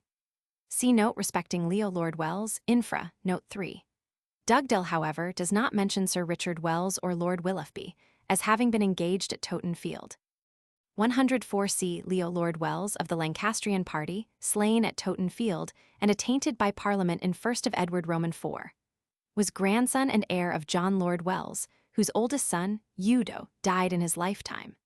Leo Lord Wells left issue by Joan his first wife, daughter and heir of Sir Robert Waterton, Sir Richard Wells, his next heir, who, in the 4th year of Edward Roman IV, having also the title of Lord Willoughby, in right of his wife, Joan, daughter and heir of Robert Lord Willoughby, had through the king's special favour, restoration of the goods and see, of which his father died seized. And the next year had restitution of various manors, lordships, property, and see, which had come to the crown by the attainder of his lather, Leo Lord Wells. In the 9th year of Edward Roman IV, the said Richard Lord Wells and his son and heir, Sir Robert Wells, were concerned in the insurrection of the Lancastrians in Lincolnshire, and with Sir Thomas Dimmock were beheaded, according to Dugdale Volume Roman II. p. 12. This Richard Lord Wells was summoned to Parliament by the name of Richard Wells, Lord Willoughby, from the 33rd year of Henry Roman VI to the 6th of Edward Roman IV, inclusive. 104d. Thomas Lord Roos, see Chapter Roman IV. 105a. Anthony Wideville or Woadville had summons to Parliament by the title of Lord Scales, in right of his wife, Elizabeth, daughter of Thomas Lord Scales of Newsells, widow of Henry Berchier, and was afterwards Earl Rivers. He was brother of Elizabeth, Queen of Edward Roman IV. He was not slain at Totten Field, although he seems to have taken a part in the battle. See Fenn's collection of original letters, volume IP 219, note 13. He was the son and heir of Richard Widevale or Woadvale, Earl Rivers, and Jaquette his wife, daughter of Peter Earl of St. Paul and widow of John Duke of Bedford, third son of King Henry Roman IV. And he was, when Earl Rivers beheaded at Pontefract, by order of the council, during the Protectorate, and, as is believed, at the instigation of Richard Duke of Gloucester, on the 13th of June, 1483. Lord Richard Grey, son of the Queen Dowager Elizabeth, by her first husband, Sir John Grey of Groby, and Sir Thomas Vaughan, were executed there at the same time. The Woadvilles were originally of the Lancastrian party, and Sir John Grey of Groby, the first husband of Elizabeth, afterwards the Queen of Edward Roman IV, lost his life fighting for that party at the First Battle of St. Albans in 1455. But after Elizabeth's charms had made a conquest of the heart of Edward, and he had married her, the Woadvilles became staunch Yorkists. 105b. Thomas Lord Grey of Rougemont, called Thomas Grey, Knight Lord Rougemont Grey, in the Act of Attainder of the 1st of Edward Roman IV, was originally Sir Thomas Grey, Knight, grandson of Reginald Lord Grey of Ruthin, and a younger brother of Edmund Grey, 1st Earl of Kent, and was advanced to the dignity of Baron of Rougemont Grey in the 28th year of Henry Roman VI. Being a zealous Lancastrian, he was, after the Battle of Totten, included in the Act of Attainder, and having died without issue, his title became extinct. He is charged in the Act of Attainder with other treasonable acts committed after the Battle of Totten, and amongst others with having on the 26th of June then last, in conjunction with Thomas Lord Roos, Sir Thomas Grey, Sir Humphrey Dacre, Sir John Fortescue, Sir William Talboys, Sir Edward Mountford, Thomas Neville, Clerk, Humphrey Neville, Esquire, and Thomas Elwick, Esquire, made war against the king at Ryton and Branspeth in the bishopric of Durham. Rot, Parl. 1 Edward Roman IV, AD 1461, Volume VP 476, see Appendix No. I. 105c. There appears to be an error in the statement of Stowe, that Lord Fitzhugh perished at the Battle of Totten, because William Lord Fitzhugh, who married Marjorie, daughter of William Lord Willoughby of Eresby, died in the 31st year of the reign of Henry Roman VI, and was succeeded by his son and heir, Henry Lord Fitzhugh, who was a supporter of the Lancastrian party during the life of Henry Roman VI. But after the accession of Edward Roman IV, was held in respect by him, and was employed by him in the 4th year of his reign at the siege of Dunstanburgh Castle and other matters of importance, and died in the 12th year of that king's reign. He married Alice, daughter of Richard Neville, Earl of Salisbury, and sister of Richard Neville, Earl of Warwick, the kingmaker. The Act of Attainder of 1st Edward Roman IV does not include Lord Fitzhugh, from which circumstance a presumption arises that he was not engaged in the battle. 105d. It does not appear from the baronages that in 1461 there was any nobleman called Lord Molyneux, nor is any such mentioned in the Act of Attainder of the 1st year of Edward Roman IV. It has probably been written by mistake for Lord Molins, or Mollins, by which title Robert Lord Hungerford had been commonly called, in consequence of his marriage with Alienor, daughter and heir of William Lord Mollins, who was slain in France in the 7th year of Henry Roman VI. Robert Lord Hungerford, called Lord Mollins, however, was not slain at Totten Field, although he fought there. Upon the loss of the day, he fled to York, where King Henry then was, and proceeded with him from thence to Scotland, and was attainted in the 1st year of Edward Roman IV. He again appeared in arms in the north of England for the Lancastrian party, was engaged at the Battle of Hexham in 1463, taken prisoner there, and conveyed to Newcastle, where he was beheaded, and was buried in the north aisle of Salisbury Cathedral. By Lady Alienor, his wife, he left 3 sons. The eldest, Thomas, took part with the Earl of Warwick, upon his defection from Edward Roman IV, and endeavoring to effect the restoration of Henry Roman VI, was taken and tried for high treason at Salisbury in the 8th year of Edward Roman IV, was condemned and beheaded, but in the 1st year of Henry Roman VII, his attainder and that of his father were reversed in Parliament, and his heir had restitution of his lands and honours. 106a Lord Henry Buckingham. Quaere, meant for Lord Henry Stafford of Buckingham, one of the family of Henry Stafford, Duke of Buckingham. Henry Stafford, who was the second son of Henry Stafford, 2nd Duke of Buckingham, beheaded in the 1st year of Richard Roman III. And brother of Edward Stafford, 3rd Duke of Buckingham, could not have been the person meant, because he was living long after the Battle of Towton and was created Earl of Wiltshire in the 1st year of Henry Roman VIII. See Dugdale's Baronage, Volume IP 170. We can, however, scarcely doubt that one of the family was slain at that battle, and Lord Henry of Buckingham is also mentioned amongst the slain in the 1st volume of Fenn's Original Letters, Fo. 220. John Stafford and Humphrey Stafford, apparently also of that family, are there mentioned as having been engaged in that battle on the part of Edward Roman IV. 106b. Sir John Heron of the Ford, before mentioned. 106c. Quaere, is Sir Gervase Clifton mentioned in error in the list by Stowe? A knight of that name was executed after the Battle of Tewkesbury, and another perished at the Battle of Bosworth. See chapters Roman 7 and 8. 106d. Thomas Courtenay, Earl of Devonshire. See chapter Roman 4. 106e. Rot Parle, 1st Edward Roman 4. 1461, Volume V. Fo. 477, see Appendix No. L. 107a. John Morton, mentioned above as the parson of Blokesworth in Dorsetshire, was afterwards Bishop of Ely, and in the reign of Henry Roman VII, was Lord Chancellor, Archbishop of Canterbury, and also a cardinal. It is remarkable that several priests and ecclesiastics are included in the above-mentioned Act of Attainder. But there does not appear to be any foundation for Lord Campbell's assertion that any of them fought at the Battle of Towton, nor, from the general deportment and actions of Morton, does such a line of conduct seem probable, with respect to him. I believe that not any ancient historian has stated that ecclesiastics were in arms and fought for or against the House of Lancaster. They might, however, be very useful with their tenants, vassals, advice, influence, and exertions. In Lord Campbell's Lives of the Chancellors, Volume IP 418, it is, however, correctly stated that John Morton had the rich living of Blokesworth conferred upon him in the reign of Henry Roman VI. His attainder and also that of Ralph Mackerel, clerk, were reversed in the 12th and 13th year of Edward Roman IV. Rot, Parle, Volume Roman 6, 12 and 13 Edward Roman IV, pp. 26 and 27. 107b. Sir John Fortescue was a lawyer of great talents and eminence, and was made Chief Justice of the Court of King's Bench in the reign of Henry Roman VI.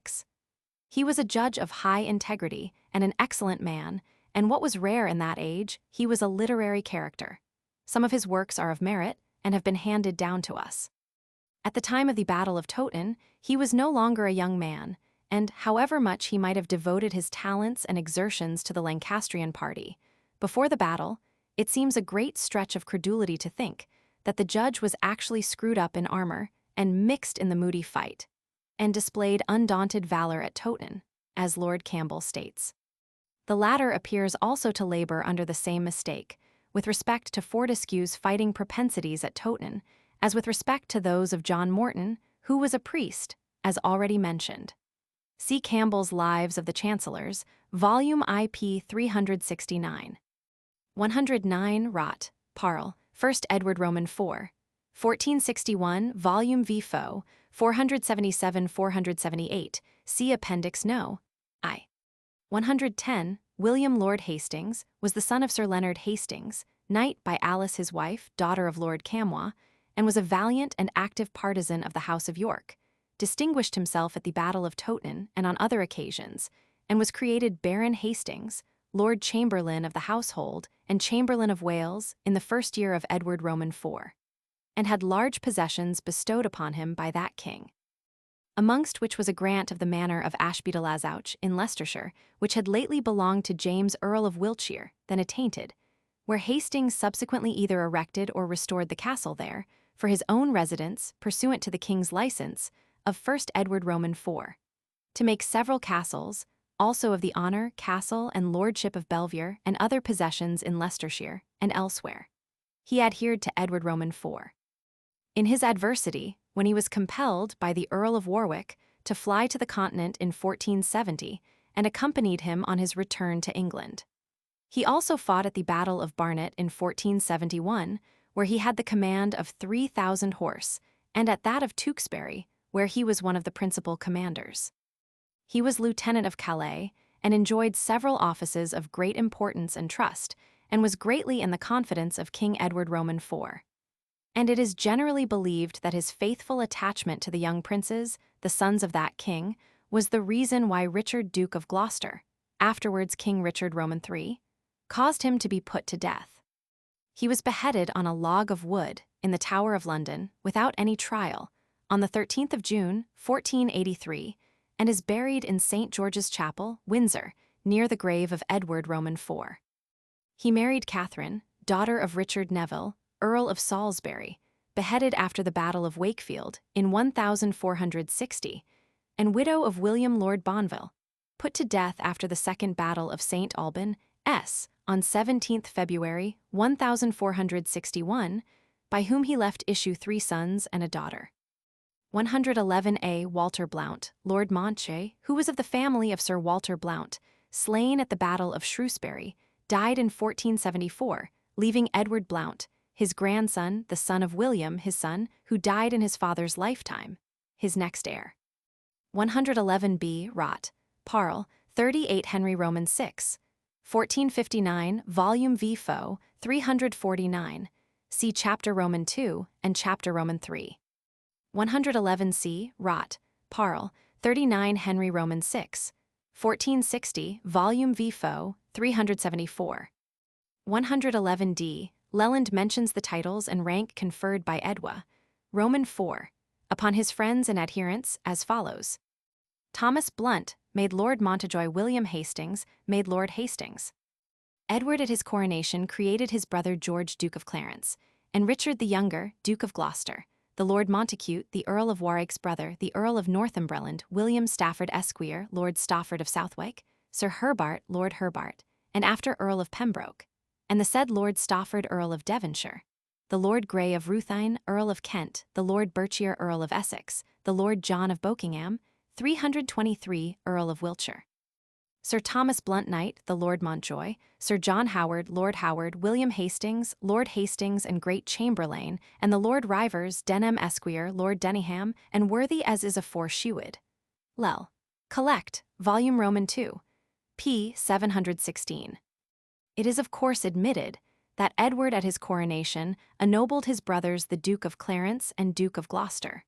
But Leland appears to have expressed himself either not clearly, or not with his usual accuracy, with respect to the dates of the conferring of the titles upon several of the other personages, before mentioned, as may be easily ascertained by a reference to the works of Ralph Brooke or Dugdale. From which it plainly appears that although Edward did not forget eventually to reward many of his supporters and adherents with rank and titles, yet in some instances several years elapsed, after his coronation, before they were ennobled, or, as the case might be, were advanced in the peerage. 112. Quaeci restorono vivi presero la strada del Ponte di Tadcaster ma, non potendo arrivarvi, e credendo guadabalan pixilo riodetto coc Roman 6 essenegarono la maggior part. Affirmatosi costantemente essersi passato sopra il dosso de corpi morti, elac del detto rio, e del fium vuarf in cui egliscorga, tint in maniera, ci parvero di puro sang. G. F. Biondi, Fo. 249. 113. Hist. Croyle, Continuatio Fo. 533. 114a. His design was to have dislodged the body of Yorkists under Lord Fitzwalter's command, posted at Ferrabridge, and to have prevented their army from passing the air there. It is remarkable that we do not read of any other forces having been sent to his support from the main army of the Lancastrians. 114b. In a note to Rappin's History of England, translated by Tyndall, it is stated, with reference to the engagement at Ferrabridge, "There was at this time no Lord Fitzwalter, for Walter Lord Fitzwalter died in 1432, and Sir John Ratcliffe, son of Anne, daughter of the said Lord Fitzwalter, had not summons to Parliament till the 1st of Henry Roman VII. This Sir John, or his son, is probably the same whom Rappin, and other of our historians, call by anticipation Lord Fitzwalter. See Dugdale's Baronage, Volume IP 223 and Volume Roman II, p. 285. But although it may readily be admitted that it does not appear from our baranages that there was a Lord Fitzwalter in 1461, their silence seems scarcely sufficient to outweigh the clear and unqualified statements of several of our old annalists and chroniclers that a Lord Fitzwalter held a command of importance in the Yorkist army and was slain in the action at Ferrabridge. Stowe not only mentions that circumstance, but also states that Lord Fitzwalter was one of the noblemen who, on the 12th of March, before the Battle of Towton, left London with Edward and accompanied him on his march northward. Besides which, in Leland's Itinerary, Volume I. Fo. 105, see also Camden's Magna Britannia, Volume Roman III. p. 49, in noticing Ferrabridge, it is stated, "Were the first Lord Fitzgualter of the Radcliffes was killed, flying from Cockbeckfelde." And, although the last part of the passage is not quite accurate, still the statement is of some value. And in Fenn's collection of original letters, which are considered authentic records of the respective dates, at which they purport to have been written, Lord Fitzwalter is mentioned, in a letter from Clement Paston to John Paston of the 23rd of January, 1460. But, according to our present mode of reckoning, 1461, as having ridden northwards, and is said to have taken 200 of Sir Andrew Trollope's men. And the existence of a Lord Fitzwalter seems still more confirmed by another of those letters, which was written by William Paston and Thomas Plater to John Paston, dated the 4th of April, 1461, giving the contents of a letter of credence from King Edward Roman IV to the Duchess of York, respecting the Battle of Towton, which distinctly mentions that Lord Fitzwalter was slain, and that he had been engaged on Edward's part. See Fenn's collection of original letters, Volume IPP, 205-219. As so many old writers have mentioned the existence of a Lord Fitzwalter at that period, it seems improbable that all of them could have been in error. 115a, the bastard of Salisbury, who also held a principal command in the Yorkist forces, was also slain there. Some historians tell us that the Earl of Warwick stabbed his horse on hearing of the disaster at Ferrabridge. It is an improbable tale. We may perhaps safely admit that he, as a warrior, knew the value of a good horse too well to destroy it wantonly and uselessly. 115b, p. 125.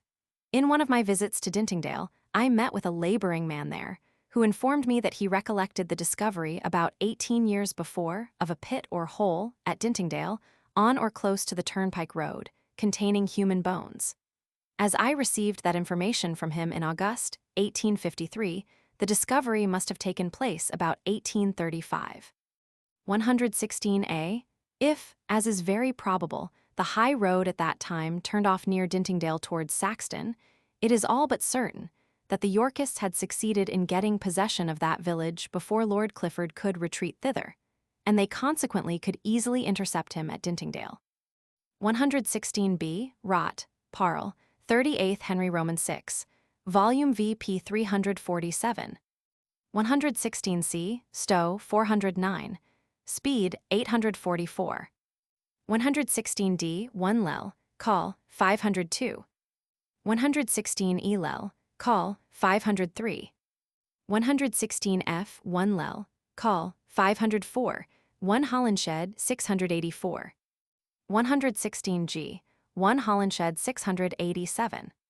116h Rot, Parle, 1st Henry Roman VII, Volume Roman VI, Fo, 276. See Appendix No. Roman III, and Hutton's Bosworth Field, p. 82, in which he mentions cannon balls having been dug up there. 116 I Rot, Parle, 3rd Henry Roman VII, Volume Roman VI, p. 397, see Appendix No. v. 117 A Rot, Parle, 4th Edward Roman 4, Volume V. Foe, 545, the 7th and 8th Edward Roman 4, Volume V. Foe, 613, and the 13th Edward Roman 4, Volume Roman 6, Foe, 93. 117b, Edward Roman 4. Also used the lion argent as one of the devices of the House of York, in consequence of its having been borne by the Mortimers, Earls of March, from whom he was descended. Also the dragon Segent Sable, armed, or, in consequence of his descent from the de Burghs, Earls of Ulster, whose cognizance was a dragon. The falcon argent within a fetterlock closed. The white rose. The sun in its glory, after the parhelion had been seen at the Battle of Mortimer's Cross. And occasionally the white hart attired, accalled with a coronet, and chained or on a mountfort in honor of King Richard Roman II, who used it, and who had nominated Roger Mortimer, Earl of March, great-grandfather of Edward Roman IV, his successor to the crown of England. It is worthy of remark that besides the circumstance of Edward Roman IV having had the Black Bull on his standard at the Battle of Towton, his brother, Richard Roman III, seems to have had, at the Battle of Bosworth, on one of his standards, the dun cow, perhaps in allusion to the family tradition of the Earls of Warwick, with which family he was connected through Anne his wife, the daughter of Richard Neville, the great Earl of Warwick. See Holinshed, Hall, and Baker, who mention that Henry Roman VII. After the Battle of Bosworth offered at St. Paul's 3 standards described as follows, viz. First, the figure of St. George; second, a red dragon on white and green sarcenet; third, a dun cow upon yellow tartan. Hutton in his Bosworth Field, p. 147, states, without giving his authority, that Henry Roman VII, on his arrival in London, carried in front Richard Roman III's 3 standards, the chief of which was St. George, and erected them in St. Paul's Church, and also on p. 110, that Richmond's afterwards Henry Roman VII. Standard at the Battle of Bosworth was a red dragon, upon green and white silk, and we know from other sources that the dragon rouge was a favorite device of Henry Roman VII. It seems, therefore, tolerably certain that of the before-mentioned 3 standards, the second, or red dragon, was that of Henry Roman VII, and we may reasonably conclude that the other 2 were those captured from Richard Roman III. 118a. Robert Lord Hungerford married, in the lifetime of his father, Walter Lord Hungerford, Alienor, daughter and heir of William Lord Mollins, or Mollins, and was, in consequence of that marriage, occasionally called Lord Mollins, and took part with the Lancastrians at the Battle of Towton. Upon the loss of the day, he fled to York, where King Henry then was, and from thence proceeded with him to Scotland. He was attainted by the Act of Parliament of 1st Edward Roman IV. In 1463, the Lancastrians again attempting to make head, and having got possession of several castles in the north, he once more appeared in arms, and was the chief of those who defended Alnwick Castle, with 500 or 600 Frenchmen, and soon afterwards was engaged at the Battle of Hexham in 1463, was taken prisoner, conveyed to Newcastle, and beheaded there, and was buried in the north aisle of the Cathedral Church of Salisbury. 118b. Fenn's Collection of Original Letters, Volume IP 217. 118c. Ibid. p. 217. Sir John Neville is called Lord Montague in the authority quoted, but it seems incorrect to have done so, at that period, because he appears not to have been then created Marquis Montague. He was the brother of Richard Neville, Earl of Warwick, the kingmaker, was a great supporter of Edward Roman IV, and was created Lord Montague in the first year of Edward Roman IV. He was afterwards created Earl of Northumberland in the 4th year of that king's reign, but he resigned that title, and was created Marquis of Montague in the 10th year of his reign. He was slain, with his brother, on the 14th of April, 1471, at the Battle of Gladmore Heath, usually called the Battle of Barnet, having changed sides, and then fought against Edward Roman IV. 118d. Originally Sir John Berchier, afterwards Lord Berners, he was 4th son of William Berchier, Earl of Yu, was brother of Thomas Berchier, Archbishop of Canterbury, and of Henry Berchier, Earl of Yu, afterwards of Essex, and was at first of the Lancastrian party, and fought for Henry Roman VI. At the first battle of St. Alban, in 1455, but after that time he espoused the cause of the Yorkists. He married Marjorie, daughter and heir of Richard Lord Berners, and had summons to Parliament in the 33rd year of Henry Roman VI, and afterwards by the title of Lord Berners. He died in the 14th of Edward Roman IV. His oldest son, Humphrey, was slain at the Battle of Barnet, fighting on King Edward's part in 1471. 119. See Sandford's Genealogical History, p. 381. Carte, in his History of England, Volume Roman II, p. 758, gives the 28th of April, 1442, as the date of Edward's birth. 122a. It seems remarkable that the Yorkists were allowed to ascend the elevated ground from Saxton, and to come in front of the Lancastrians without, as far as can be discovered from history, experiencing any check or resistance from the latter. But that may, perhaps, be accounted for if the Lancastrians acted on the defensive upon a preconcerted plan, and did not choose to leave what they had purposely selected as a good position, and which certainly possessed considerable advantages. 122b. It is, however, very probable that the action at Dintingdale was soon over, and if so, the Lancastrians may not have had sufficient time to have sent succors to Lord Clifford. 122c. See also 1 Leland's Itinerary, Fo. 47. In the Cheoch yard were many of the bones of men that were killed at Pomasunday feld buried. They lay afore in 5 pits, yet appearing half a mile of by north in Saxton feldes. 123a. Their numbers show it to be quite impossible that they could have any relation to some bones, which Leland and Stowe mention as having been removed by Mr. Hungate from the field of Towton. The quantity of the latter must have been insignificant. 123b. Lell. Itinerary, Volume Roman 6, Fo. 17, Stowe, Fo. 416. 123c. In the engraving it is called by mistake at Towton instead of at Saxton. 125a. Drake's Eboracum, p. 111. 125b. This is evidently an error. It is remarkable that Dr. Whitaker calls it in that place the 20th of March, but the 29th in an engraving of the lid of the tomb, introduced almost immediately before. 125c. Whitaker, S. Lloydies and Elmeet, History of Leeds, Volume IP 156. Dr. Whitaker states that in this reading he was greatly assisted by the following copy of the inscription which he had obtained from Hopkinson's MSS, as it was partly read and partly guessed at by a transcriber about the time of Charles I. Hic jacet Ranulphus DNS. Didacaret Greystock, Heroes, Miles Strenus qui obiit in bello pro, regessu Henrico sexto anno McCluxi, vidlicit Dominica Pomarum cujus anime pipitator Deus. Amen. Dr. Whitaker also states his conviction that the word heroes is a mistake for Verus, and that Strenus, for which there has been no room in the line, has been another guess for the former epithet, a true knight being the genuine language of chivalry. Ibid. p. 156. 127a. Such, for example, amongst others, as the murders of the Earl of Rutland, Edward, Prince of Wales, Lord Hastings, and C. 127b.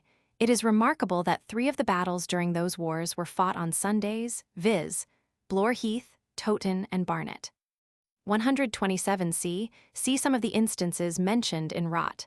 Parle, 1 Edward Roman 4, 1461, Volume V. Fo. 476. 127d. Voltaire's Essai sur les Moeurs et l'Esprit des Nations, Tome Roman 18, p. 44. 128a. Hall's Chronicles edit. Of 1809, Fo. 256.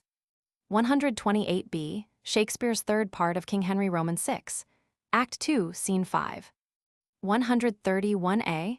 The paper upon the field of the Battle of Tewkesbury was read before a meeting of the Society of Antiquaries of London on the 8th of March, 1855, and the thanks of the meeting were voted for it to the author.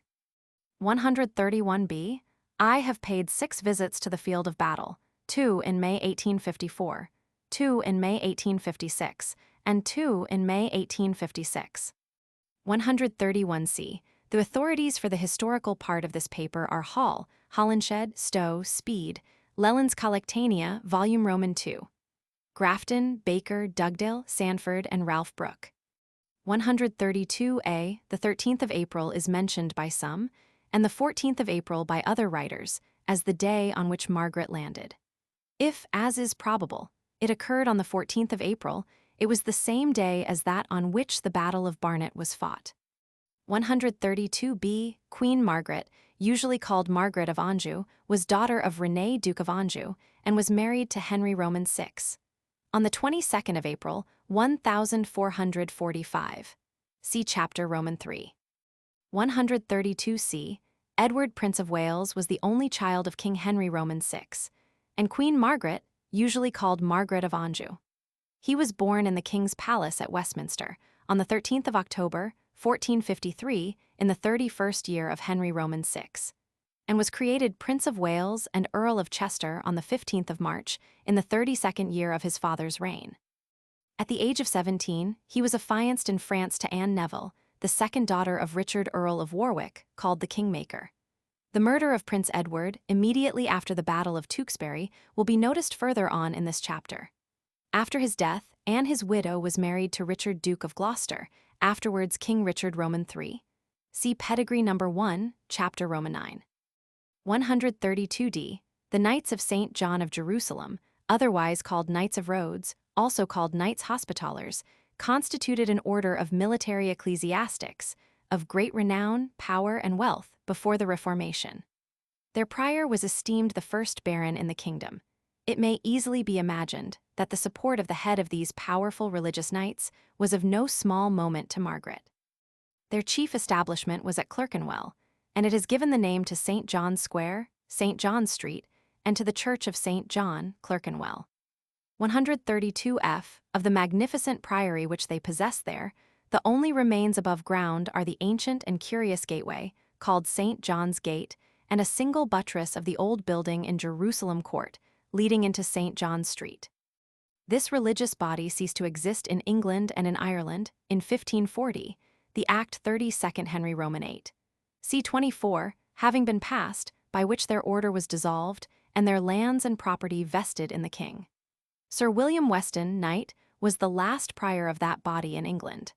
They are said to have been the last religious fraternity who surrendered their possessions to the grasp of Henry Roman 8. 132e. See Holinshed's Chronicles and Speed's History.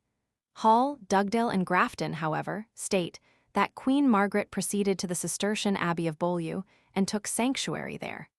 In Baker's Chronicles, it is stated that she first went to the Abbey of Cerne and then to Beaulieu in Hampshire. 132f. The ancient crypt still exists under the church, and it is said to be curious and interesting. 133a. Anne, Countess of Warwick, arrived at Portsmouth, and went from thence to Southampton, intending to have joined the Queen at Weymouth.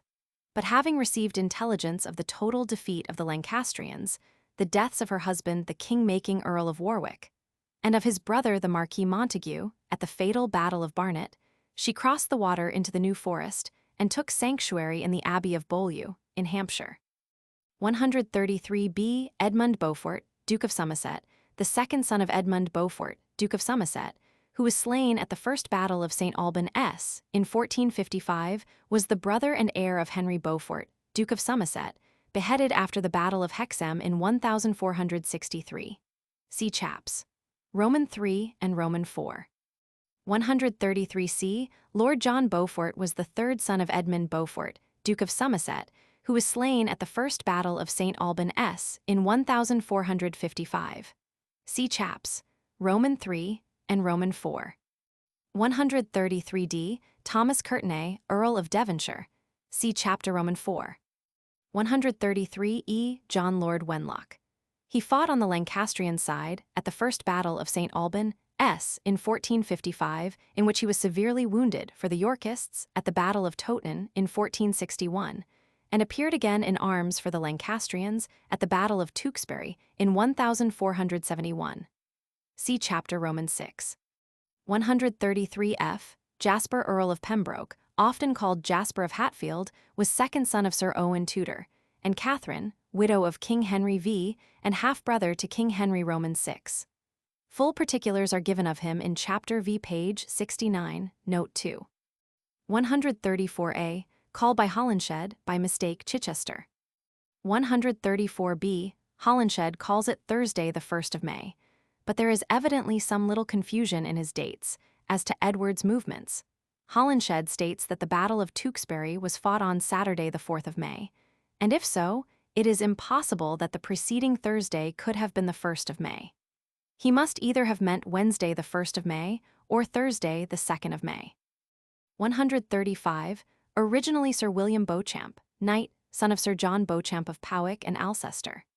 In the 25th year of Henry Roman VI, he was advanced to the title and dignity of Lord Beauchamp of Powys and constituted Justice of South Wales, and had a grant of an annuity of 60 per annum out of the fee farm of the city of Gloucester to him and his heirs for ever, for the better support of that honour. And in the 28th of Henry Roman VI, he was made Lord Treasurer of England, but did not hold that office full 2 years.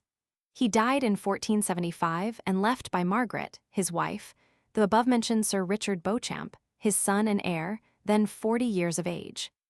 136a. In her passage toward Tewkesbury, the Lord Beauchamp took from her rear ward more ordnance than she might have well spared, which did to her no small prejudice. Hall's Chronicles, Fo. 31. 136b. Holinshed's Chronicles. 137a. The proximity of the enemy must also have rendered it very dangerous even to have attempted to cross the river Avon, notwithstanding it had a bridge over it. 137b. Leland's Itinerary, Volume Roman 4. Fo. 173b. 137c. There has been for ages a bridge over the Avon at Tewkesbury, over which the road towards Hereford passes, not far from the place where it joins the Severn. But there was not one over the Severn until centuries after the Battle of Tewkesbury. The want of a bridge over the latter river at Tewkesbury was long felt as a great inconvenience. However, in 1823, an Act of Parliament was passed for erecting a bridge over it. But after making some progress, it was found that the estimates of the expense were erroneous, and that a large additional sum of money would be requisite to complete the bridge and roads leading to it.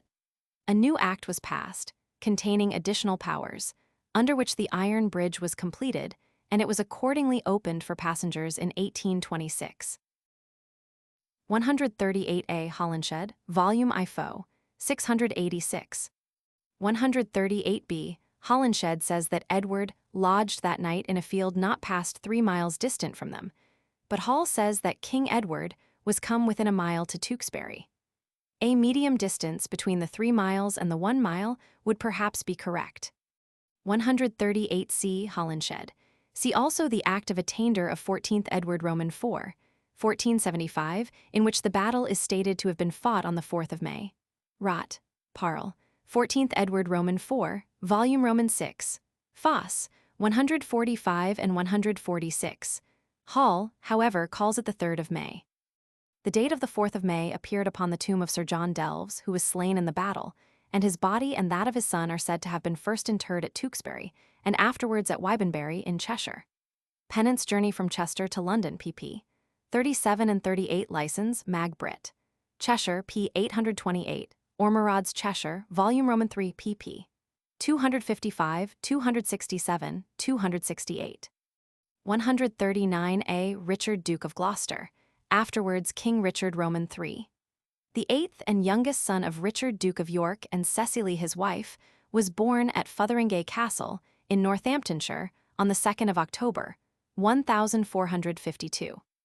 The Duchess of York, upon hearing of the deaths of her husband the Duke of York, and of her son the Earl of Rutland, at Wakefield in 1460, sent her younger sons, George, afterwards Duke of Clarence, and Richard, afterwards Duke of Gloucester, abroad to Utrecht, where they remained under the protection of Philip Duke of Burgundy until the accession of Edward Roman 4 to the throne of England enabled them to return with safety. Richard was created Duke of Gloucester and Lord Admiral of England in 1461.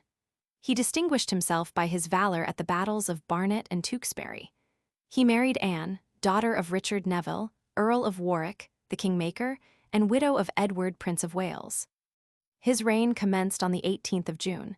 He was proclaimed king on the 22nd of June, was crowned on the 7th of July, 1483, and was slain at the Battle of Bosworth on the 22nd of August, 1485, having reigned 2 years and 2 months. Queen Anne died in the last year of his reign. He did not leave any issue. Edward, his only child by Queen Anne, who was created Prince of Wales and Earl of Chester on the 24th of August, 1483, died before him. See Pedigree number 2, chapter Roman 9. 139b. George, Duke of Clarence, the sixth son of Richard, Duke of York, and Cecily his wife, married Isabel, daughter of Richard, Earl of Warwick. The kingmaker was attainted by Parliament in 17th year of Edward Roman IV, and was put to death in the Tower of London on the 18th of February, 1477-78. See Pedigree number 2, chapter Roman 9. 139c. Thomas Grey, Marquis of Dorset, was the eldest son of Sir John Grey of Groby, eldest son of Edward Lord Ferrers of Groby, slain at the First Battle of St. Alban, S. in 1455, and of Elizabeth Wydeville or Woadville, afterwards the Queen of Edward Roman IV. He married Cecily, daughter and heir of William Bonville, Lord Harrington, slain at the Battle of Wakefield in 1460, and great-granddaughter of William Lord Bonville, who was put to death after the Second Battle of St. Alban, S. in 1461. He was created Lord Harrington and Bonville by Edward Roman IV in the 15th year of his reign, and in the same year was also created Marquis of Dorset. After Richard Roman III had obtained the crown, Dorset was attainted of high treason, but took sanctuary and got privately away and fled into Brittany with a view to taking part with Henry, Earl of Richmond. At the instigation of his mother, the Queen Dowager, he appeared for a time to waver and inclined to leave the party of the Earl of Richmond in despair of his success, and to return to England and make his peace with Richard Roman III, but eventually remained abroad until after the fall of Richard, at the Battle of Bosworth, and the accession to the throne of Henry Roman VII, who then soon sent to Paris for Dorset, who, together with Sir John Berchier, the brother of the Bishop of Exeter, had been left there by Henry in pledge for money borrowed there. He returned to England, was restored to his honors, and made one of the Privy Council of Henry Roman VII. He died in the 10th year of Henry Roman VII. 1494, and Cecily his widow afterwards married Henry Stafford, Earl of Wiltshire, second son of Henry, second Duke of Buckingham, who was beheaded in the first year of Richard Roman III. 139d. William Lord Hastings. See chapter Roman 6. 140a. The Park of Tewkesbury is mentioned by Leland. 40 Hampton, a fair place upon Severn in Dextra Ripa, a mile benneth Theakesbury, and Agin the Park of Theakesbury, standing in Leva Ripa. Lell, Itinerary, Volume Roman 6. Foe, 94. 140b. Holinshed's Chronicles. 141a. Holinshed, with reference to Gloucester, gaining this advantage over Somerset, uses the expression, winning the hedge and ditch of him, entered the close, and with great violence put him and his people up towards the hill, from whence they were descended. 141b. Holinshed's Chronicles. 142a. Holinshed's Chronicles. The mills are shown in the engraving of Tewkesbury, given in Dyde's History of Tewkesbury. 142b. Sir John Delves was of the old Cheshire family of Delves of Doddington. 142c. Lell, Collect, Volume Roman 2, Foe, 506, Stowe's Annals, p. 424. 142d. Lell, Collect, Volume Roman 2, Foe, 506. 143a. It will be recollected that the Duke of Clarence was put to death in 1477-78 in the Tower of London. He was interred at Tewkesbury. See Stowe's Annals, p. 431, The Catalogue of Nobility, and see by Ralph Brooke, p. 52.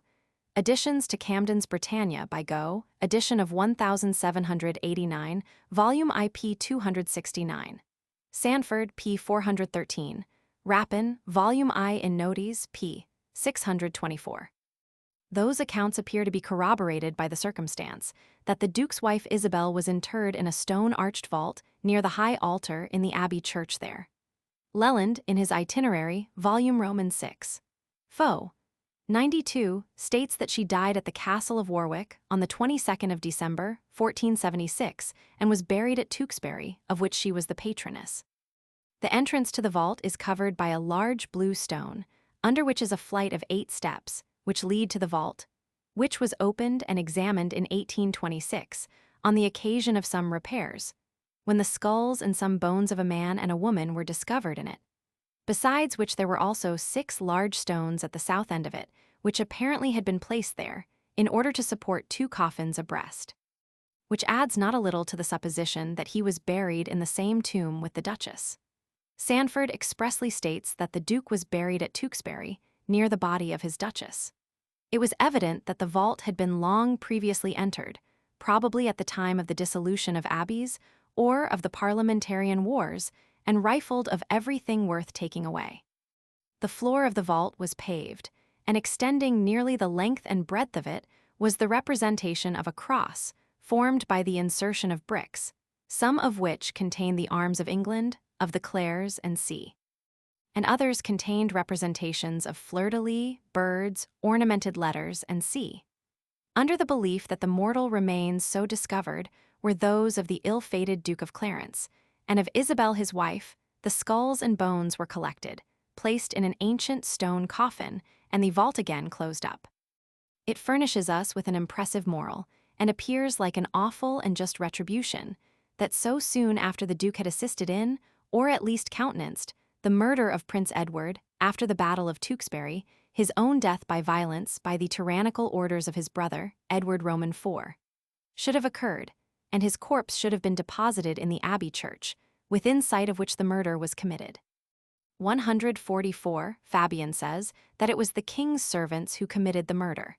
If, as seems improbable, he means domestic servants, it does not make any difference in the crime, whether the noblemen present committed the murder with their own hands or sanctioned its commission by domestics. 145a, it is said that human bones were found there, but it is unfortunate that no full and detailed account seems to have been preserved of the examination of the grave, or what kind of human bones, whether male or female, old or young, were discovered, for they might have done much to throw light upon the subject. I could not obtain any further information relative to it from the person who showed me through the Abbey Church. The practice of interring corpses in stone coffins continued a considerable time after the date of the Battle of Tewkesbury. The corpse of Richard Roman III was interred, after the Battle of Bosworth, in 1485 in a stone coffin in the Grey Friars Church at Leicester. His remains were, at the time of the destruction of religious houses, disturbed, and the stone coffin was converted into a watering trough at the White Horse Inn in Gallow Tree Gate, and was so used until it was broken to pieces. Hutton's Battle of Bosworth, pp. 142-143. See also Sandford's Genealogical History, p. 410, where he mentions that the stone coffin was made a drinking trough for horses at a common inn. 145b, Additions to Camden's Britannia, by Gough, published in 1789, volume IP 269. That account evidently refers to a prior examination to that already noticed, as having occurred before the inscription, of which a copy has been given, was placed there in 1796, because Gough's edition of Camden's Mag. Brit. was published in 1789. At present there is not any monument to the memory of the Duke of Clarence or his wife, nor did I hear that any was known to have ever been there. 146a Hall, p. 32. Holinshed says it occurred on the 7th. 146b Hall and Holinshed, Lell, Collect, Volume Roman II, p. 506. 146c Sir Thomas Tresham is stated in the Act of Attainder of 14th Edward Roman IV, 1475, to have been of Sywell in the county of Northampton, Rot, Parle, 14th Edward Roman IV, Volume Roman VI, Fo. 145. Quare if he were the same Sir Thomas Tresham, or a son of the Sir Thomas Tresham attainted in the 1st of Edward Roman IV. 1461, for having been engaged at the Battle of Towton against Edward, but whose attainder was reversed in the 7th and 8th Edwa. Roman IV. 1467 and 1468. 146d, Stowe, p. 425. Lell, Collect, Volume Roman II, p. 506. There appears to be an error in those writers with respect to the name of the son and heir of Sir John Delves, as they call the former James instead of John Delves. See Ormerod's Cheshire, Volume Roman III, pp. 255, 266, 269. An Act of Attainder, passed in 14th of Edward Roman 4. 1475, against the Lancastrians includes John Delves, describing him as late of Uddoxeter in the county of Stafford, Esquire. Rot. Parle. 14th Edward Roman 4. Volume Roman 6 Fo. 145. Although they were of a Cheshire family, yet, as it had originally come from Staffordshire, it is not improbable that Sir John Delves, or his son John Delves, had possessions in both counties. Their ancestor, Sir John Delves, obtained in 1364 a royal license to make a castellated mansion, or castlelet, at Doddington, of which there are still some remains, a view of which is given in Ormrod's Cheshire, Volume Roman 3. p. 269. 146e. These streets are Church Street, High Street, and Barton Street. Not many years ago, an old building called the Talsey or Town Hall. There is now a narrow street, called from that building, Talsey Lane, close to its site, and two small houses of mean appearance occupied a portion of the space in the center of the town, but being found inconvenient, and even dangerous, the liberality of Sir William Codrington, then one of the representatives of the town in Parliament, enabled the corporation to remove them, and a commodious market house has been erected, by subscription, on the east side of the open space, which is now used for the purposes of a market. Dida History of Tewkesbury, pp. 82 and 83. 147a. In the parish church of Wybenbury, in Cheshire there were, prior to the repairs and alterations made in 1591 and 1793, some monuments of the family of Delves, amongst which was one to the memory of Sir John Delves, mentioning his death on the 4th of May, 1471, and of Ellen his wife and of John his son and heir. See Pennant's Journey from Chester to London, pp. 37 and 38, license, Magbrit. Cheshire, 823, Ormerod's Cheshire, Volume Roman 3, pp. 255, 267, 268. Consequently, it appears that the bodies of both the father and son were first buried at Tewkesbury and afterwards removed and interred at Wybenbury. According to Pennant, p. 38, the following was a copy of the inscription: Hic jacet Johans Delves, Miles, et Alina uxera Jews, nec non Johans Delves armiger filius et, here's predicti Johais qui quidem Johans Miles obiit quarto di mai anno dni, McCluxai, quorum animabis propitiator Deus. Amen. 148a. Leland's Itinerary, Volume Roman 6, Fo. 93. 149a. Leland's Itinerary, Volume Roman 6, Fo. 95. 149b. It is here called a milepost, because on that part of the road wooden mileposts, not milestones, are used. 149c. It is occasionally spelt home. Some parts of the elevated ground are now called home ground or home hill. There was at the southwest end of the abbey a castle called home. The time of the building of it is uncertain. 149d. There hath been in time of Mind some parts of the castle, standing now some ruins of the bottoms of walls apur. Now it is called Home Hill. George, Duke of Clarence, brother to King Edward, had thought to have brought Avon about the town and to have enlarged the town. 149d. 149d. Lel. Itinerary, Volume Roman 6, Fo. 96. 150a. The elevated ground above mentioned, which includes the place called Margaret's Camp, seems to be the same which, although it has no very great pretensions to be called a hill, is alluded to by Holinshed when he states that the Lancastrian forces were driven up towards the hill from whence they descended. 150b. The winding or circuitous state of the old road seems in some degree to corroborate the statement of Holinshed. As to the Lancastrian camp being defended with cumbersome lanes, deep ditches, and sea. Indeed, it is remarkable that even now there are ditches of very awkward size and depth on the north and west sides of the garden at Gupshill Farm. 150c. It is called from that circumstance by the country people the island. 151. It seems strange that Mr. Dyde, in his History of Tewkesbury, suggests that Margaret's encampment was at a place adjoining the town and abbey, called the Vineyard. Little as we may truly think of the Duke of Somerset's talents as a military commander, he could scarcely have made so ridiculous a mistake as to have fixed upon so low and insecure a spot as the Vineyard, commanded by the high ground of Home Hill, and with the little river the Swillgate not in his front, but in his rear. What Mr. Dyed has mistaken for entrenchments are nothing more than some trifling inequalities in a spot of ground close to the abbey, which in all probability was formerly used as a garden or vineyard, as its name implies. 152. There are two hamlets in the parish of Tewkesbury, viz., one called the Mythe and the other Southwick and the Park, situated on the westward of the town and on the road leading towards Cheltenham, and it is in the latter portion of the parish that Margaret's camp is situated. 153a. The ball is almost a perfect globe, except at one spot, where it is rather defective and may perhaps have been eaten into by rust. 153b. Holinshed. 153c. Hall's Chronicles, Fo. 31. 154a. Holinshed. 154b. MS. Chronicle of John Warkworth, printed by the Camden Society, p. 18. 154c. Volume Roman 6. Fo. 92 and 93. 154d.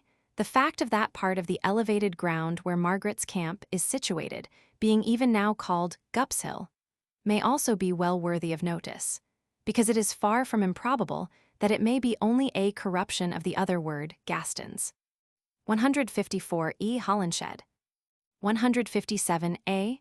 The paper upon the field of the Battle of Bosworth was read by the author in person, before a meeting of the Literary and Philosophical Society of Liverpool, on the 3rd of November, 1856, and the thanks of the meeting were voted for it to the author. 157b. Its real name is Redmore Plain, so called from the color of the soil. Hutton's Bosworth Field, 2nd edition, by J. Nichols, FSA, page 68. 158a. Richard Roman 3. The youngest son of Richard Duke of York by Cecily his wife, was born at Fotheringay Castle, in Northamptonshire, on the 2nd of October, 1452, and was created Duke of Gloucester in 1461. He married Anne, daughter of Richard Earl of Warwick, the kingmaker, and widow of Edward Prince of Wales, son of Henry Roman 6. His reign commenced on the 18th of June. He was proclaimed king on the 22nd of June, was crowned on the 7th of July, 1483, and was slain at the Battle of Bosworth on the 22nd of August, 1485, having reigned 2 years and 2 months. Queen Anne died in the last year of his reign. He did not leave any issue, Edward Prince of Wales, his only child by Queen Anne, having died before him. See Chapter Roman 7. And Pedigree Number 2, Chapter Roman 9. 158b. Henry Tudor, Earl of Richmond, was the son of Edmund of Haddam, Earl of Richmond, by his wife Margaret, daughter of John Beaufort, Duke of Somerset, descended from an illegitimate son of John of Gaunt, and was born at the castle of Pembroke about 1455. His pretensions to the crown of England were founded upon his descent, through the Beauforts, from John of Gaunt, 4th son of King Edward Roman III. See Pedigree Number 4 in Chapter Roman 9. But nothing could be more wild and contrary to the laws and constitution of England than such a claim, because he claimed through his great-grandfather, John Beaufort, Earl of Somerset, who was the son of John of Gaunt, by Catharine Swynford, but born before their marriage, and although the issue were declared legitimate for general purposes by a charter of 20th Richard Roman II, which was confirmed by an Act of Parliament, see Rot. Parl. 20th Richard Roman II. Volume Roman 3. Fo. 343, Sandford's Genealogical History, pp. 313, 314, Coke's Inst. Volume 4, p. Roman 37. Blackstone's Com. by Stevens, 3rd edit, Volume Roman 2. p. 417. It contained an express exception as to the royal dignities. The words in the charter, as given at length by Coke and Sandford, are accepted dignitate regali, and it is remarkable that these words seem to have been intentionally omitted in the printed copy of the Act in Rot. Parl. Volume Roman 3. Fo. 243. Quare were the words cunningly obliterated from the roll by the order of Henry Roman 7. Besides which, several personages, amongst whom were the daughters of Edward Roman 4, and after them the son and daughter of George Duke of Clarence, were living, and in the due order of the succession. By the Battle of Bosworth, Richmond became King Henry Roman 7. He was crowned on the 30th of October, 1485, and married the Princess Elizabeth, eldest daughter of King Edward Roman 4. The marriage gave him his best title to the throne, and he died at Richmond on the 21st of April, 1509, in the 53rd year of his age, having reigned 23 years and about 8 months. See Pedigree number 4, chapter Roman 9. There is something remarkable with respect to the number and rank of the personages who were candidates for the hand of the Princess Elizabeth. 1 SDLY, she was intended by her father, King Edward Roman IV, to be the bride of George Neville, Duke of Bedford, the son of John Neville, Marquis Montague, slain at the Battle of Barnet. 2 NDLY, she was affianced to Charles, the Dauphin of France, son of King Louis. 3 RDLY, she was courted by her uncle, King Richard Roman III, who probably intended, as has been the fashion of royalty in Portugal, to obtain the Pope's permission to marry a niece. 4 THLY, she married King Henry Roman VII, and consequently became a queen on the 19th of January, 1486. 159, Hutton's Bosworth Field, 2nd edition by J. Nichols, FSA Advertisement pp. Roman III and Roman IV. 160A, Hutton's Bosworth Field, p. 69, and C. Ibid. Advertisement pp. Roman IV, and v. where an error is pointed out in his statement as to the number of acres. 160b, Hutton's Bosworth Field, pp. 69 and 70. 160c, Ibid, p. 87. 160d, Ibid. Additional particulars, p. 241. 160e, some land occupied as part of Sutton Field Farm by Mr. Cooper, a farmer of respectability, is called Cornhill Firs, and lies on the north side of the road leading from Shenton to Sutton Chaney. 161a, Hutton's Bosworth Field, p. 88.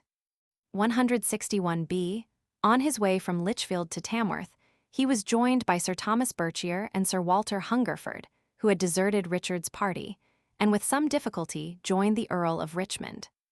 161c, Thomas Lord Stanley, see Chapter Roman II. 161d, Sir William Stanley, see Chapter Roman II. 161e, Hutton's Bosworth Field, additional particulars pp. 195, 196.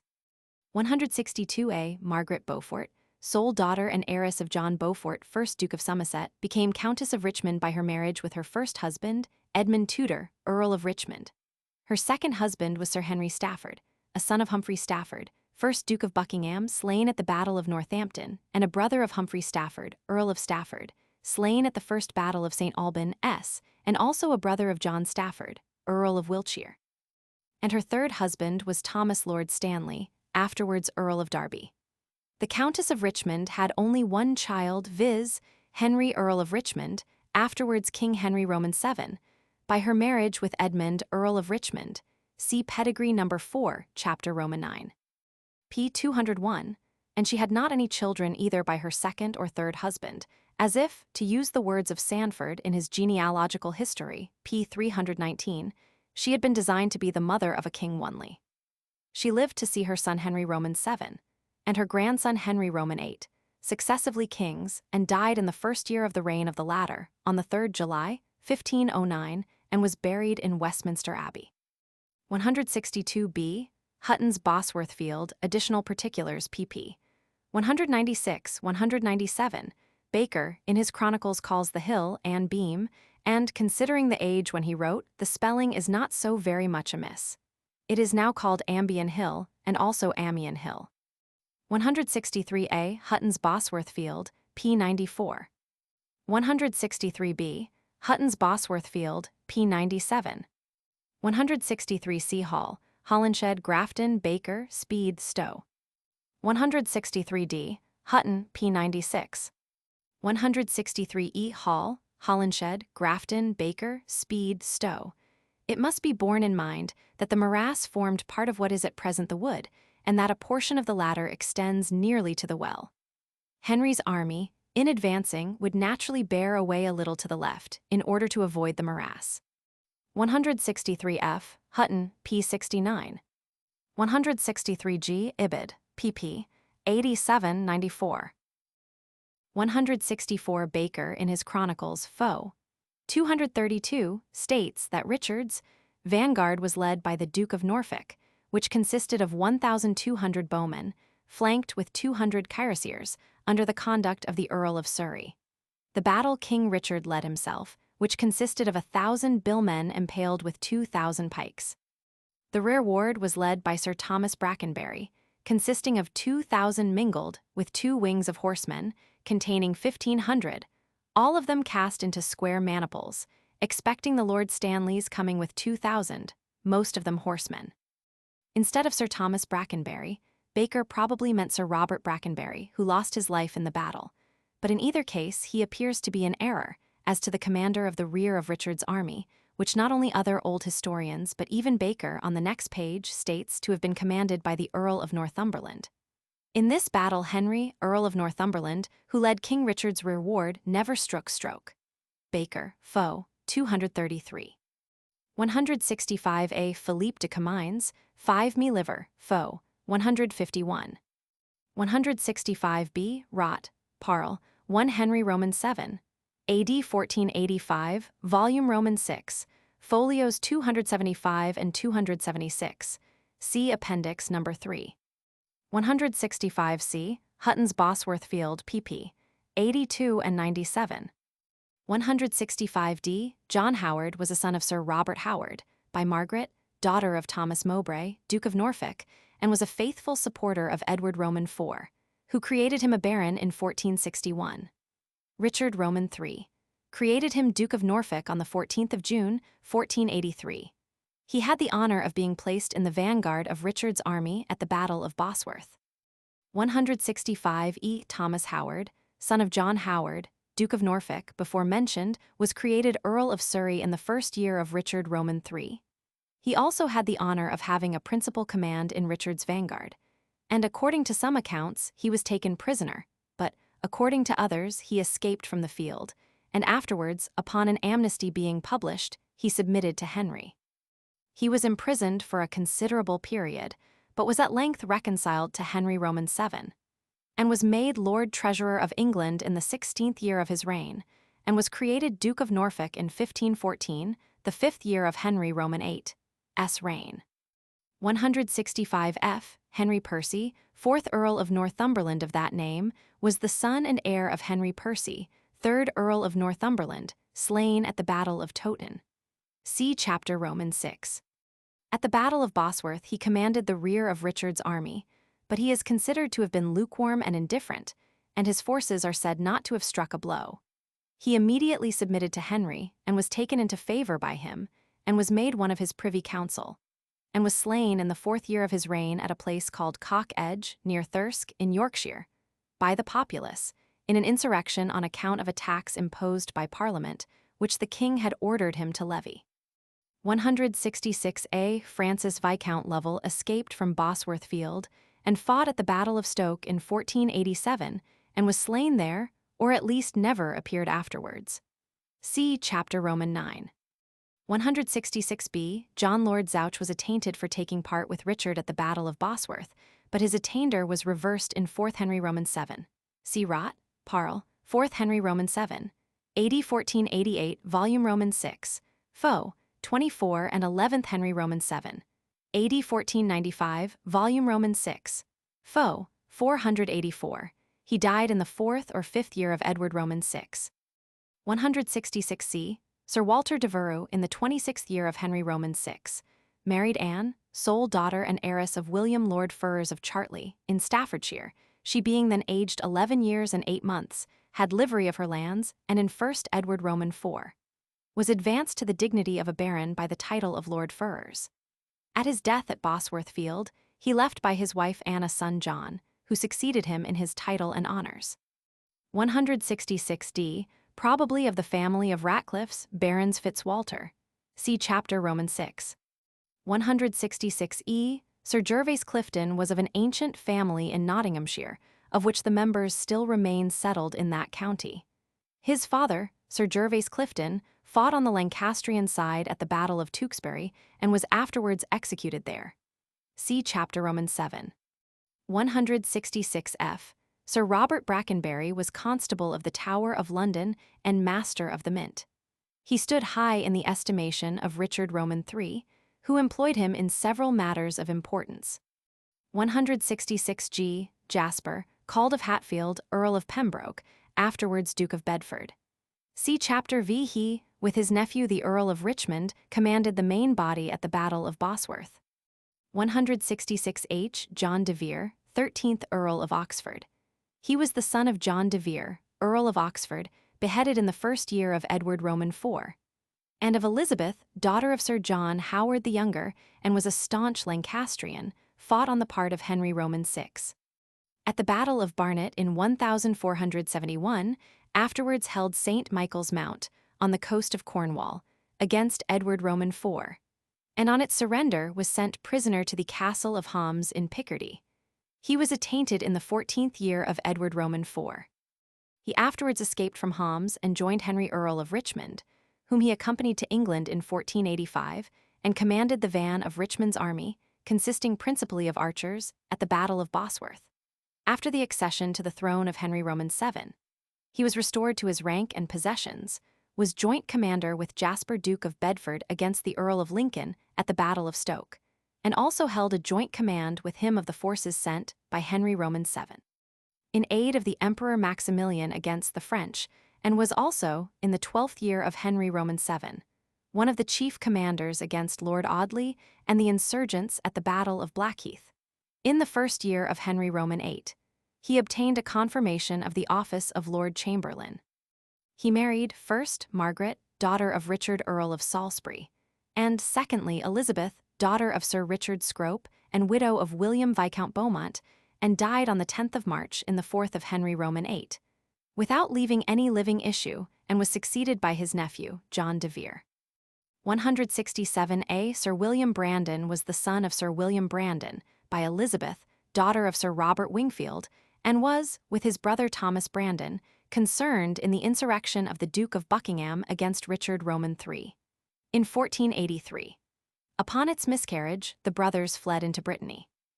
After the death of Sir William at Bosworth Field, Thomas was made one of the esquires of the body of Henry Roman VII, and had the honor of carrying his buckler at the Battle of Stoke, and about the end of his reign was made a Knight of the Garter. He died in the first year of Henry Roman VIII, and left a son, who was created Viscount Lisle in the 5th year of Henry Roman VIII, and afterwards raised to the dignity of Duke of Suffolk. 167b Sir Gilbert Talbot was the brother of John, 3rd Earl of Shrewsbury, and uncle and guardian of George, 4th Earl of Shrewsbury, then a minor, and commanded Henry's right wing at the Battle of Bosworth. 167c Sir John Savage, commonly called Sir John Savage, Jr., of Clifton, now usually called Rock Savage in Cheshire, was a nephew of Thomas Lord Stanley, and had the command of Henry's left wing at the Battle of Bosworth. He was made a Knight of the Garter by Henry Roman VII, and was slain at the Siege of Boulogne in 1492. Stow's Annals, Foe, 469 and 488, Ormerod's Cheshire, Volume IPP. 525 and 527. 167d, he died in 1488 without issue, leaving a brother, Sir Nicholas Byron, his heir, who was the ancestor of the late Lord Byron, the celebrated poet. 167e, Thomas Lord Stanley. See Chapter Roman II. There is a very remarkable peculiarity connected with Lord Stanley, S., and the same observation applies in some degree also to Sir William Stanley's defection from Richard, and with his joining the Earl of Richmond, which has never been explained, as far as I am aware, by any author.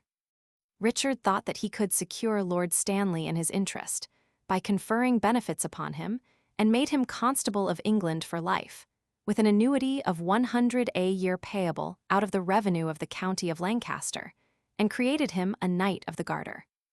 The reasons usually assigned by historians for Lord Stanley's defection are his attachment to the memory of Edward Roman IV, and his being faithful to the young King Edward V, the attempt believed to have been made by Richard to cause him to be destroyed at the council, when Lord Hastings was seized and beheaded in 1483, and his being then committed to prison for a time by Richard, all which are said to have rankled in his mind. Besides the influence which his wife exercised over him in favor of the Earl of Richmond, Lord Stanley having married to his second wife, the Countess of Richmond, the mother of the Earl. The date of Lord Stanley's marriage with the Countess of Richmond does not appear to be stated in the baronages, but it certainly occurred at least 10 years before the reign of Richard Roman III, because the Countess of Richmond is mentioned as being the wife of Lord Stanley in Rot, Parl. 13th Edward Roman 4. 1473, Volume Roman 6. Fo. 77. No plan for an insurrection could be better arranged than that of the Duke of Buckingham in the first year of Richard Roman 3. 1483, yet nothing could have worse success. But if Lord Stanley and his brother had brought forward their power, and had taken an active part in it, the probability is that Richard would at that time have been dethroned. Neither Lord Stanley nor Sir William Stanley, however, appears to have taken the slightest step, or to have been in any shape concerned in that insurrection.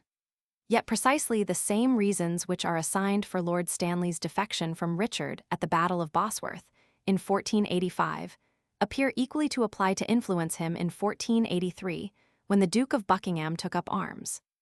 It is very difficult to account for Lord Stanley's then remaining quiescent, unless we may infer that there was a feeling of jealousy in his mind, and that he suspected that as the Duke of Buckingham was a more powerful nobleman than himself, and was of the blood royal of England, see chapter Roman 3. pp. 48-49, note 4, it was possible that he might, if successful, claim the crown in his own right, or that Lord Stanley did not consider that the feeling of the noblemen and gentry against Richard was then sufficiently ripe or decided for an insurrection, or that he was watching events with the purpose of adhering at last to the strongest. 168a, when Richard made his charge, it should seem that he advanced from his right center, because the ancient historians state that he rode out of the side of the range of his battle. Hall, Fo. 34, Grafton, Fo. 851, rode out of the side of the range of his battle. Holinshed, Fo. 759. 168b, Sir William Stanley, whose services were so opportunely given, and of such inestimable value, was requited by Henry, putting him to death in 1496 on a very questionable and frivolous charge. See Chapter 2. 169a. The historical authorities for this paper are Hall, Holinshed, Grafton, Baker, Speed, Stowe, Dugdale, Sandford, and Volume Roman 6. Rot, Parl. 169b. Hutton's Bosworth Field, p. 75. 169c. Ibid, 129. 170 Baker, 235. Stowe, Hutton, 143. Sandford's Genealogical History, p. 410. A tablet has been recently, in 1856, put up on one of the new buildings near Bow Bridge, with an inscription treating the locality as if it were the supposed place of the final interment of Richard Roman 3. But although it may perhaps be a disappointment to those who have caused the tablet to be placed there, to learn that the correctness of their theory is not admitted by others, still it is only proper to mention that there does not appear to be any authority for such a supposition. Indeed, after his remains had been pulled out of the grave and got rid of at the river, it is not likely that anybody would know or care what became of them. 171. William Catesby was a lawyer of eminence in the reign of Richard Roman 3, was one of his chief counselors, and was the Speaker of the House of Commons in the only Parliament held in the reign of Richard Roman 3. He was a descendant from an ancient family at Lapworth, near Birmingham. He is usually called Sir William Catesby by historians, but is certainly only treated as an esquire, not as a knight, in the Act of Attainder of 1 Henry Roman 7. See Rot. Parl, 1 Henry Roman 7, AD 1485, Volume Roman 6, Fo. 275, Appendix No. 3, and in the Act of the Reversal of the Attainder in favor of his son and heir, George Catesby, in the 11th year of the reign of Henry Roman 7. See Rot, Parl, 11th Henry Roman 8, AD 1495, Volume Roman 6, Fo. 490, in which the latter is called the son and heir of William Catesby Squire, which seems tolerably conclusive of his not having been knighted. 172a. Rot, Parl, 1 Henry Roman 7. In November 1485, Volume V. Fo. 276, see Appendix No. 3. 172b. As if to make the injustice and mockery of such a proceeding the more glaring, the Act of Parliament states the battle to have been fought in the first year of Henry's reign, 1485. But it might perhaps have perplexed Henry to have asked him at what exact date the first year of his reign commenced, and how men could commit treason against him before the commencement of it. 173, Gros's Military Antiquities, Volume Roman II, p. 356 and plate 30. 174, Mr. Hutton's contrast of their characters contains much truth, but were I allowed to treat royalty with plainness, Richard was an accomplished rascal, and Henry not one jot better. Hutton's Bosworth Field, p. 73. 175, Cart, Volume Roman II, p. 866.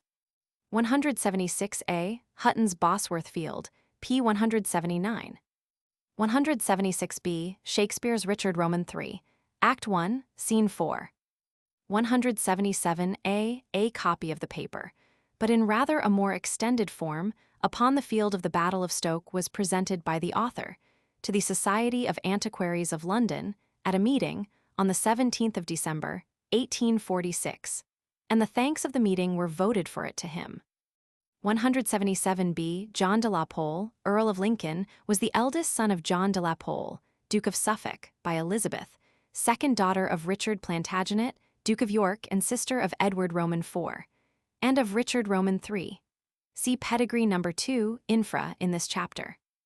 177c, Margaret, the widow of Charles, Duke of Burgundy, was the third daughter of Richard, Duke of York, and Cecily his wife, formerly Cecily Neville. See Pedigree No. 2, infra, in this chapter.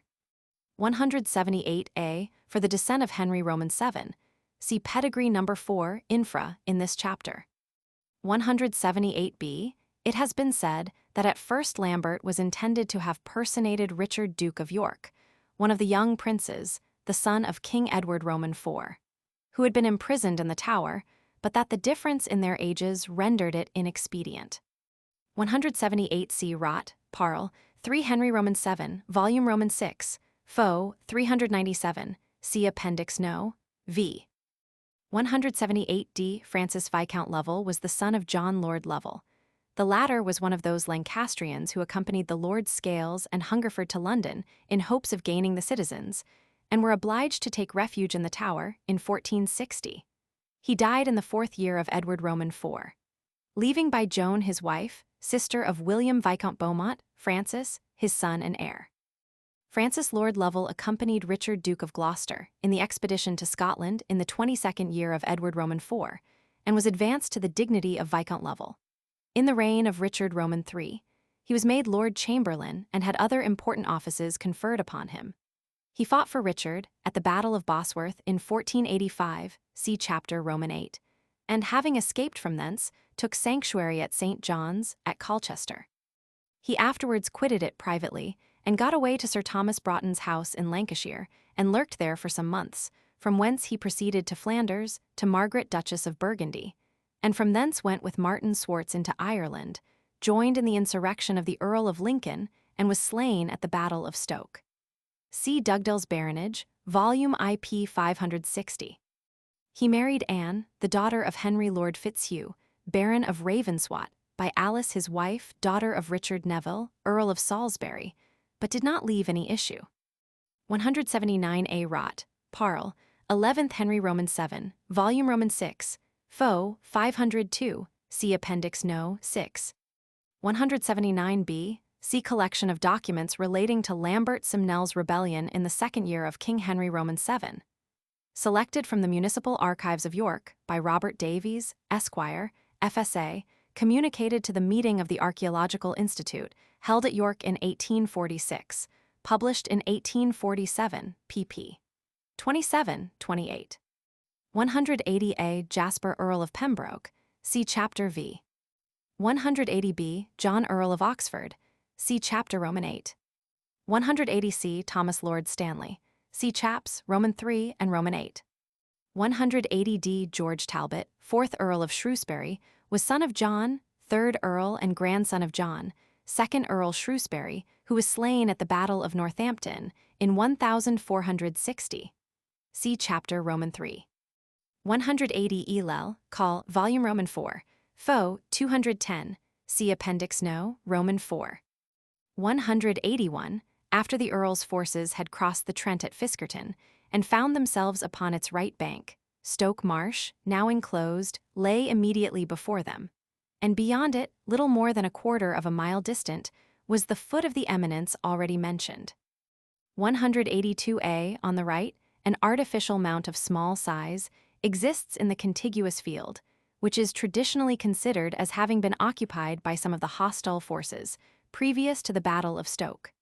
The small mount is said to have been thrown up or added to for the purposes of a windmill which once stood there.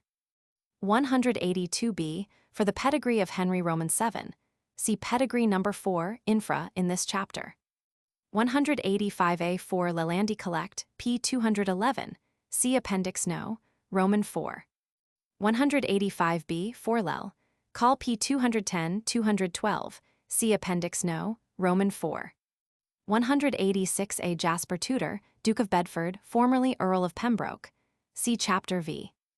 186b John de Vere, Earl of Oxford, see Chapter Roman 8. 186c George Talbot, 4th Earl of Shrewsbury. He was the son of John, 3rd Earl and grandson of John, 2nd Earl of Shrewsbury, who was slain at the Battle of Northampton in 1460. See Chapter Roman 3. 186d Richard Neville, Lord Latimer, was the son of Sir Henry Neville, the son of George Lord Latimer, by Elizabeth his wife, daughter of Richard Beauchamp, Earl of Warwick, and died in the 22nd year of Henry Roman 8. 186e Edward Lord Hastings, son of William Lord Hastings, put to death by Richard Duke of Gloucester in 1488, see Chapter Roman 6. By Catherine, daughter of Richard Neville, Earl of Salisbury and widow of William Bonval Lord Harrington, was created Earl of Huntingdon in the 21st and died in the 36th year of Henry Roman 8. 186f Thomas Stanley, 1st Earl of Derby, see Chapter Roman 2. 186g Sir Edward Fielding was the son and heir of Sir William Fielding, who fell at the Battle of Tewkesbury, fighting for the Lancastrian party, and was interred there. He was the ancestor of William Fielding, created Earl of Denbigh in the 20th year of James I. 186h, see Chapter Roman 8. 186I Dugdale's Baronage, Volume Roman 2, p. 299. There was also another person of the name of Brandon, and probably of the same family, Robert Brandon, who appears to have distinguished himself at the Battle of Stoke, because he was knighted on the occasion. See Leland's Collectanea, Volume Roman 4. p. 210, Appendix No, Roman 4. 186j Rot, Parl, 3 Henry Roman 7, Part 15, Volume Roman 6, Fo, 397, see Appendix No, v but see Rot, Parl, 11 Henry Roman 7, Volume Roman 6, Fo, 502, Appendix No, Roman 6, where the 20th of June is mentioned as the date of the battle. 187a Rot, Parl, 3 Henry Roman 7, Volume Roman 6, Fo, 397, see Appendix No, v. See also Hutton's Bosworth Field pp. 8297. An Act of Attainder was passed against the adherents of Richard Roman III, after the Battle of Bosworth, which mentions the use of guns amongst other arms by them. Rot, Parl, 1 Henry Roman 7, Volume Roman 6, p. 276. See Appendix No. Roman 3. 187b. Hall, Holinshed, Bacon, Paul Virgil Baker. 187c. Lambert Simnel was made a turnspit in the king's kitchen, and was afterwards made a falconer. The priest, his tutor, was never again heard of. 188a Lalandi Collectanea, p. 214. See Appendix No, Roman 4, and number Roman 7. 188b Hall's Chronicles and Bacon mention a rumor of his being drowned in swimming the Trent, but the latter adds, but another report leaves him not there, but that he lived long after in a cave or vault. And in the second volume, p. 321, Banks's Dormant and Extinct Baronage, is a copy of a letter, dated 1737, from William Cooper, Esquire, Clerk of the Parliament, detailing some interesting particulars of the discovery in 1708 of a human skeleton in a vault at Minster Lovel in Oxfordshire, which formerly belonged to Lord Lovel, supposed by many to be the remains of that unfortunate nobleman. See Appendix No. Roman 7. 188c. Buck's Life of Richard Roman III. 188d. Hall, Holinshed, Dugdale. See Chapter Roman 8. 188e. Hall, Dugdale's Baronage. 189 Lel. Call Volume Roman 4, p. 213. See Appendix No, Roman 4. 190 I have paid 4 visits to the field of the Battle of Stoke, viz. In June 1823, June 1824, August 1825, and September 1827. 191a A passage, calculated to mislead, exists in a work called The Beauties of England and Wales. It contains an assertion, unsupported by any proof, that the battle must have been fought in the plain between Stoke and Thorpe rather than Stoke and Elston. The clear and unqualified statements of the old chroniclers and annalists that it was fought at Stoke, the evidence of the relics dug up, and the tradition of the neighborhood make it, however, quite certain that it could not have been fought in the place suggested in that work. 191b Rot, Parle, 17 Edward Roman 4 and 1 Richard Roman 3.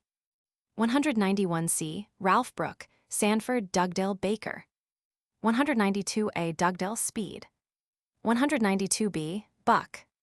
192c Of course, I pay no attention to Henry's proclamation, published in Drake's Eboracum, p. 122, which is so incorrect as to assert that the Earl of Lincoln, the Earl of Surrey, and Lord Lovell were slain there. 192d Rot, Parle, 1 Henry Roman 7, Volume Roman 6, see Appendix No, Roman 3. 192e C4 Lel. Call, p. 210. He also attended Henry Roman 7 in his first progress into Yorkshire, C4 Lel. Call, p. 186. 193a Sir John Neville, commonly called John Lord Neville, was the brother and heir presumptive of Ralph Neville, 2nd Earl of Westmoreland. Dugdale's Baronage, Volume IPP, 290, 299, 300, Lel Call, Volume Roman 2, p. 715, Act of Attainder 1 Edward Roman 4. 1461, Rot, Parle. Volume VP 476, Act of Reversal of the Attainder 12th and 13th Edward Roman 4, Rot, Parle, Volume Roman 6, p. 24. A remarkable error exists in Hall's, Holinshed, S. and Fabian's chronicles, in which it is stated that the Earl of Westmoreland perished at the Battle of Totnes, but in fact the first Earl of Westmoreland of that family died in 4th Henry Roman 6, and the 2nd Earl of Westmoreland in 2nd Richard Roman 3. Dugdale's Baronage, Volume IPP, 290, 299, 300. Sir John Neville, commonly called John Lord Neville, married Anne, the widow of his nephew, John Neville, the son and heir apparent of Ralph, 2nd Earl of Westmoreland, who died before his father. See Chapter Roman 6. 193b, it is stated by Dugdale in Volume IP 248 that John Tibtoft, Earl of Worcester, married her niece, Cecily, daughter of Richard Neville, Earl of Salisbury and widow of Henry de Beauchamp, Duke of Warwick, and was executed on Tower Hill in 1470. But that is scarcely reconcilable with what Dugdale afterwards states of his marriage in Volume Roman 2. p. 41. 194a, he is called William Bonville, Lord Harrington, in the Catalogue of Nobility by Ralph Brooke, p. 205, and William Lord Harrington by Dugdale in his Baronage, Volume Roman 3, p. 236, and William Lord Bonville in the same work, Volume IPP, 581 and 585. He was the son of William Bonville, and Elizabeth his wife, daughter and heiress of William Lord Harrington, and the grandson of William Lord Bonville, who was put to death by Queen Margaret and the Lancastrian leaders after the Second Battle of St. Alban, S. in 1461. See Chaps, Roman 4, and Roman 6. 194b, Catalogue of Nobility, and C. by Ralph Brooke, p. 174, and Dugdale's Bar. Volume IP 304. A discrepancy is, however, apparent in Dugdale's work, as he, in another place, erroneously states that the Earl of Oxford married Catherine Neville, Volume IP 198. 195a Horatio Walpole, Earl of Orford, in his work, called Historic Doubts, has attempted to disprove the charge against Richard Roman III of the murder of his nephews, the 2 princes, in the Tower of London. The work is curious and interesting, but that author seems to have failed in removing from Richard the stigma of this shocking crime. See Elon a fate de lui des jugements téméraires, c'est lui, quien est coupable. Il est certain quil infirmices nevu dans la tour, ils n'y parent plus, c'est à lui den répondre. 195b, and perhaps few persons can read the remarks on the historic doubts published by the Reverend Dr. Mills and the Reverend Robert Masters in the first and second vols. Archaeologia, pp. 361 and 198, without perceiving that what the author of the historic doubts relies on as proofs of Richard Roman III's innocence are very ably rebutted by those writers, and that what he terms the coronation roll of King Richard Roman III, in which are items for robes and C for King Edward V, from which he would infer that the latter monarch was alive and even present at the coronation of the former, is only a wardrobe account of Piers Curtis, the king's wardrober, kept from the time of the death of Edward Roman IV, of which the deliveries for the expected coronation, of course, form a considerable part.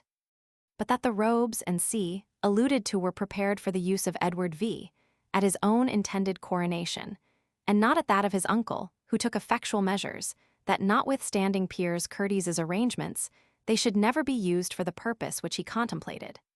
That idea receives a strong confirmation from Sir Thomas More, who, in his History of the Life and Reign of Edward V, mentions the preparations for his coronation. 195b. Essay sur les moeurs et l'esprit des nations, Œuvres de Voltaire, tome 18 me, p. 48. 196a. Hall, Bacon, Baker, Catalogue of Nobility and C. by Ralph Brooke, Doug de la Barre, Sir T. Moore, Hutton, Paul Virgil, Sanford, Banks, Walpole, Acts of Attainder, Rot, Parle. 17. Edward Roman IV, 1 Richard Roman III, 1 Henry Roman VII, and 3 Henry Roman VII. See Pedigrees, Nos. 1, 2, and 3. 196b. She outlived her husband, Richard Duke of York, 35 years, died at the castle of Berkhamsted on the 31st of May, 1495, and 10th of Henry Roman VII, and was interred by the body of her husband at Fotheringay. Sanford's Genealogical History, p. 369. 197. Précis du cycle de Louis Roman XV. Œuvres de Voltaire, tome 22, pp. 210 and 223. 204. It will perhaps occur to the reader, from what has been already mentioned, that the words near this spot would be more appropriate and correct than on this spot. 205. Richard Neville, Earl of Warwick, see Chapter Roman II, p. 24, note 2. 206a. George Duke of Clarence, see Chapter Roman VII. 206b. Holinshed's Chronicles, Volume IFO, 684.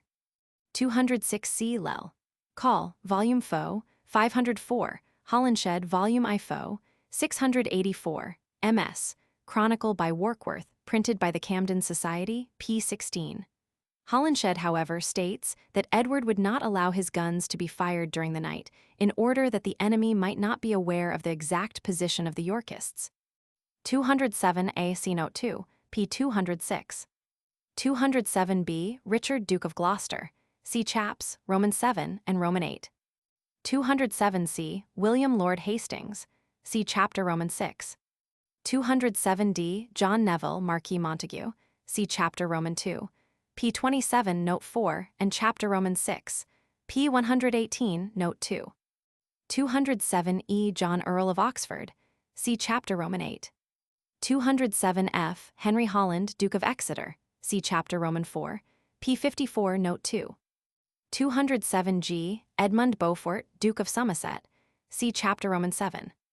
207h. Holinshed's Chronicles, Volume IFO, 684.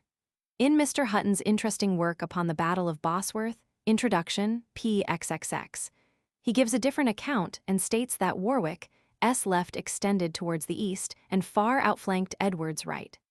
208. Edward's device of the sun in splendor was adopted from the Parhelion scene at the Battle of Mortimer's Cross. See Chapter VPP. 72-73. 209a. Humphrey Berkshire, third son of Henry Berkshire, Earl of Essex, married Joan, daughter of Richard Stanhope and niece and co-heir of Ralph Lord Cromwell of Tatchall, had summons to Parliament in 126 and 9th of Edward Roman IV. By the title of Lord Cromwell, was slain at the Battle of Barnet, left no issue, and was interred in Westminster Abbey. Dugdale's Baronage, Volume Roman II. Fo. 133. 209b. William Fiennes, Lord Say, succeeded his father James Fiennes, Lord Say, who was put to death by Jack Cade and his mob in Cheapside, in London in 1451. His son, William Lord Say, upon the arrival in England of the Earls of March and Warwick in 1460, joined them and marched with them against King Henry Roman VI to Northampton. In 1463, he attended King Edward with his army to the north for the recovery of the castles in Northumberland, then held by the Lancastrians, and in the same year was made vice-admiral under the Earl of Warwick, then high admiral. He accompanied Edward IV in 1470 when he was driven out of the kingdom by the Earl of Warwick, and afterwards landed with Edward at Ravensbourne and fought for him, and was slain at the Battle of Barnet. 209c. John Berchier, Lord Berners, was the fourth son of William Berchier, Earl of U.C. Chapter Roman 6. p. 118, note 3. John Lord Berners' eldest son, Sir Humphrey Berchier, slain in his father's lifetime, fighting on Edward's part at the Battle of Barnet, was interred in Westminster Abbey, and left by Elizabeth, his wife, daughter, and heir of Sir Frederick Tilney, and widow of Sir Thomas Howard, John Berchier, Lord Berners, his son and heir, and another son, Sir Thomas Berchier, who joined Henry Earl of Richmond upon his march towards Bosworth Field and took part with him in that battle. Dugdale's Baronage. Volume Roman II, Fo. 132. 209d. There were slain on Edward's part at the Battle of Barnet, according to Holinshed, Lord Cromwell, Lord Say, Lord Mountjoy's son and heir, and Sir Humphrey Berchier, son of Lord Berners. According to Speed, Lord Cromwell, Lord Berchier, Lord Barnes, son and heir to the Lord Say, and Sir John Lisle. According to Stowe, Humphrey Berchier, Lord Cromwell, Henry Berchier, son of Lord Berners, and Sir John Lisle. According to Hall and to Grafton, Sir Humphrey Berchier, son of Lord Berners, but no other person of any note. According to a letter from Sir John Paston to his mother, published in Fenn's Collections of Original Letters, Volume Roman II. p. 65, Lord Cromwell, Lord Say, and Sir Humphrey Berchier. And according to Warkworth's Chronicle, Lord Cromwell, son and heir to the Earl of Essex, Lord Barnes, son and heir, Lord Say, and others. 210a. Shakespeare's Henry Roman VI. Part 3. Act 3, Scene 3. It is remarkable that in the same tragedy in Act 2, Scene 3, Shakespeare conveys the same sentiment, but in different words, thou setter up and plucker down of kings. 210b. Holinshed, Volume I Fo. 684, Lel. Call Volume IP 504. MS. Chronicle by Warkworth p. 16. 210c. Hutton's Bosworth Field, Introduction Roman 35. 210d. Hutton's Bosworth Field, Introduction Roman 34. 210e. According to Lysons, antiquaries have differed in their opinions, nevertheless, concerning the exact spot where the battle was fought, some supposing that it was fought near the obelisk, others on Monkey Mead Plain, more to the north, within Enfield Chase. Lysons, Environs of London, Volume Roman 4. p. 2. 211, a respectable person, who had formerly long resided close to it, mentioned to me the circumstance of its having been removed, as above stated, and also that he had known it during 56 years. He also stated, in reply to my inquiries, that he did not know of his own knowledge that any relics of the battle had been discovered, but that he had heard of such discoveries formerly. In strict order of dates, the account of the field of the Battle of Barnet ought to have preceded that of the field of the Battle of Tewkesbury. But that could not be done without inconvenience, because the manuscript of the other parts of the work had been written, and the arrangements had been made for printing them, before the author had visited the place where the Battle of Barnet was fought or had written an account of it. 213. The paper upon the general use of firearms by the English in the 15th century was read before a meeting of the Society of Antiquaries of London on the 1st of February, 1855, and the thanks of the meeting were voted for it to the author. 215a. Volume IP 150. 215b. Statute of 4th and 6th Philip and Mary, see Roman II, S. 17. 215c. See Hallam's State of Europe during the Middle Ages, Volume IPP. 361 and 363. See also Archaeologia, Volume Roman 32, p. 379. In Hallam's talented work on the State of Europe during the Middle Ages, Volume IPP. 361 and 363, and in the notes to them, are some valuable observations on the early introduction of gunpowder. He appears to consider it of Eastern invention, and ascribes to the Moors, with every appearance of probability, the introduction of it into Europe, and mentions some very early instances of the use of cannons in the 14th century. He even refers to a writer who seems to mention the use of gunpowder in engines of war in 1249. An interesting proof of the use of cannon and other engines by the French during the siege of a fortress in the 14th century is given in the Rotuli Parliamentorum of the first Richard Roman II. 1377. A parliamentary proceeding, in the nature of an impeachment, was instituted against William de Weston, an English commander, who had been entrusted by King Edward Roman III. Jadis Roy Dangle. Ale NRE SR le Roy Cure Est, with the custody of the castle of Outruick, and who was charged with having improperly surrendered it to the enemy. En temps de mesmi nres le Roy Cure Est, vere air odit ale. In the answer of William de Weston, which is given at length, it is stated that he had not sufficient forces to defend the castle, and also that the enemy, in besieging it, had Roman 9 grosses cannons, un grant engine, et un trebuchet. Et Danes brief temps après, ils commenceront à traire and getter de leur cannons and engines, and ensi continueront de genre, and otter leur assault asterisk. Les mers and plusers lufurent and febles par leur mervillouses ordinances. Item mesmi celui night, les enemies firent a trur touts leurs ordinances des engines, trebuchet, et cannons. 216b.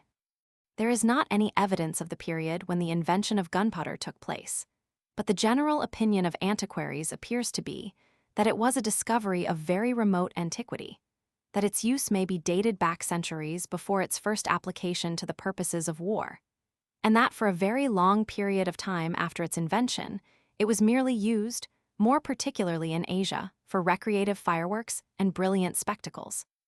Whilst on the subject of fireworks, it may be advisable to mention here that they were in common use in Europe in the 15th century. Fireworks are mentioned by Philip de Comines, 216c, as having been thrown for amusement into the air, and afterwards running flaming on the ground, at Estampes, after the Battle of Montlhéry, in 1465.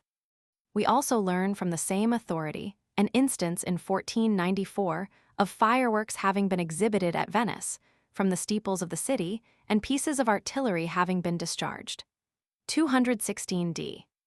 216a, the defective construction of guns during very many years after the Battle of Crécy, and the want of skill in the art of gunnery, as well as the silence of the English and French historians, seem almost conclusive against the use of them at that battle, although the contrary has been asserted.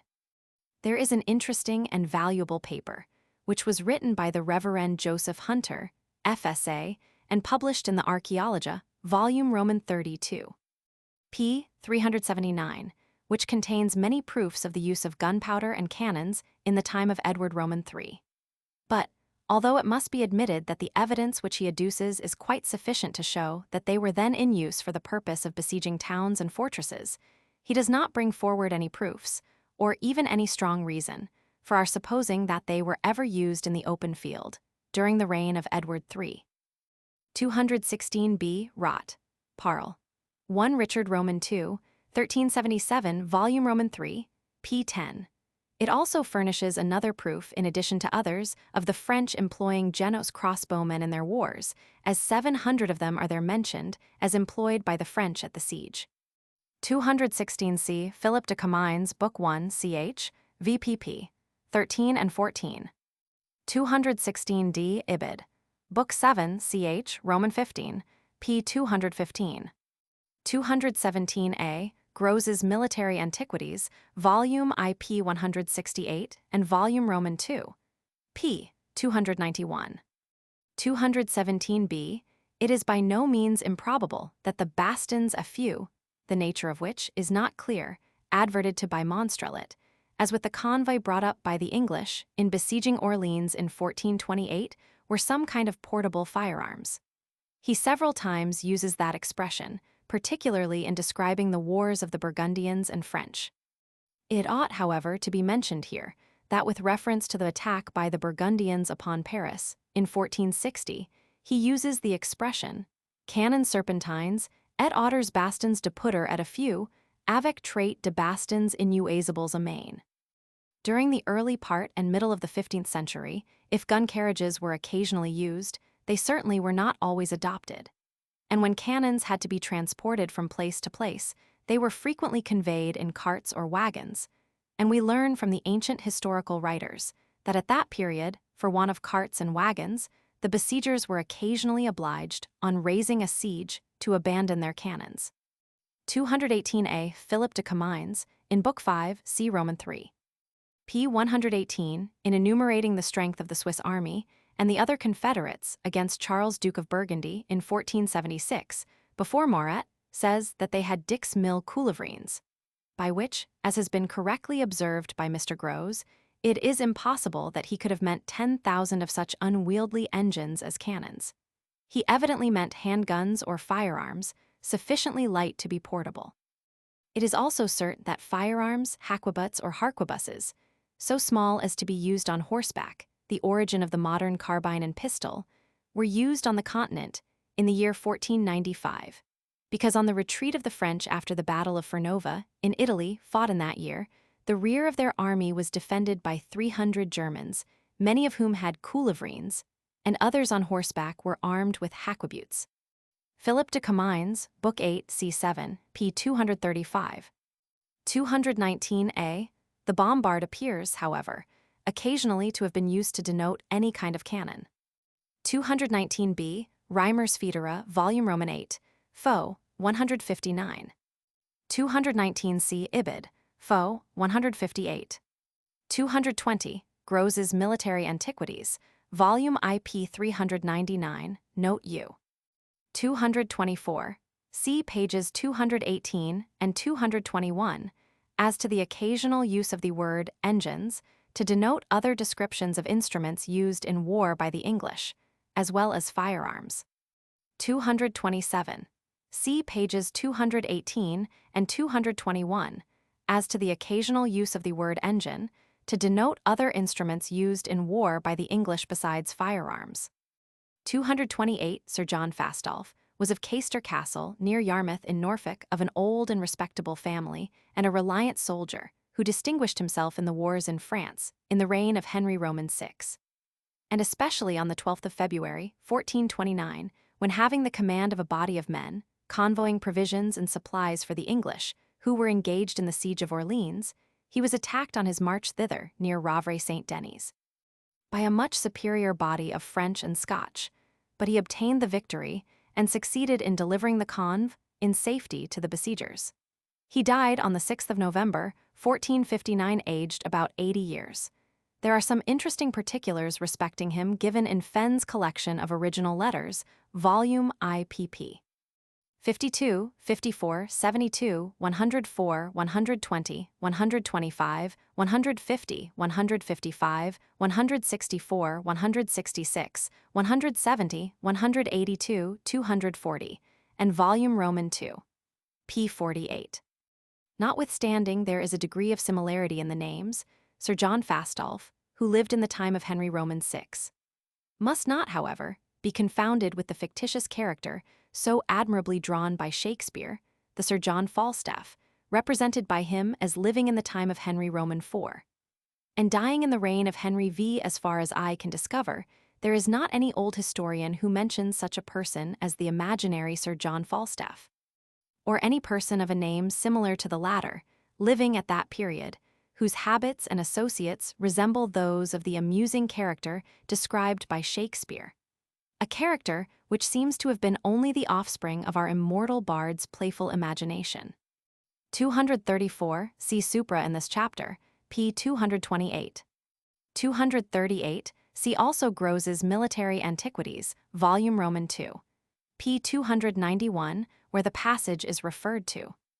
240, it appears from the above that the wages of a doctor of laws, John Coke, were then 2 shillings, and of a public notary 1 shilling per day. 241. In the Harleian manuscripts there are several documents of the reign of Edward V. and Richard Roman III, in which guns, serpentines, artillery, gunpowder, and sea are mentioned. 242. see pages 223 and 224.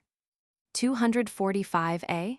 The paper upon the family of Witch or de la Witch was read by the author in person, before a meeting of the Historic Society of Lancashire and Cheshire, on the 18th of October, 1848, and the thanks of the meeting were voted for it to him. 245b. Ormerod's Cheshire, Volume Roman 3, p. 302, License Mag. Brit. Cheshire, Note F, p. 356. 245c. License Mag. Brit. Cheshire, p. 482, Ormerod's Cheshire, Volume Roman 3, p. 302. 245d. License Mag. Brit. Cheshire, p. 482, referring to heraldic collections, by W. Smith, Rouge Dragon Pursuivant in the Heralds, College, p. 78, and in a note in third volume of Ormerod's Cheshire, p. 302, he mentions the same fact respecting that embassy. 246a. Ormerod's Cheshire, Volume Roman 3, p. 302, note, in which he mentions the above arms to have been allowed them in 1663-64, and states that a pedigree of the family is given in Harl. MSS. 2040, 267. 246b. License Mag. Brit. Cheshire, p. 356. It may be well to mention here, with reference to the family of Witch or de la Witch, that Richard Witch of Davenham had a son, Richard.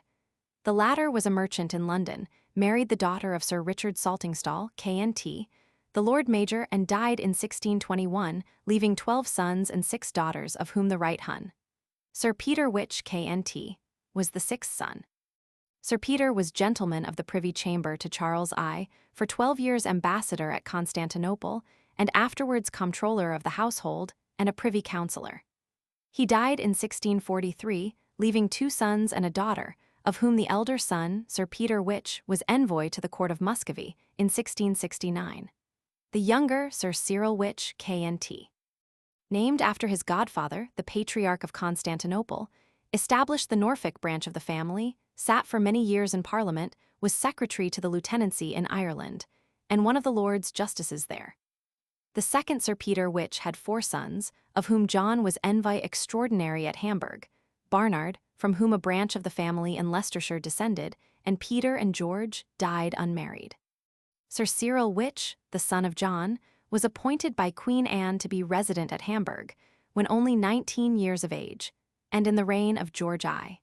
He was minister and envoy extraordinary to the Circle of Lower Saxony, also envoy extraordinary to the Court of Russia, and was created a baronet whilst at the Hanse Towns, December 20th, 1729, but dying without surviving male issue, in 1756, the baronetcy became extinct. Burke's Extinct and Dormant Baronetcies of England, title, Witch. 246c. License Mag. Brit. Cheshire, p. 356. 246d. Ormerod's Cheshire, Volume Roman 3, p. 302. 246e. License Mag. Brit. Chesh, p. 356 NF. 247. In consequence of his death, on the 15th of June, 1852, after this paper was written, the farm now belongs to the author. 250a. In this closet is a curious substitute for what was unknown when the hall was built, a water closet. A narrow flue descended into the garden from the closet, and was so built as to appear on the outside as part of the stack or range of chimney flues. The stone side supporters of its seat remain, and the soil and everything offensive used to fall from it through the flue to the ground on the outside, at a hole below in the stonework, which still remains, and which was purposely left open at the bottom of the chimney stack, from whence it could be removed when found necessary. I have seen similar, which are, I believe, not uncommon, at Carlisle Castle, adjoining the apartment said to have been the place of confinement of Mary Queen of Scots, at the ancient tower, forming part of Brimstage Old Hall, in Cheshire, at Ludlow Castle, Goodrich Castle, Stoke Say Castle, and several other old castles in England. 250b, such as Chorley Hall, Little Morton Hall, and Moat Hall, and the site of Alderley Hall. The latter was burned down in 1779, and all vestiges of the walls of the mansion are gone. 253a. The paper upon the old church of Wilmslow was read by the author in person, before a meeting of the Historic Society of Lancashire and Cheshire, on the 3rd of May, 1849, and the thanks of the meeting were voted for it to him. 255a. At present they are not all perfect. 255b. The pisane is very rarely found on the north side of any church or chapel. 256. As the ancient family of Hanford, in the adjoining pariah of Cheadle, bore the edel or star in their arms, it might be inferred that the ornament had been introduced from that circumstance, if the stars had been painted on shields, like armorial bearings. But that is not the case, as they are painted on circular ornaments. 257a. Now nearly hidden from view by a quantity of ivy, which has carelessly been suffered to grow over it. 257b. I seldom see such an example of bad taste without thinking of a passage, written in some work of imagination, it may be one of Goldsmith S., for aught I know, which I read when a boy, mentioning an inscription by churchwardens to the following effect: repaired and beautified by Samuel Smear and Daniel Daub, churchwardens. 258. Why should we not here notice the grave of a brave man, a native of Style, in the parish of Wilmslow, who did honor to Cheshire and to his regiment? In the churchyard, near the south side of the chancel, is a raised tomb to the memory of Captain John Worrell, son of Henry and Mary Worrell, of Style. The following is a copy of the principal part of it. Who departed this life, September 28, 1760, aged 77. He served 50 years in His Majesty's Regiment of Carbineers, and carried and brought off, with honor, the standard at the memorable Battle of Malplaquet. His gallant behavior as a soldier, and his private virtue as a member of society, gained him the esteem of every brave and honest man. 259a. Ormerod's Cheshire, Volume Roman 3, p. 311. 259b. Henry Trafford, D.D., built the chancel 1522, made the tomb north of the communion rails. He was a younger brother of the Traffords of Trafford. Parle, Reg. See Ormerod's Cheshire, Volume Roman 3, p. 311, note p. Is it possible that we are intended, by the above passage, to understand that he made the tomb on the north side of the communion rails in anticipation of his own death? 261. A portion of a large pillar at the head of the tomb appears to have been cut away, as if to admit of part of it being placed there. 262. A. Lyson's Cheshire, p. 451. 262b. By his death, since this paper was read, the advowson now belongs to his son, Sir Humphrey de Trafford, Bart. 263a. He died in 1856, having, not long before his death, sold the estate. 263b. Ormerod's Cheshire, Volume Roman 3, p. 311, note. 264a. Ormerod's Cheshire, Volume Roman 3, p. 311. 264b. See Chapter 2, p. 26. 264c. Ormerod's Cheshire, Volume Roman 3, p. 311. 264d. Although Ormerod in Volume I Roman 32, Note Y and Volume Roman 3, p. 311, mentions the date on the tomb as 1460, I found it impossible to ascertain whether that had ever been the case, because the two last letters of that part of the brass which contain the date are missing. The date of the battle is given in 5 Rot. Parle, 38th Henry Roman 6. p. 348, a very high authority, as Sunday next after the feast of St. Matthew the Apostle, in the 38th year of Henry Roman 6, which was in 1459. In Holinshed's Chronicles it is stated to have been fought on the day of St. Tecla, 23rd September, 1459. And in Hall's and in Grafton's Chronicles, St. Tecla's Day is also mentioned to have been the day of the battle. And in Baker's Chronicles and Stowe's Annals, though the month and day are not named, 1459 is given as the year in which it was fought. Carte, the historian, also gives the date as Sunday, the 23rd September, 1459. 265a. Ormerod states, Volume Roman 3, p. 311, note Y, that the inscription possesses considerable interest, as being the memorial of the first Cheshire male ancestor of the Booths and of the heiress of Dunham Massey and the Bollin, and that it is the only inscription now remaining in the county relating to any of the warriors who fell at Blore Heath. 265b, a rubbing from the brass of Sir Robert Booth's monument, which I exhibited to the meeting, was kindly lent to me for the purpose, by the rector, the Reverend William Brownlow, to whom I am much obliged for several valuable suggestions and information relative to the church. Amongst which I may mention that it appears from the churchwarden's accounts that, during the Civil War, the pipes of the organ of the church were broken up by the parliamentarian troops to make bullets. 266, Poem of the Borough, p. 21. 267, a. The paper upon Handford Hall and Cheadle Church was read by the author in person before a meeting of the Historic Society of Lancashire and Cheshire on the 3rd of January, 1850, and the thanks of the meeting were voted for it to him. 268, a. Cheatham Papers, volume IP 122. 268b, Ibid, p. 161. 268c, he afterwards spells it Handford, volume IP 189. 268d, License Mag, Brit, Cheshire, p. 555, Ormerod's Cheshire, volume Roman 3, pp. 326-327. 269a, Archaeologia, volume Roman 33, p. 55.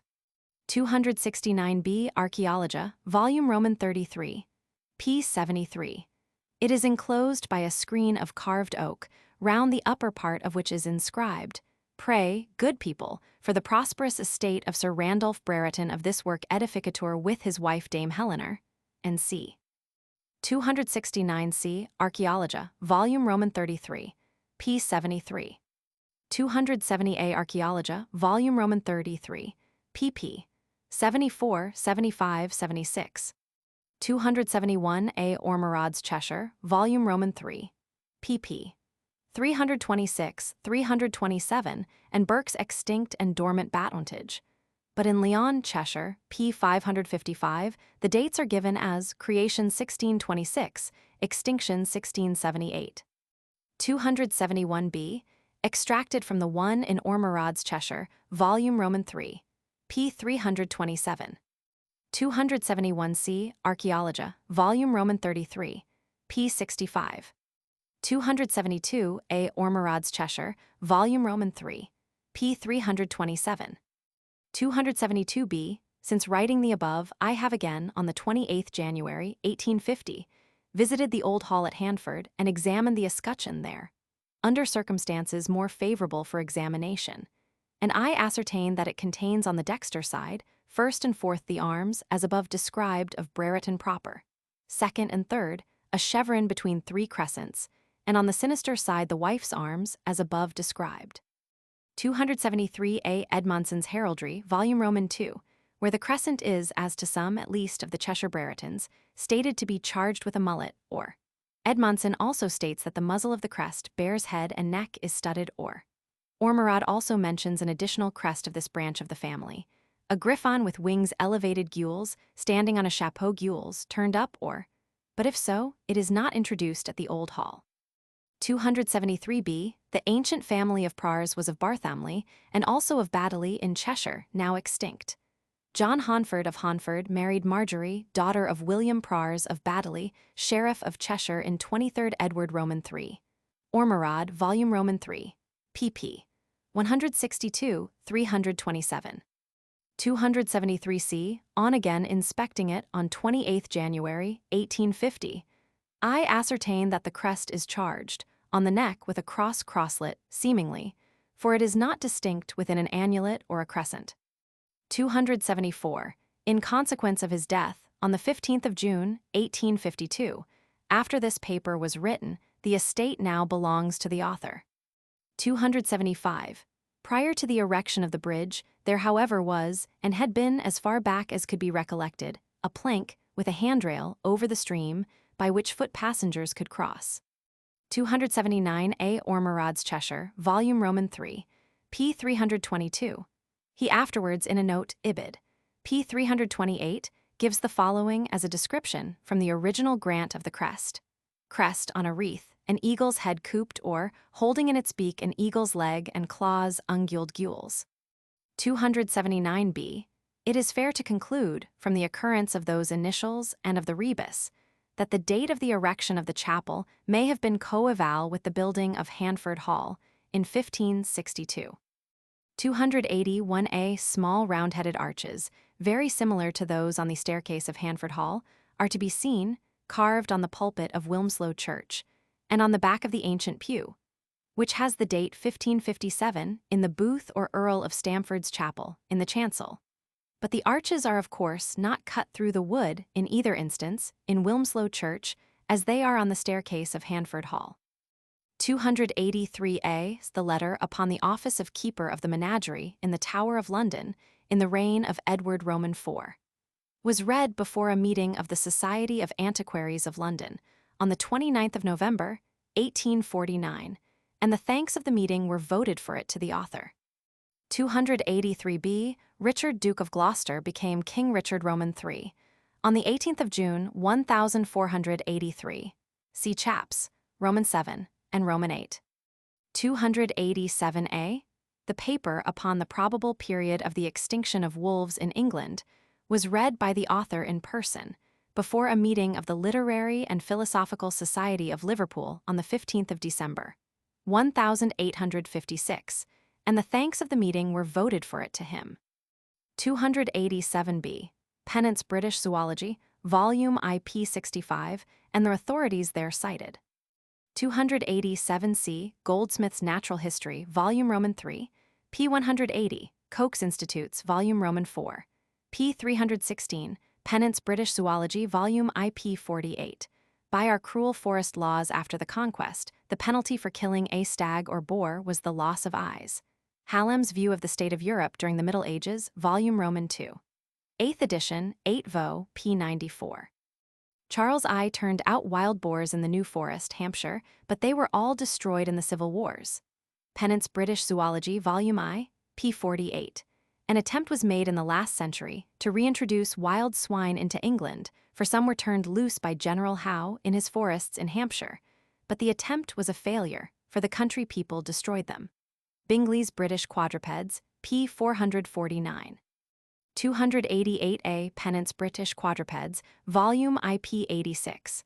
Holinshed in his Chronicles, written in the reign of Queen Elizabeth, states that the beaver was to be met with in Scotland at the time when he wrote.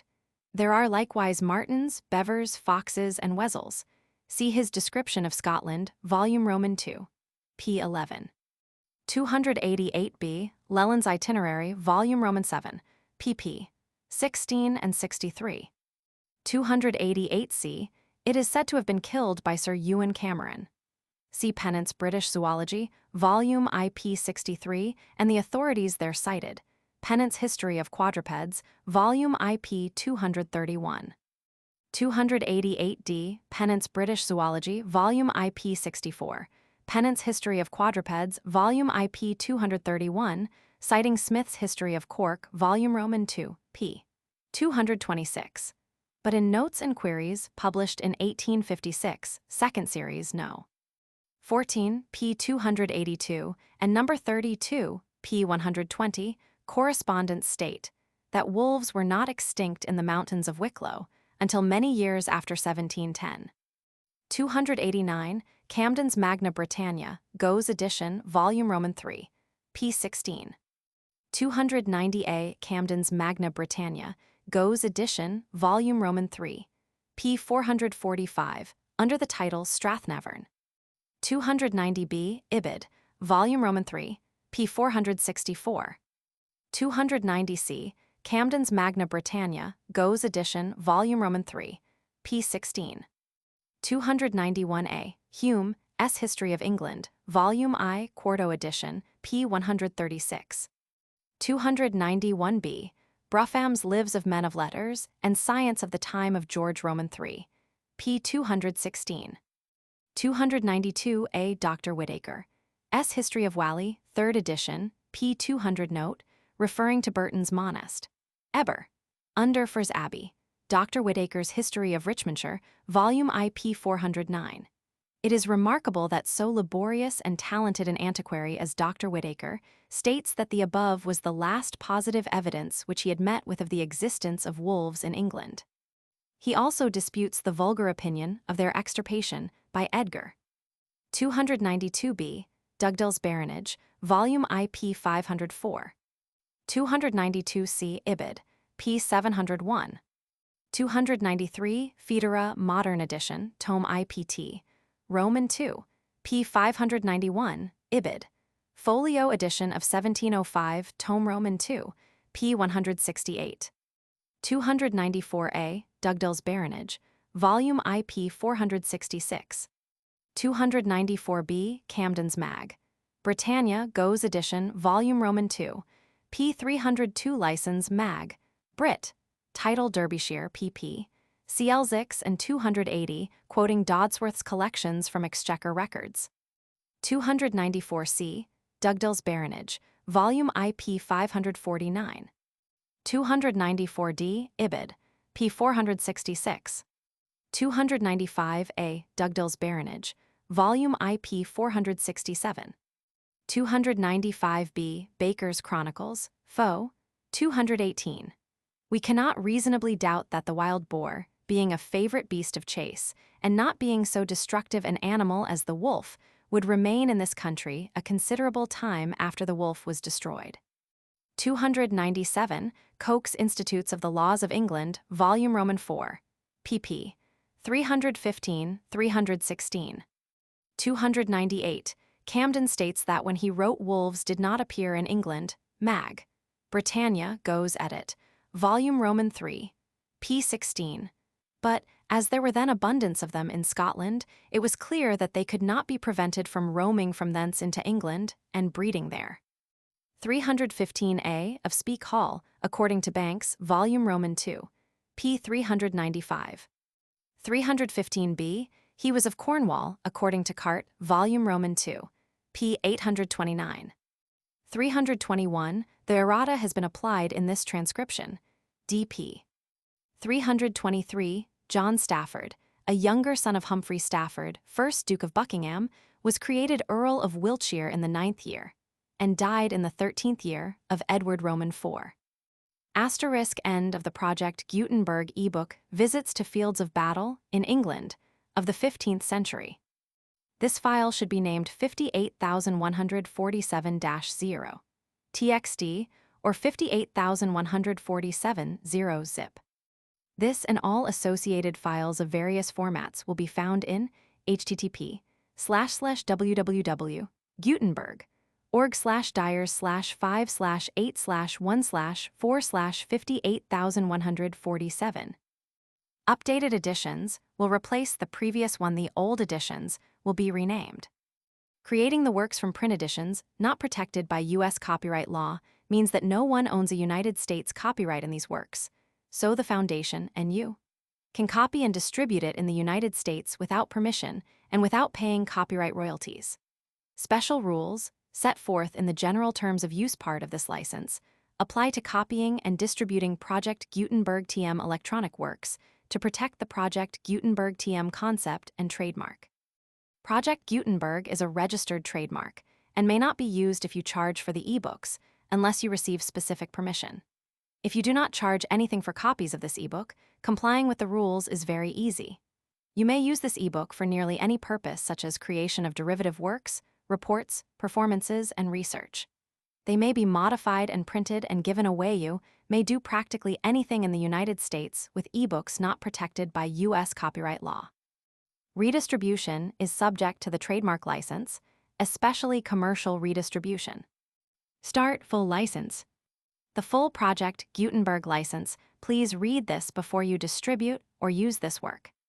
To protect the Project Gutenberg TM mission of promoting the free distribution of electronic works by using or distributing this work, or any other work associated in any way with the phrase Project Gutenberg, you agree to comply with all the terms of the full Project Gutenberg TM license available with this file or online at www.gutenberg.org/license.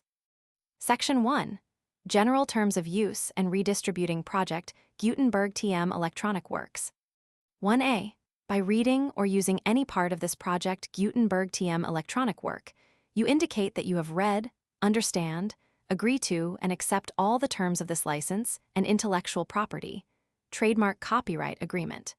If you do not agree to abide by all the terms of this agreement, you must cease using and return or destroy all copies of Project Gutenberg TM electronic works in your possession. If you paid a fee for obtaining a copy of or access to a Project Gutenberg TM electronic work, and you do not agree to be bound by the terms of this agreement, you may obtain a refund from the person or entity to whom you paid the fee as set forth in paragraph 1. E8. 1b. Project Gutenberg is a registered trademark. It may only be used on or associated in any way with an electronic work by people who agree to be bound by the terms of this agreement. There are a few things that you can do with most Project Gutenberg TM electronic works even without complying with the full terms of this agreement. See paragraph 1c below. There are a lot of things you can do with Project Gutenberg TM electronic works if you follow the terms of this agreement and help preserve free future access to Project Gutenberg TM electronic works. See paragraph 1e below. 1c.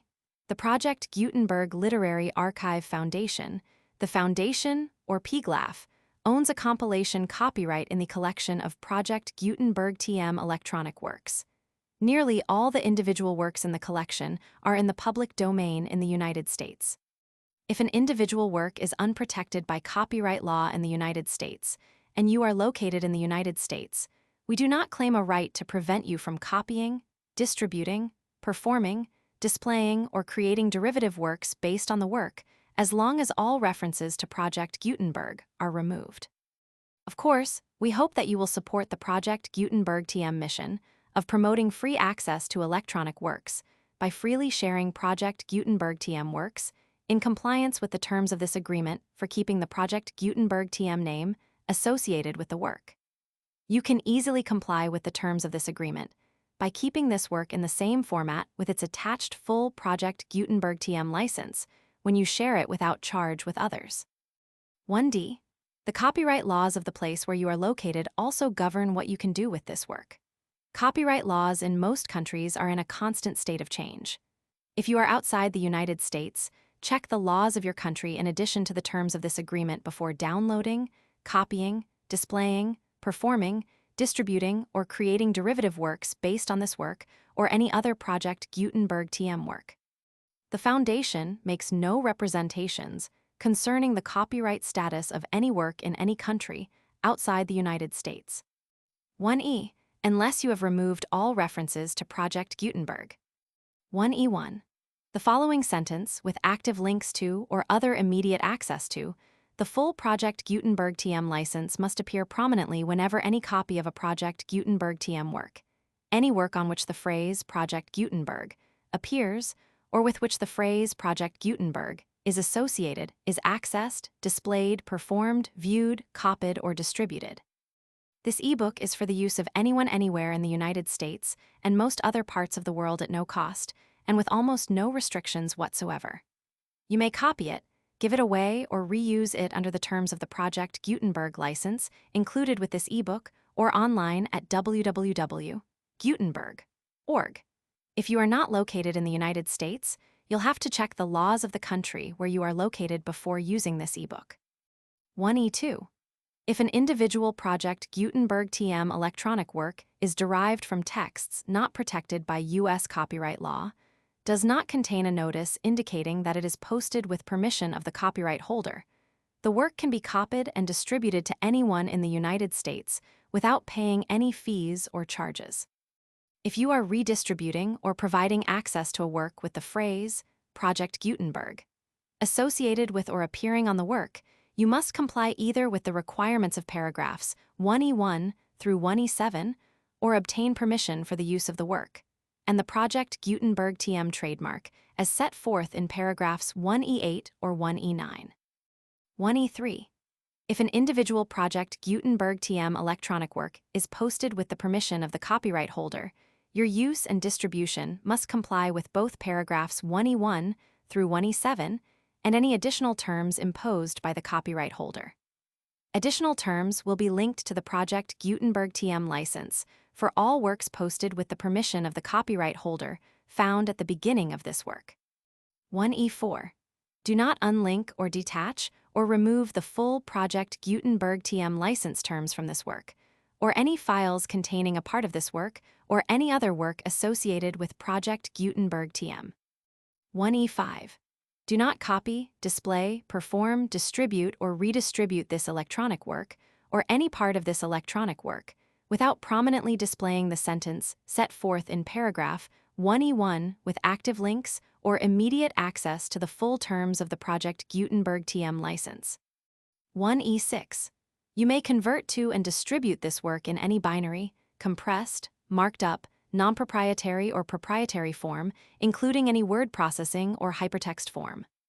However, if you provide access to or distribute copies of a Project Gutenberg TM work in a format other than plain vanilla ASCII, or other format used in the official version posted on the official Project Gutenberg TM website, www.gutenberg.org, you must, at no additional cost, fee, or expense to the user, provide a copy, a means of exporting a copy, or a means of obtaining a copy upon request of the work in its original, plain vanilla ASCII, or other form.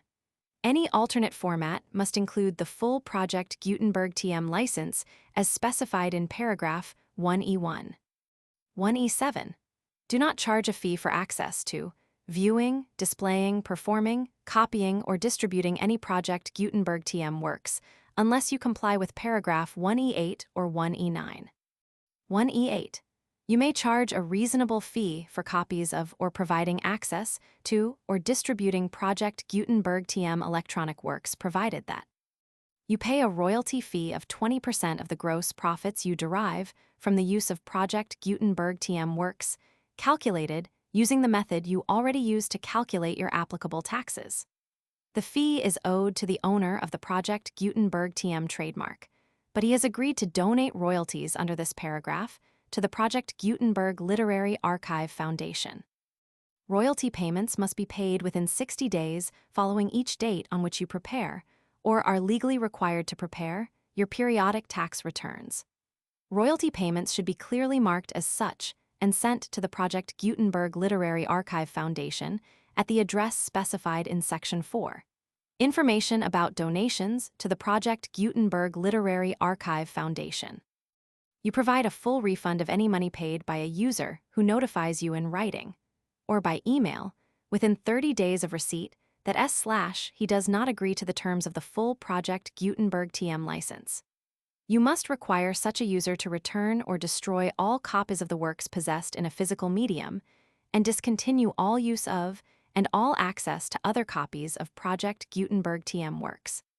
You provide, in accordance with paragraph 1F3, a full refund of any money paid for a work or a replacement copy, if a defect in the electronic work is discovered and reported to you within 90 days of receipt of the work. You comply with all other terms of this agreement for free distribution of Project Gutenberg TM works. 1E9. If you wish to charge a fee or distribute a Project Gutenberg TM electronic work or group of works on different terms than are set forth in this agreement, you must obtain permission in writing from both the Project Gutenberg Literary Archive Foundation and the Project Gutenberg Trademark, LLC, the owner of the Project Gutenberg TM trademark. Contact the Foundation as set forth in Section 3 below. 1F. 1F1. Project Gutenberg volunteers and employees expend considerable effort to identify, do copyright research on, transcribe and proofread works not protected by U.S. copyright law in creating the Project Gutenberg TM collection. Despite these efforts, Project Gutenberg TM electronic works and the medium on which they may be stored may contain defects, such as, but not limited to, incomplete, inaccurate, or corrupt data, transcription errors, a copyright or other intellectual property infringement, a defective or damaged disk or other medium, a computer virus, or computer codes that damage or cannot be read by your equipment. 1F2. Limited warranty, disclaimer of damages, except for the right of replacement or refund described in paragraph 1F3, the Project Gutenberg Literary Archive Foundation, the owner of the Project Gutenberg TM trademark, and any other party distributing a Project Gutenberg TM electronic work under this agreement, disclaim all liability to you for damages, costs, and expenses including legal fees. You agree that you have no remedies for negligence, strict liability, breach of warranty, or breach of contract, except those provided in paragraph 1F3. You agree that the foundation, the trademark owner, and any distributor under this agreement will not be liable to you for actual, direct, indirect, consequential, punitive, or incidental damages, even if you give notice of the possibility of such damage. 1F3. Limited right of replacement or refund. If you discover a defect in this electronic work within 90 days of receiving it, you can receive a refund of the money, if any, you paid for it by sending a written explanation to the person you received the work from. If you received the work on a physical medium, you must return the medium with your written explanation. The person or entity that provided you with the defective work may elect to provide a replacement copy in lieu of a refund. If you received the work electronically, the person or entity providing it to you may choose to give you a second opportunity to receive the work electronically in lieu of a refund. If the second copy is also defective, you may demand a refund in writing without further opportunities to fix the problem. 1F4. Except for the limited right of replacement or refund set forth in paragraph 1F3, this work is provided to you as is, with no other warranties of any kind, express or implied, including but not limited to warranties of merchantability or fitness for any purpose. 1F5. Some states do not allow disclaimers of certain implied warranties or the exclusion or limitation of certain types of damages. If any disclaimer or limitation set forth in this agreement violates the law of the state applicable to this agreement, the agreement shall be interpreted to make the maximum disclaimer or limitation permitted by the applicable state law. The invalidity or unenforceability of any provision of this agreement shall not void the remaining provisions. 1F6. Indemnity. You agree to indemnify and hold the foundation, the trademark owner, any agent or employee of the foundation, anyone providing copies of Project Gutenberg TM electronic works in accordance with this agreement, and any volunteers associated with the production, promotion, and distribution of Project Gutenberg TM electronic works, harmless from all liability, costs, and expenses, including legal fees, that arise directly or indirectly from any of the following which you do or cause to occur. A. Distribution of this or any Project Gutenberg TM work. B. Alteration, modification, or additions or deletions to any Project Gutenberg TM work. And C. Any defect you cause. Section 2. Information about the mission of Project Gutenberg TM. Project Gutenberg TM is synonymous with the free distribution of electronic works in formats readable by the widest variety of computers, including obsolete, old, middle-aged, and new computers. It exists because of the efforts of hundreds of volunteers and donations from people in all walks of life. Volunteers and financial support to provide volunteers with the assistance they need are critical to reaching Project Gutenberg TM's goals and ensuring that the Project Gutenberg TM collection will remain freely available for generations to come. In 2001, the Project Gutenberg Literary Archive Foundation was created to provide a secure and permanent future for Project Gutenberg TM and future generations. To learn more about the Project Gutenberg Literary Archive Foundation and how your efforts and donations can help, see sections 3 and 4 and the Foundation information page at www.gutenberg.org. Section 3. Information about the Project Gutenberg Literary Archive Foundation. The Project Gutenberg Literary Archive Foundation is a non-profit 501(c)(3) educational corporation organized under the laws of the state of Mississippi and granted tax-exempt status by the Internal Revenue Service. The Foundation's EIN, or Federal Tax Identification Number, is 646221541. Contributions to the Project Gutenberg Literary Archive Foundation are tax-deductible to the full extent permitted by U.S. federal laws and your state's laws. The Foundation's principal office is in Fairbanks, Alaska, with the mailing address P.O. Box 750,175, Fairbanks, AC 99,775, but its volunteers and employees are scattered throughout numerous locations. Its business office is located at 809 North 1500 West, Salt Lake City, UT 84116, 801, 596 1887. Email contact links and up-to-date contact information can be found at the Foundation's website and official page at www.gutenberg.org/contact. For additional contact information, Dr. Gregory B. Newby, Chief Executive, and Director GB Newby at pglaf.org. Section 4. Information about donations to the Project Gutenberg Literary Archive Foundation. Project Gutenberg TM depends upon and cannot survive without widespread public support and donations to carry out its mission of increasing the number of public domain and licensed works that can be freely distributed in machine-readable form, accessible by the widest array of equipment, including outdated equipment. Many small donations, $1 to $5,000, are particularly important to maintaining tax-exempt status with the IRS. The Foundation is committed to complying with the laws regulating charities and charitable donations in all 50 states of the United States. Compliance requirements are not uniform, and it takes a considerable effort, much paperwork, and many fees to meet and keep up with these requirements. We do not solicit donations in locations where we have not received written confirmation of compliance. To send donations or determine the status of compliance for any particular state, visit www.gutenberg.org/donate. While we cannot and do not solicit contributions from states where we have not met the solicitation requirements, we know of no prohibition against accepting unsolicited donations from donors in such states who approach us with offers to donate.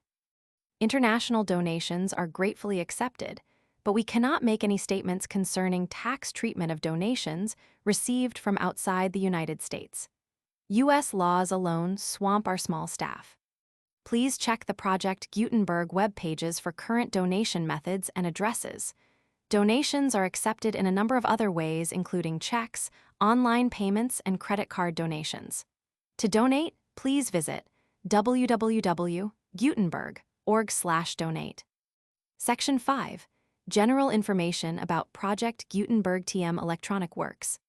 Professor Michael S. Hart was the originator of the Project Gutenberg TM concept of a library of electronic works that could be freely shared with anyone. For 40 years, he produced and distributed Project Gutenberg TM ebooks with only a loose network of volunteer support. Project Gutenberg TM ebooks are often created from several printed editions, all of which are confirmed as not protected by copyright in the U.S. unless a copyright notice is included. Thus, we do not necessarily keep ebooks in compliance with any particular paper edition. Most people start at our website, which has the main PG search facility, www.gutenberg.org. This website includes information about Project Gutenberg TM, including how to make donations to the Project Gutenberg Literary Archive Foundation, how to help produce our new ebooks, and how to subscribe to our email newsletter to hear about new ebooks.